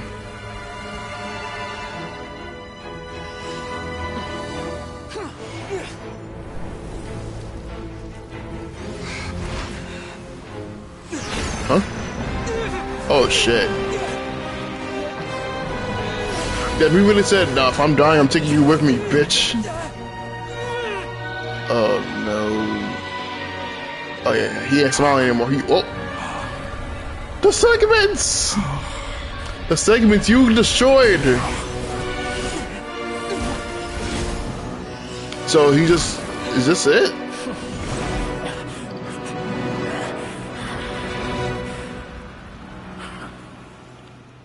Is that how he goes?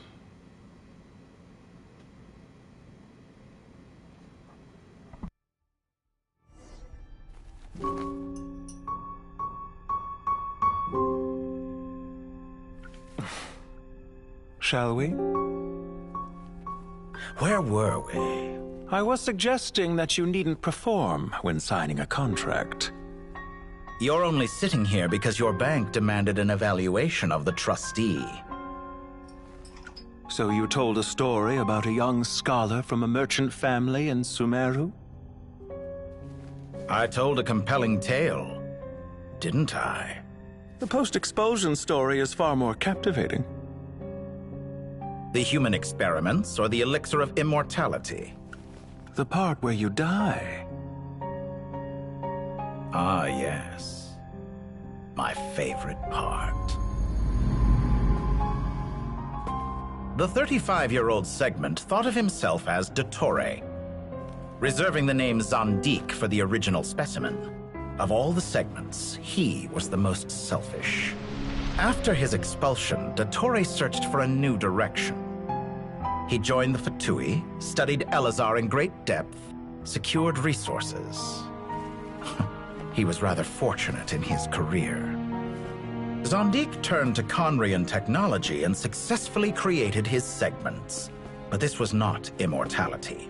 Even with backup segments, his body would still age. Still, thanks to Snezhnaya, Zandik found the ideal base for his experiments. Then a perfect partnership materialized at a crucial moment. The year that both parties realized they needed more time. Fortunately, Zandik succeeded. In a miraculous turn of events, he gained the extra time he needed. I seem to recall it differently. All right, it's true. No matter how much elixir he took, Zandik remained human and continued to age. Then, on the morning he turned 85...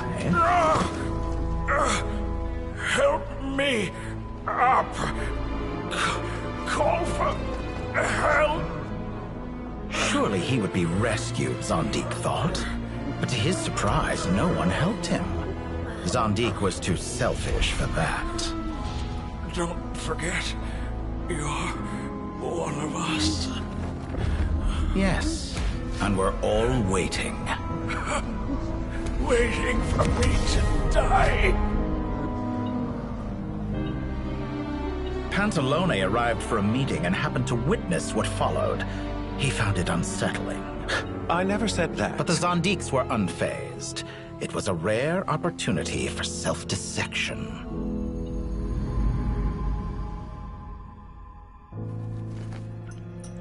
What does all that have to do with you depositing your data at Northland Bank? It has made me cherish my time in this world all the more. Fair enough. So you do have a sense of self-preservation.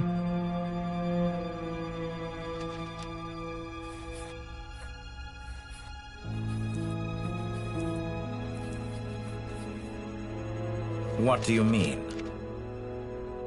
You're hardly normal, and you don't cherish life. You just don't want to admit defeat in the limited time you have. Even so, don't I deserve an interesting ending? I'm counting on it.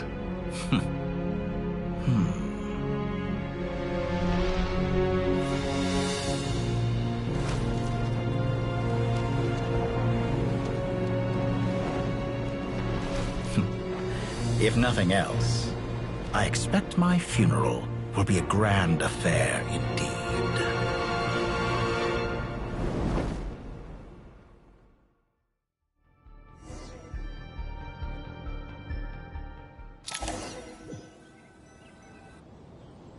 What a magnificent fire.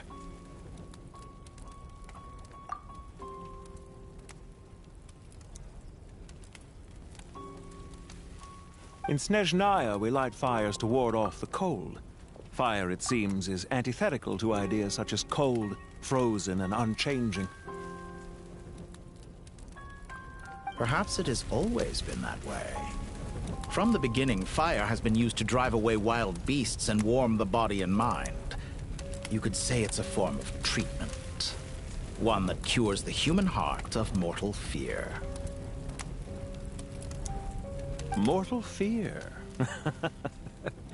Something you haven't been acquainted with in a long time, by the sounds of it.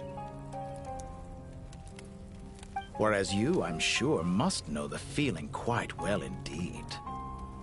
I remember when we first discussed the elixir of immortality. You claimed that extending your lifespan was about buying more time. But was that really the truth? You fear the prospect of dying a wretched end in this world, don't you? Of course I do. I'm only human after all.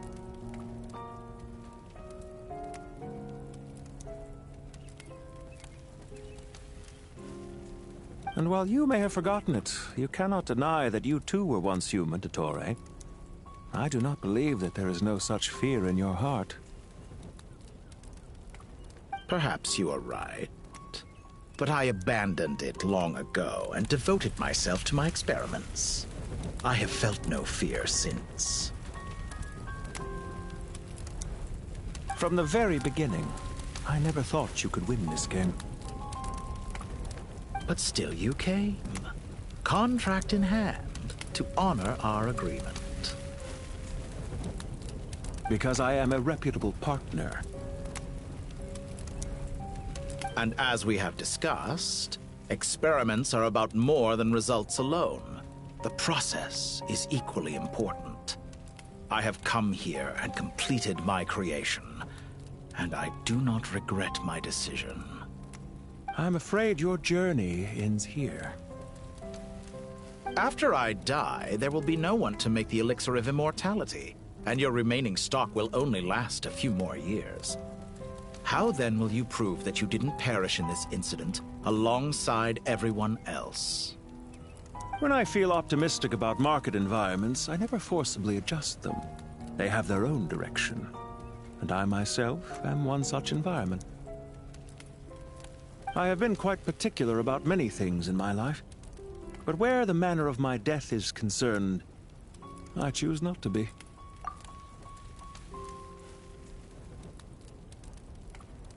You make yourself sound so magnanimous. Oh, but I am. And I hope you will be too. It may have been a long time since anyone told you this, Dottore, but I recognize that you are a truly rare talent. Ha! I can see it. The experiment in blasphemy that I've been performing all this time.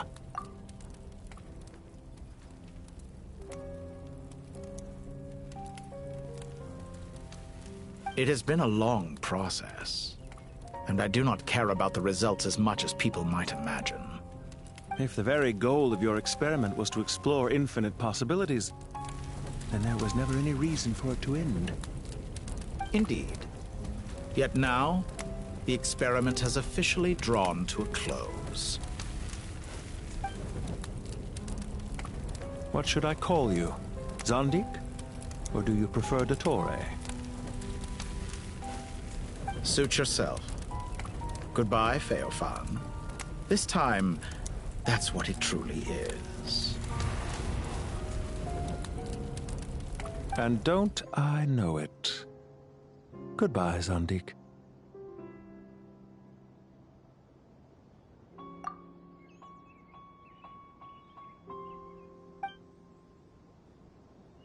I could have carried out many more experiments, but to me, Lord of Dendro, this outcome is certainly not the worst.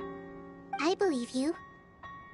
But unfortunately, this is where it all ends for you. This experiment does not belong to you, nor do any of the results. Experiment? It sounds like you're trying to outdo me in my own field. Wisdom is conveying information in terms that people can clearly understand. You know exactly what I mean. Indeed. I can see no further outcomes. Ha. You have a formidable mind, and you are braver than I thought. Setting fire to the very thing your survival depends on. Your previous threat was empty, but this time, it is real. When necessary, wisdom can be as fierce as an inferno. Some of the flames that incinerate you come from within yourself. Perhaps you are right. You see what lies at the bottom of the human heart, and that is your wisdom. Here is where your journey comes to an end. All that is yet unknown belongs to those of us who will carry on living. It seems I have unwittingly been your arch enemy all along. But now, it's all over. I do not deny your intelligence. But what you refer to as experiments, I would never describe in those terms. They are events that take place in the real world, and they are so much more than mere data. Goodbye. We will never meet again.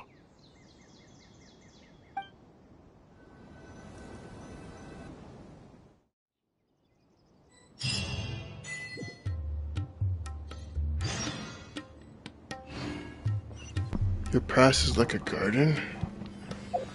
I'm assuming this is like the last part. That was a lot.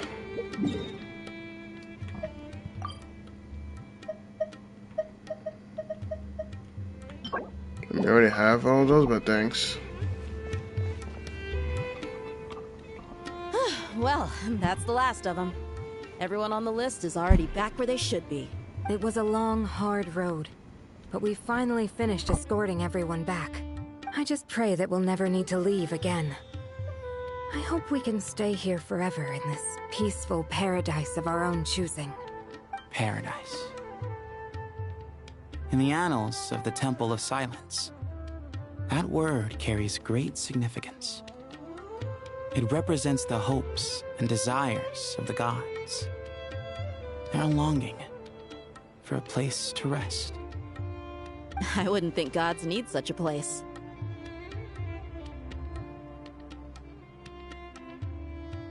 People always think they're the only ones who can lose their homes.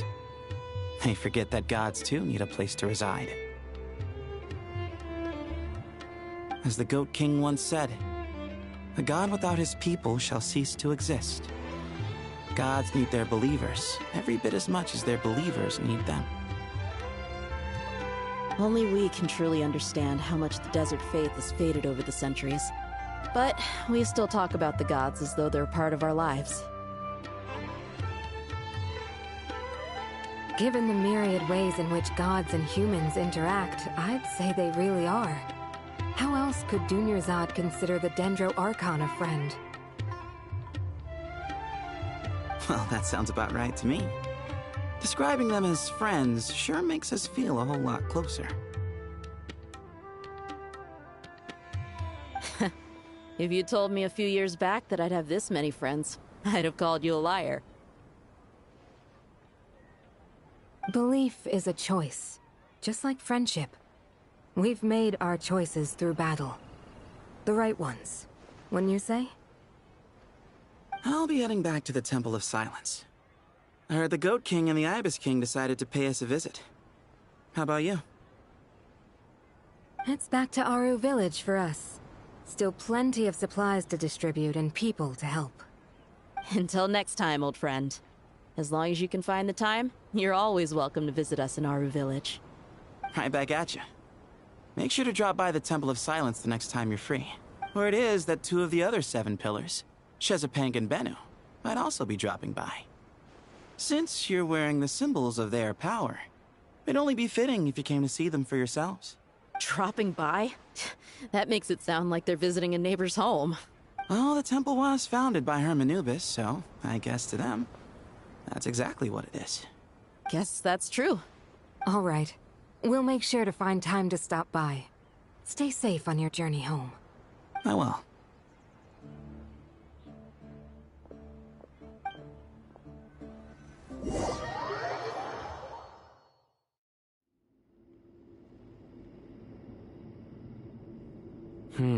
You do have a point.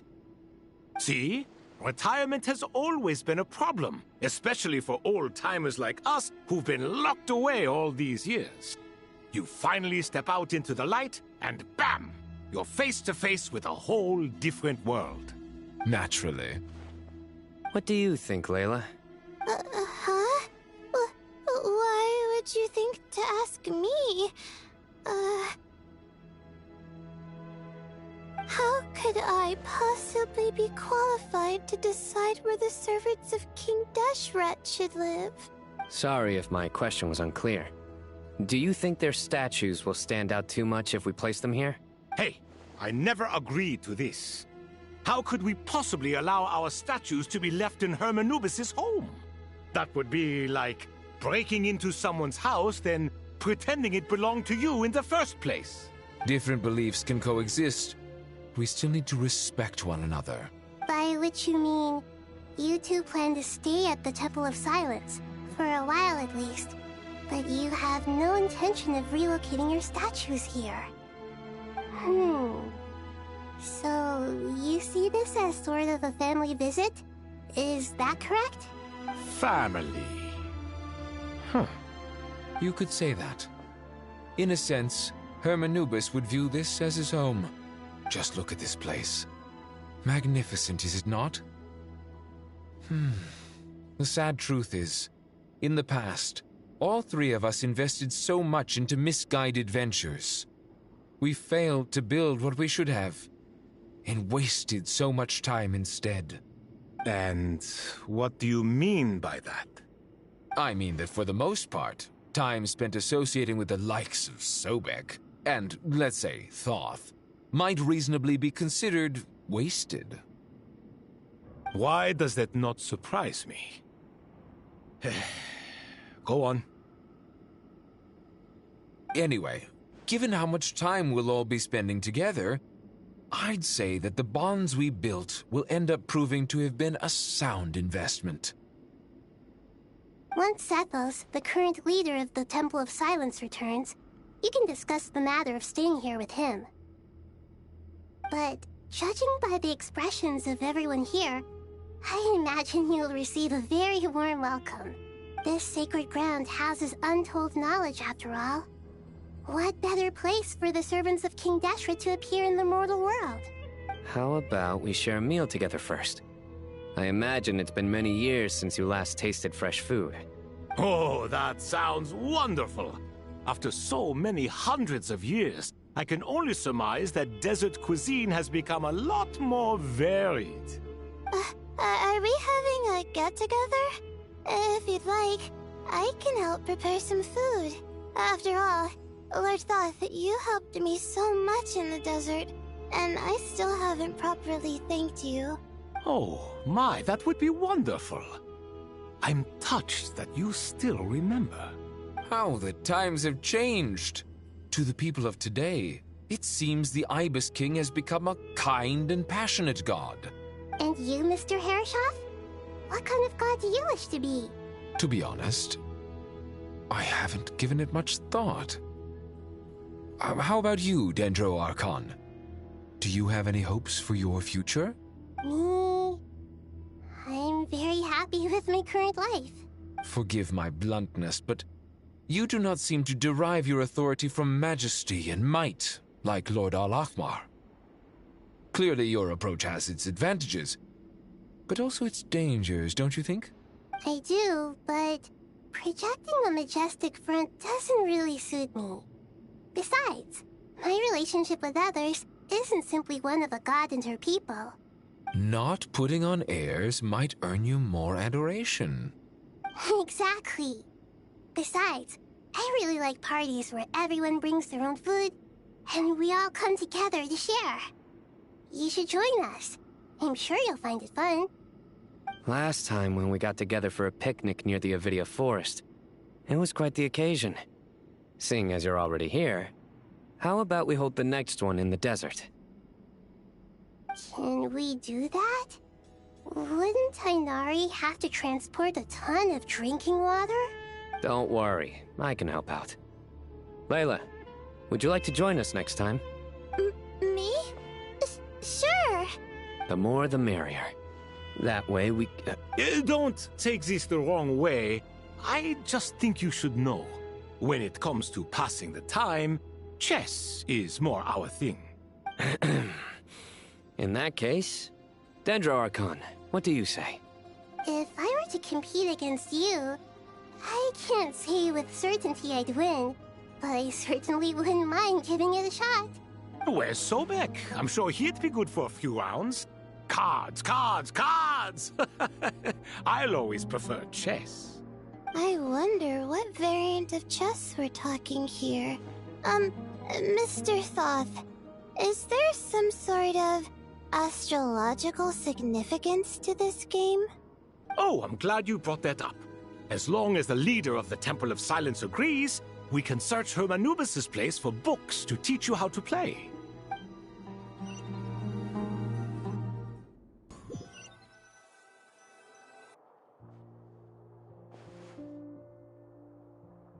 Such devastation visited on Sumeru City. So many houses destroyed or damaged in the fighting. Who could have foreseen this? Look at all of this. It's going to take me forever to tidy up. I suppose living below the academia doesn't always work out to your advantage. I would have thought a little appreciation of my sincerity and effort in helping to clean up this mess might be in order. Helping? Effort? This is your house! Of course you should be putting in the effort! If anything, I'm the one who's helping! So you see yourself as just a helper in this situation. I must admit, I'm rather shocked. If you're trying to say that since I live here too, I have an obligation to tidy up, fine. I suppose I do. Wait a second, stop changing the subject! Nevertheless, in the wake of a great storm, a missing roof is a predictable inconvenience. Can you stop making it seem like I care more about this house than you do? Doesn't it upset you at all to see your home in this state? I won't pretend it's ideal, but that's no reason to be upset.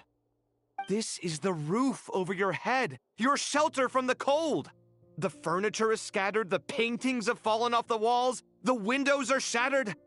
Don't you feel even a little disheartened? The way I see it, these problems are easily solved. Ugh, this is precisely why I hate talking to you about sentimental things. It's like banging my head against a wall. You simply don't understand just how much work goes into making a proper home. It sounds like this is causing you a lot of anguish. You mean the house or the paintings? I mean your sentimentality. Oh, well, yes. But I'd rather not dwell on such things right now. Generally speaking, when anguish becomes the norm, people usually make an attempt to improve their situation. But there are so many people and things in life that are difficult to change.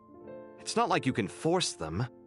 Besides, anguish can be a source of inspiration, and I'm not sure I could break my reliance on it. I'm glad you're able to make yourself think like that. What kind of a response is that? I was stating a profound truth about the very nature of art. Suffering is the cradle of all creation. Even you can't deny that. And I wasn't trying to. I'm just happy for you. Pure and simple. Can't you tell? Happy about what? Happy that you can always find an answer that backs up your views. You... More often than not, life is a process of running into problems and then searching for answers. Yours more than most. Not everyone's so good at justifying things to themselves. It's something that you've been steadily mastering. Huh. What about you, then? What skills have you been mastering lately? Pass me that box. Huh? Okay. You may consider this my progress on the path to mastery. What? Wait a second. Isn't that box mine? Hey, it is! It must have fallen off that shelf. I'll hate them. Those are my paints and inks. Would you like me to put it in your bedroom for you? Huh? I mean, sure, if you don't mind. What kind of progress is this? Does he think he can bribe me? Not that giving me back my own things is much of a bribe. These books on the floor, they're a complete mess. And this one, didn't he say it was an out-of-print collectible? It's completely covered in dust, and some of its pages have even fallen out. Ugh, guess I should help him repair it. This one too. And this one.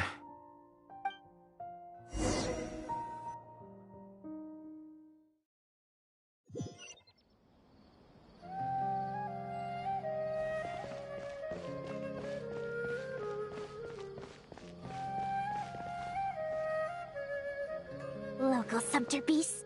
Imported goods. Such a bright future ahead. I can picture the Mora just rolling in.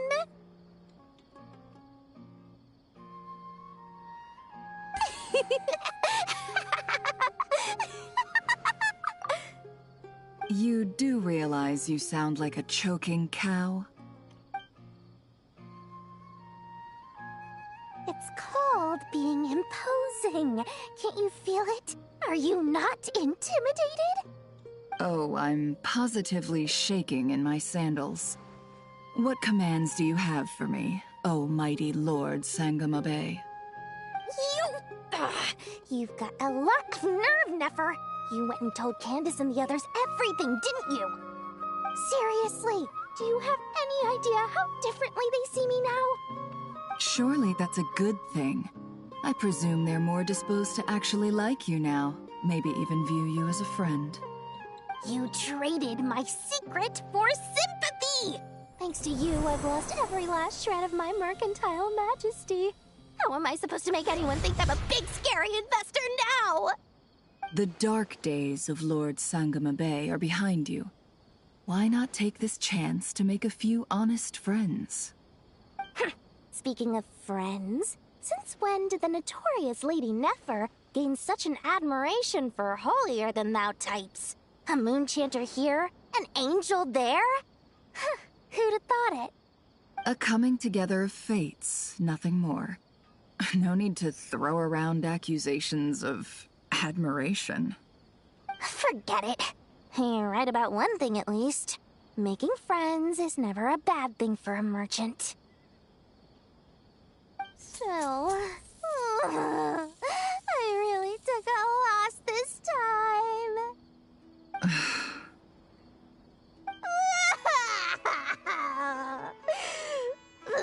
What are you looking at?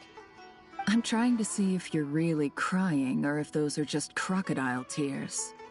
A little birdie told me that when Lord Sangamabe makes money, the tears flow from the center of her eyes.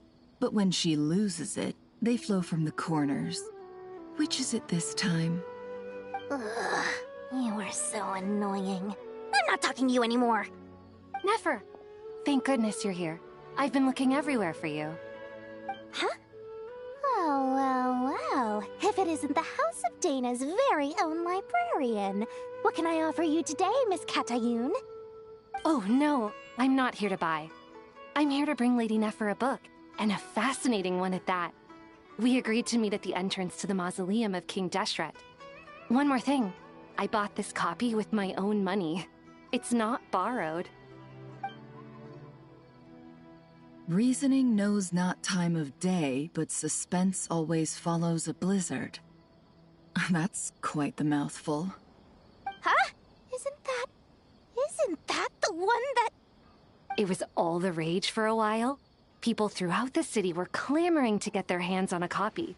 The names inside were all circled. Everyone thought it was a riddle. Don't bring up that book in my presence. I don't even want to hear its name. That thing was nothing but a scam. Surprisingly enough, I've actually heard of this book. Though it doesn't seem of much consequence. So, what truth lies behind it? You're from the Vahumana and you're asking me what the truth is?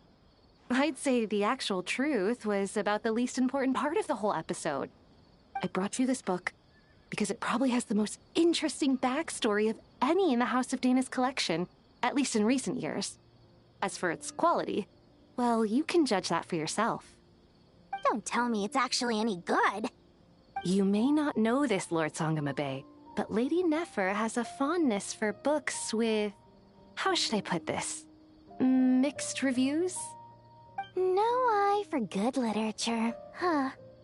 Perhaps she feels that bad books hide interesting secrets? But I shouldn't put words in her mouth. It's probably fair to say she prefers the conversations that books can spark over the substance of the books themselves. Suits my style as an intel broker, wouldn't you say? Very interesting, thank you. I'll return it to you once I'm done reading. And as it happens, I have something for you, too. Incense? I imagine you've already used up the incense I gave you last time. Here's some more. This batch is from Nod-Krai, so the scent won't be quite the same. Well, actually, I've been saving the incense you gave me. I couldn't bring myself to waste it without a special occasion. But I'll gladly accept this, too. And I promise I'll use it this time. Katayun, you haven't changed a bit.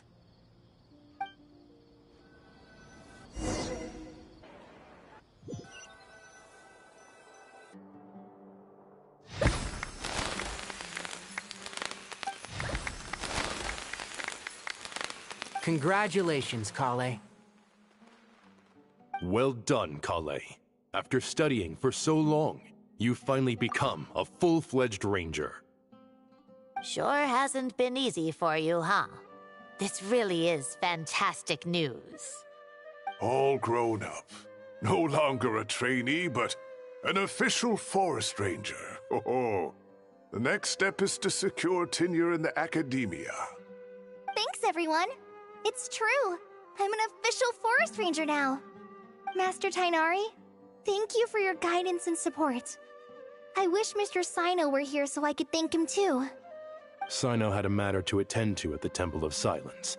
I don't imagine he'll be back for some time.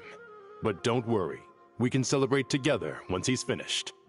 I'm afraid the party will have to wait. Kale still has some matters to attend to first. Kale? Is everything all right? No, it's not what you think. There's nothing wrong with my health. I just have a few things I need to deal with. I've made plans with the Traveler and Paimon to visit Mondstadt.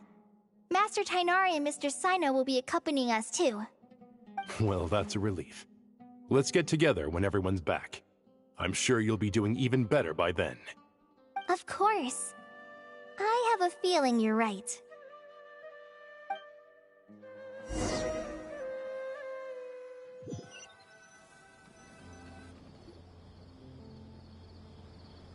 Phew! After all that catching up on sleep and food, Paimon's feeling full of vim and vigor again. For someone who spends so much time resting, your recovery routine is surprisingly simple. Hey! Paimon's been working her butt off too, you know. She flew all over the city helping everyone out. Don't worry, I saw how hard you worked. Alright, we all know you're the most hardworking person in Teyvat. As long as you're rested and full, that's what really matters. Paimon's been looking around the place, and it seems like the city's already on the mend. But Paimon's been wondering how Nahida's doing. We should check in on her.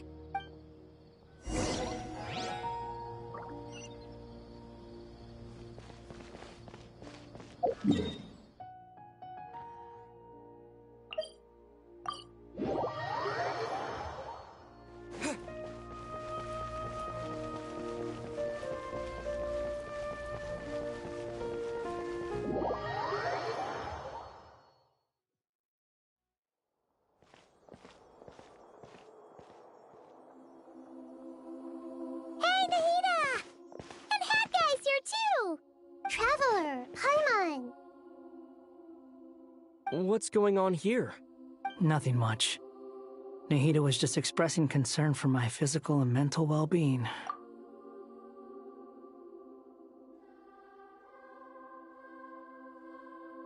Oh, the Traveler told Paimon all about that. We've both been very worried about you. Are you feeling alright? You make it sound like I'm on the brink of some kind of breakdown. Truth is, I'm doing much better than you might imagine. If we can just get to the bottom of Dottoro's intentions, we can minimize his negative influence. That's the sort of thing I excel at. Just listen to that newfound optimism. It seems like having you enroll in the Vahumana was a truly inspired move. I can really see the positive influence. Observe, a classic Sumeru specialty. Chalking everything up to education and learning. To be honest, even I can sense the change in you. Everything Dottori said to you was a way to manipulate your mind. Fortunately, you're no longer under his sway. Can someone as old as me really continue to grow? If it helps, just think of yourself as a late bloomer. It's all a matter of phrasing, and it comes down to what standards you measure yourself by. For a puppet, Developing at such an age is perfectly normal. But if you choose to call yourself a late bloomer, it sounds more like you consider yourself human. However you see yourself, well done. All right. I see what you mean. Anyway, what's your next step? What else can I do but complete my current courses? Everything else can wait. Anyway, that's enough chit-chat. There are still things in the city I need to help out with. I'll be heading there now.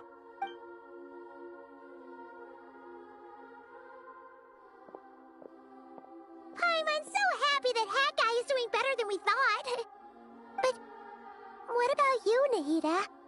How are you holding up? The pyronosis burned down the corrupted Irminsul. The flames blazed for 7 days and 7 nights before they finally subsided. All that was left were the parts underground. Now, Aru shoulders the responsibilities that once belonged to Irminsul. The situation was contained before it got out of hand, so Tevat's most vital information has largely been preserved. Irminsul has a strong influence over you, doesn't it? How will you cope now that it's gone? There is no need to worry. Thanks to Nicole's extraordinary talents, my connection to Irminsul has been severed and transposed onto Aru. Angels can do things like that? They can. Such abilities are precisely what makes them so powerful. The goddess of flowers, Nabu Malikata, once claimed that she too could perform feats beyond the reach of mere mortals. In my eyes, much of what she went on to achieve reached such transcendent levels. Her and Nicole really are both fascinating and magnificent. So, does that mean your situation is stable now? Correct. Just imagine that Aru has become the new Irminsul, and the essence of my existence has been bound to it.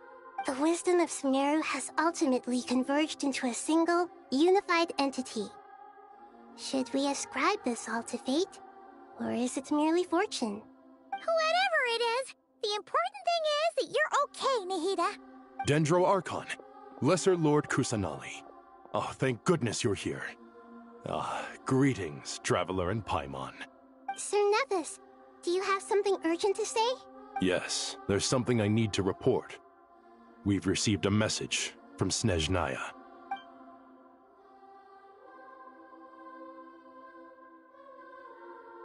The Fatui Harbinger, the Rooster, sends us his sympathies, along with all the usual pleasantries.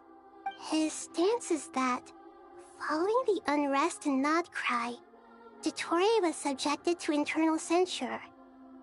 This madness was the act of a rogue element, one who cannot be seen to represent the Zapoliarni Palace.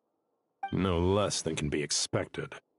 Snezhnaya paid a heavy price working to stop him. They even lost one of their own harbingers.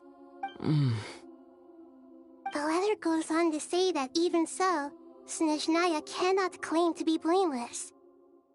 Apparently, they will deal with Dottore's subordinates in accordance with Snezhnayan law, holding all those involved in his crimes accountable. Additionally, they are supplying relief funds and supplies, which are already en route. They hope this will aid in Sumeru's reconstruction. Sounds like he's got an answer for everything. True, but as diplomatic rhetoric goes, it's highly effective. Completely watertight, both in logic and sentiment. This disaster has had a profound impact on Sumeru. There is much that I will keep in my heart. The matter of Dottore can be seen as settled for now. We are sure to cross paths again in the future, and in that light, Snezhnaya would do well to uphold their responsibilities and keep a tight rein over their actions. With Irminsul burned, the flow of fate now carries many more possibilities. I will be watching carefully. Perhaps we can move on to a less serious matter? Dendro Archon, will you eat with us once this matter is dealt with? Everyone wishes to celebrate together. Your presence would be most welcome. Of course! Junior Zod, Sino, and Hypatia all told me the same thing. If there isn't enough room for everyone, We can arrange back-to-back feasts. What a wonderful idea. That just leaves the question of what we should eat. Not more tomatoes, surely. More? Dendro Archon, what do you mean by more tomatoes? Those good friends of yours are always talking about tomatoes. Sometimes when I'm walking through the city, I can even hear them arguing in the fields. Since you see them so often, you must hear about tomatoes even more than I do. Tomatoes. Tomatoes. The word has a certain magic to it. Like the autumn fur of a sumpter beast swirling in the wind, sometimes flying up my nose. Tomatoes. What can we make with tomatoes? Wait, why tomatoes? Take your time, there's no need to rush. The Traveler, Paimon, and I still have somewhere we need to visit. You'll have plenty of time to think it over before I return. Does this mean you're going to Natlan? Meet them there in person. It will require a long journey. I know. But this is necessary. I must go myself. Traveler, Paimon, we'll set off as soon as you're ready. Is that all right? Sure. We'll be ready whenever you are. You'll hear no objections from Paimon. We should grab some snacks along the way, though. It'll be just like going on a long holiday. Wonderful. I'm looking forward to this so much.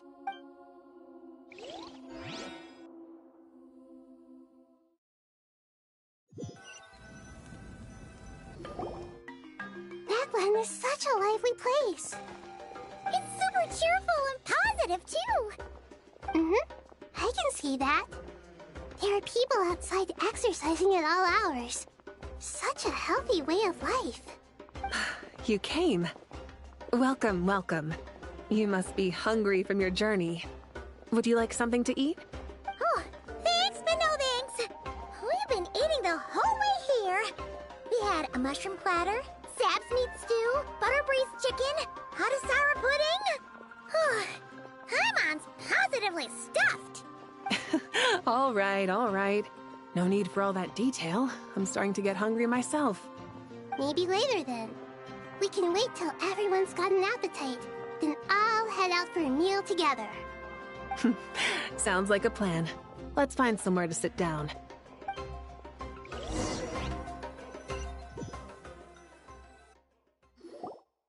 I should tell you, I already have some sense of why you've come. Why's that, Malika? To say thank you. Your senses are spot on. But on top of that, we also feel guilty. Because the pyronosis has vanished? I sensed its loss. Despite scouring through the remnants of Irminsul, we couldn't find any sign of the pyronosis. Not even any trace of it burning to ash. That's certainly unusual. Still, the potential fallout from Irminsul's loss is significant, to say the least.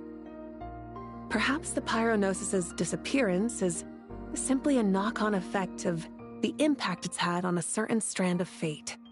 There's no need to feel guilty. We were clear that this time, there was to be no returning, only giving. Pure and simple. Thank you really is a fascinating phrase.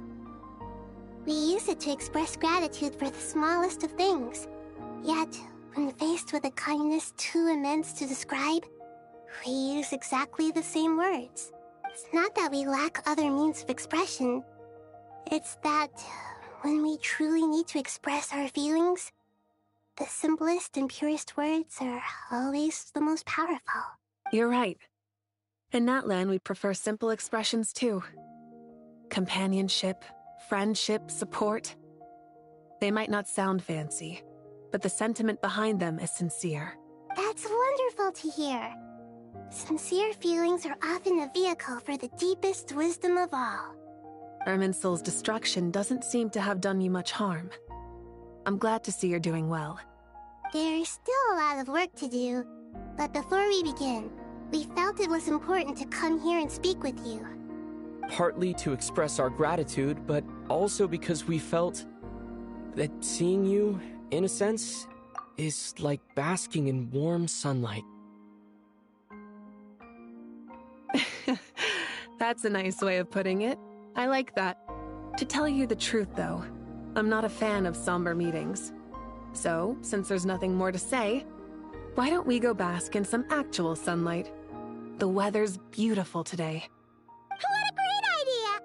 Paimon's gonna lie back and soak up some rays.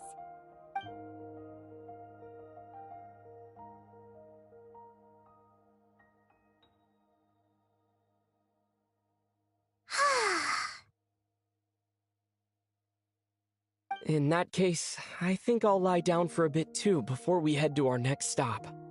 And where might that be? Mondstadt. Paimon and I are gonna head back there with Kale and the gang. Long ago, I sensed that the god remains inside Kali had come from the goddess of flowers, but I kept it a secret. Those remains weren't hurting Kali, not as she is now. They simply exist. Besides, I could sense a deep yearning within her. A yearning for an ordinary life. A yearning to hold on to the hard-won happiness she now enjoys. With someone like her, I have a responsibility to keep her secret. She should be ready to face the truth by now. Whenever people meet, there is always the potential to create warmth and kindness. Every child grows up, but even as adults, they are still children in the eyes of certain people. Oh, just like how Paimon sometimes sees Nahida as a little kid. Is that so? Well, anyone who's friends with a kid is probably a kid themselves. Of course! And there's nothing wrong with that. When we get back, we'll actually be hanging out with another of our friends who happens to be a kid. Or more like looking after, in her case. Anyway, we'll always be there to watch out for our friends. Dear Sucrose, when you receive this letter, I'll probably be as busy as always. But busy with wonderful things. That's because I'm no longer a trainee. I'm now an official forest ranger. Impressive, right? Sino said that official rangers sound much tougher than trainees. Though he did say it was already pretty tough to start out with. You probably heard that something big happened in Sumeru recently. Don't worry, it's all been taken care of. We're heading to Mondstadt soon, so if you're free, maybe we could meet up? Plus, it's not just me. A few of us are going. Hey, do you still remember that time we all got together? You know, when we all went to the Windbloom Festival? It'll be just like that.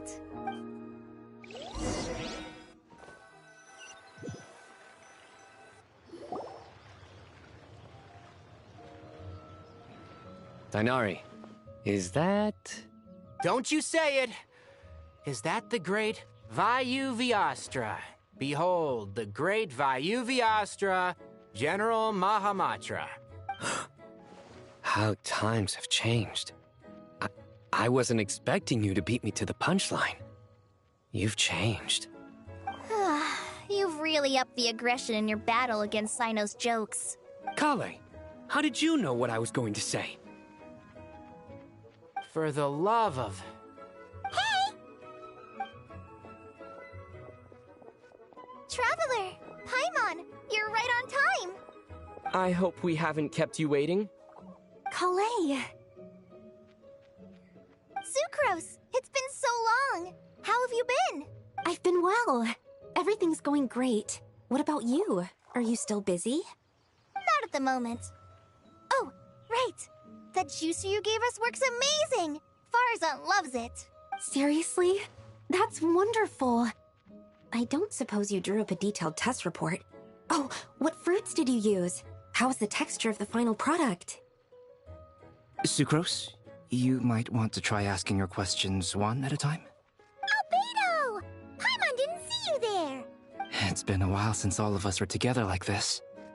How about we follow the same plan as last time? Good idea, my friend. You never disappoint. So, what are your identities this time? Don't remind him. First things first. Allow me to introduce our very own official Forest Ranger Kale. The rest of us are simply her humble travel companions. This sounds like one of those mushy stories that gets people hooked on some corny, heartwarming premise. Oh, is our story not heartwarming? If I recall correctly, there was even a scene like this in King of Invocations. Besides being heartwarming, our story's also about tough, impressive-sounding job titles. At least that's what I think.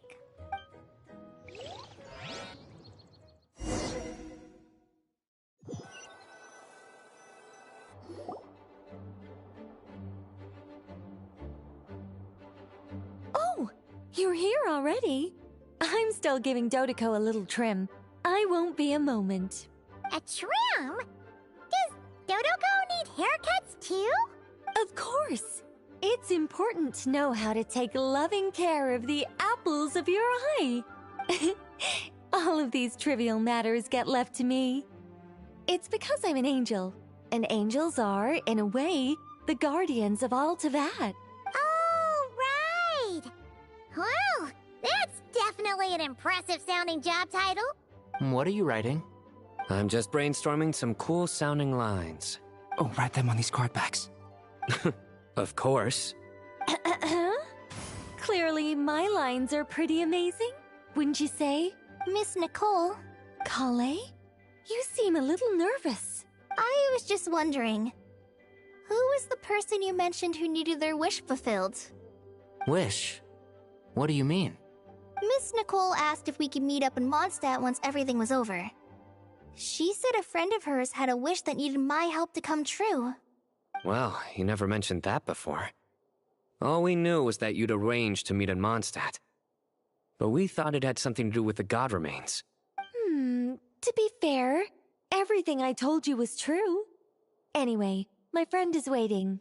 Come on, let's pay her a visit.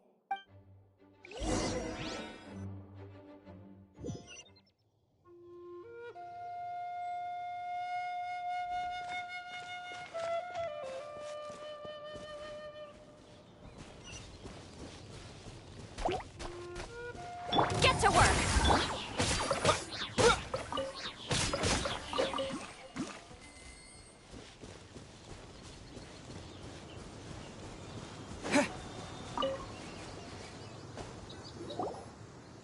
Huh? You're... Surprised? I bet you weren't expecting to meet a woman like me beneath this beautiful tree in a faraway land. An oasis will spring from the place where a djinn resides. That saying falls somewhat flat here in Mondstadt, given that everywhere is already so lush and green. Lilupar, what are you doing here? I made friends with Miss Nicole. I asked her to bring me here and then invite Kale to come. The prologue to this story is that I have a wish. It has stirred within my heart for centuries. Millennia, even. Originally, it was merely Al-Ahmar's lie, but now it has become reality. Could this be... related to the goddess of flowers? My dear young lady, my mistress left her final trace in this world upon you. I can't tell you how glad I am to see you here. And now I have seen you, and peered into your heart. You have experienced hardships and suffered setbacks. The torment an ordinary person might expect to face has befallen you threefold. This is the source of your resilience. But, beneath all this, I've witnessed the seeds. You yearn to return to the simple life you once knew, do you not? I do. I want to throw away everything that isn't mine. But how do you decide what is yours? The scars that others carve into your flesh? The kindness and love they inscribe? Are these things not yours as well? They are. This is something I've talked about with Miss Nicole. Miss Nicole said I should learn how to adjust my standards. I just want to live as an ordinary human. Anything beyond that isn't mine. Don't you want anything from the remains of the goddess of flowers? She gave me a revelation once. I think that's already more than enough. In the past, you would not have possessed such a rich heart. Your brief life has taught you to hold on to everything good, to home in on kindness. How fascinating. You're nothing like Nabu Malikata, and you're certainly not her. Of course not. I'm not some great and powerful being, Miss Lilopar. Yet I am a Djinn. We exist because of the Lord of Flowers. We revere and love her. My wish is to see her one last time, to give everything for her. Kale, can you do this for me? But her remains won't be easy to remove. Are you sure this is what you want? That's beside the point. First, I need to know. Are you willing to do something for the soul of this lonely, wandering woman? I'm willing. But look, you know nothing about me. Even if you have heard the stories about me, all you would know is that I was rightly punished for the many evil deeds I committed. Ah, so you do know. Your lips are quivering, your eyes trembling, and still you're willing to do something for me. Life has been cruel to you, and yet you've learned to be kind. My dear young lady, to repay your kindness, I too must play my part. Are you sure about this, Lilopar? I yearn to see my mistress. For this moment, the world can burn to ashes, the universe be engulfed in flame. I care about nothing else. And you, Kale, I can give you a gift. You'll become just another ordinary human. But Miss Lilopar, what will happen to you? My wish will be fulfilled, and I can die happy. Why would you wish for that? A long, unending life might seem desirable for one who has never possessed it, yet it brings torment to one who has. My remains are scattered across the yellow sands, but my soul can find no peace. Since you've promised to grant my wish, give me that release. Allow the dying to die, and let the dead rest in peace. You have my thanks. Kale, there's no pressure on you. What she said, it's all true. A wish is a genuine desire, after all. It's as if you want to use the last of your life to give me a better future. Nothing so selfless. We'll be using our futures to fulfill each other's wishes. This is a noble act, a beautiful and secret transaction between two women. I understand. Miss Lilopar, I'm ready. Close your eyes, Kale. Then open your soul. From there, I will embrace my mistress. The downpour of flowers is your touch. Like returning to the very beginning.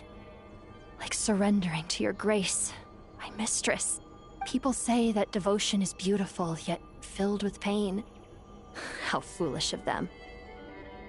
For me, devotion is beautiful, pure and painless. Devotion is my love. Thank you.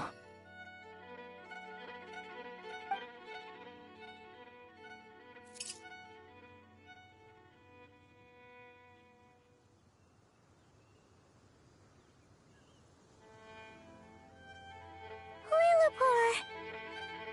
She disappeared? She left, carrying the blessing of flowers. Kale, are you alright? I'm fine. Now that the remains are gone, I don't actually feel any different at all. Those remains weren't hurting Kale.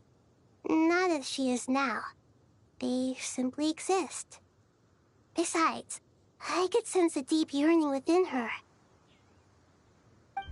Kale must have already received what she was yearning for.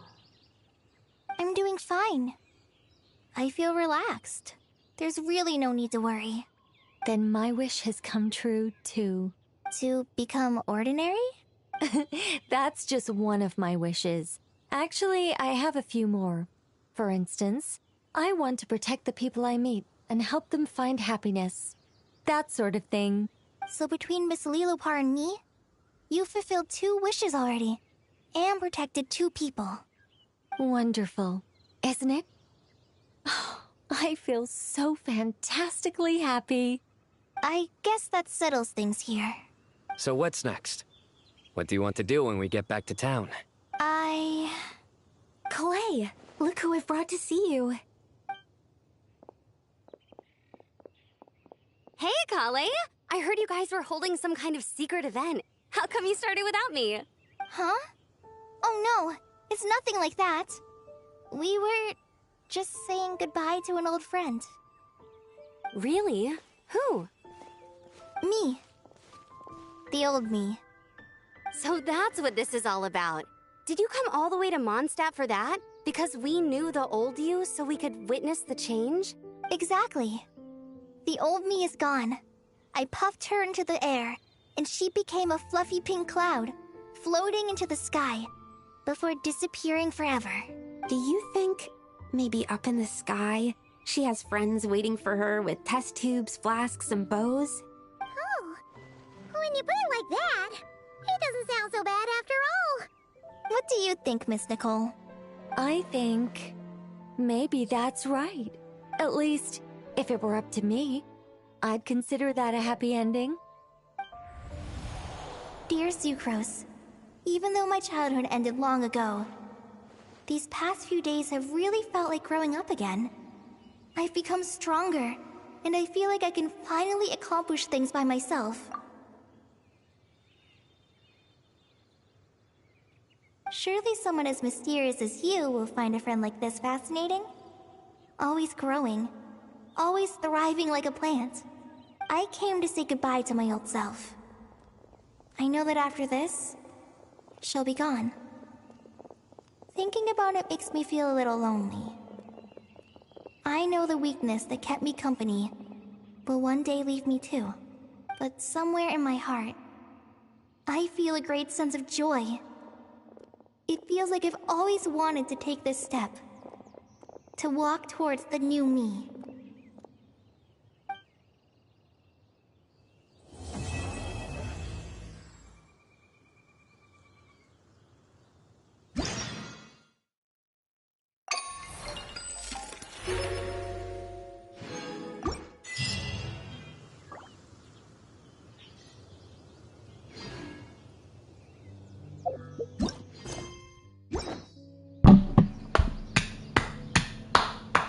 I really enjoyed that quest. Whole lot of lore drops. There was a lot of lore drops at Act 9. Like, holy lore drops. Let's see.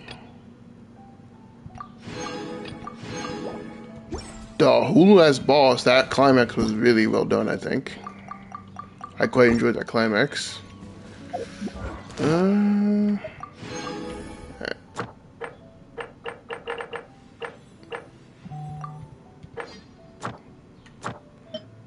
Yeah, that was really good. We have a decent amount of pulls now. Where is he? Blinding Field of Norrana. Oh, this is where he is. He's just... Is that where Irminsul was?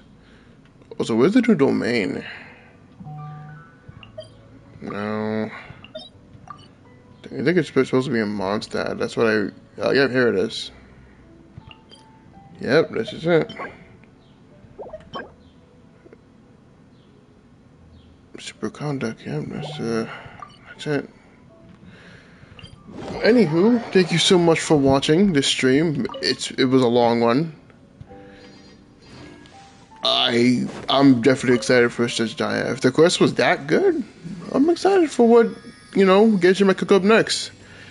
Thank you so much for watching. I will see you next time.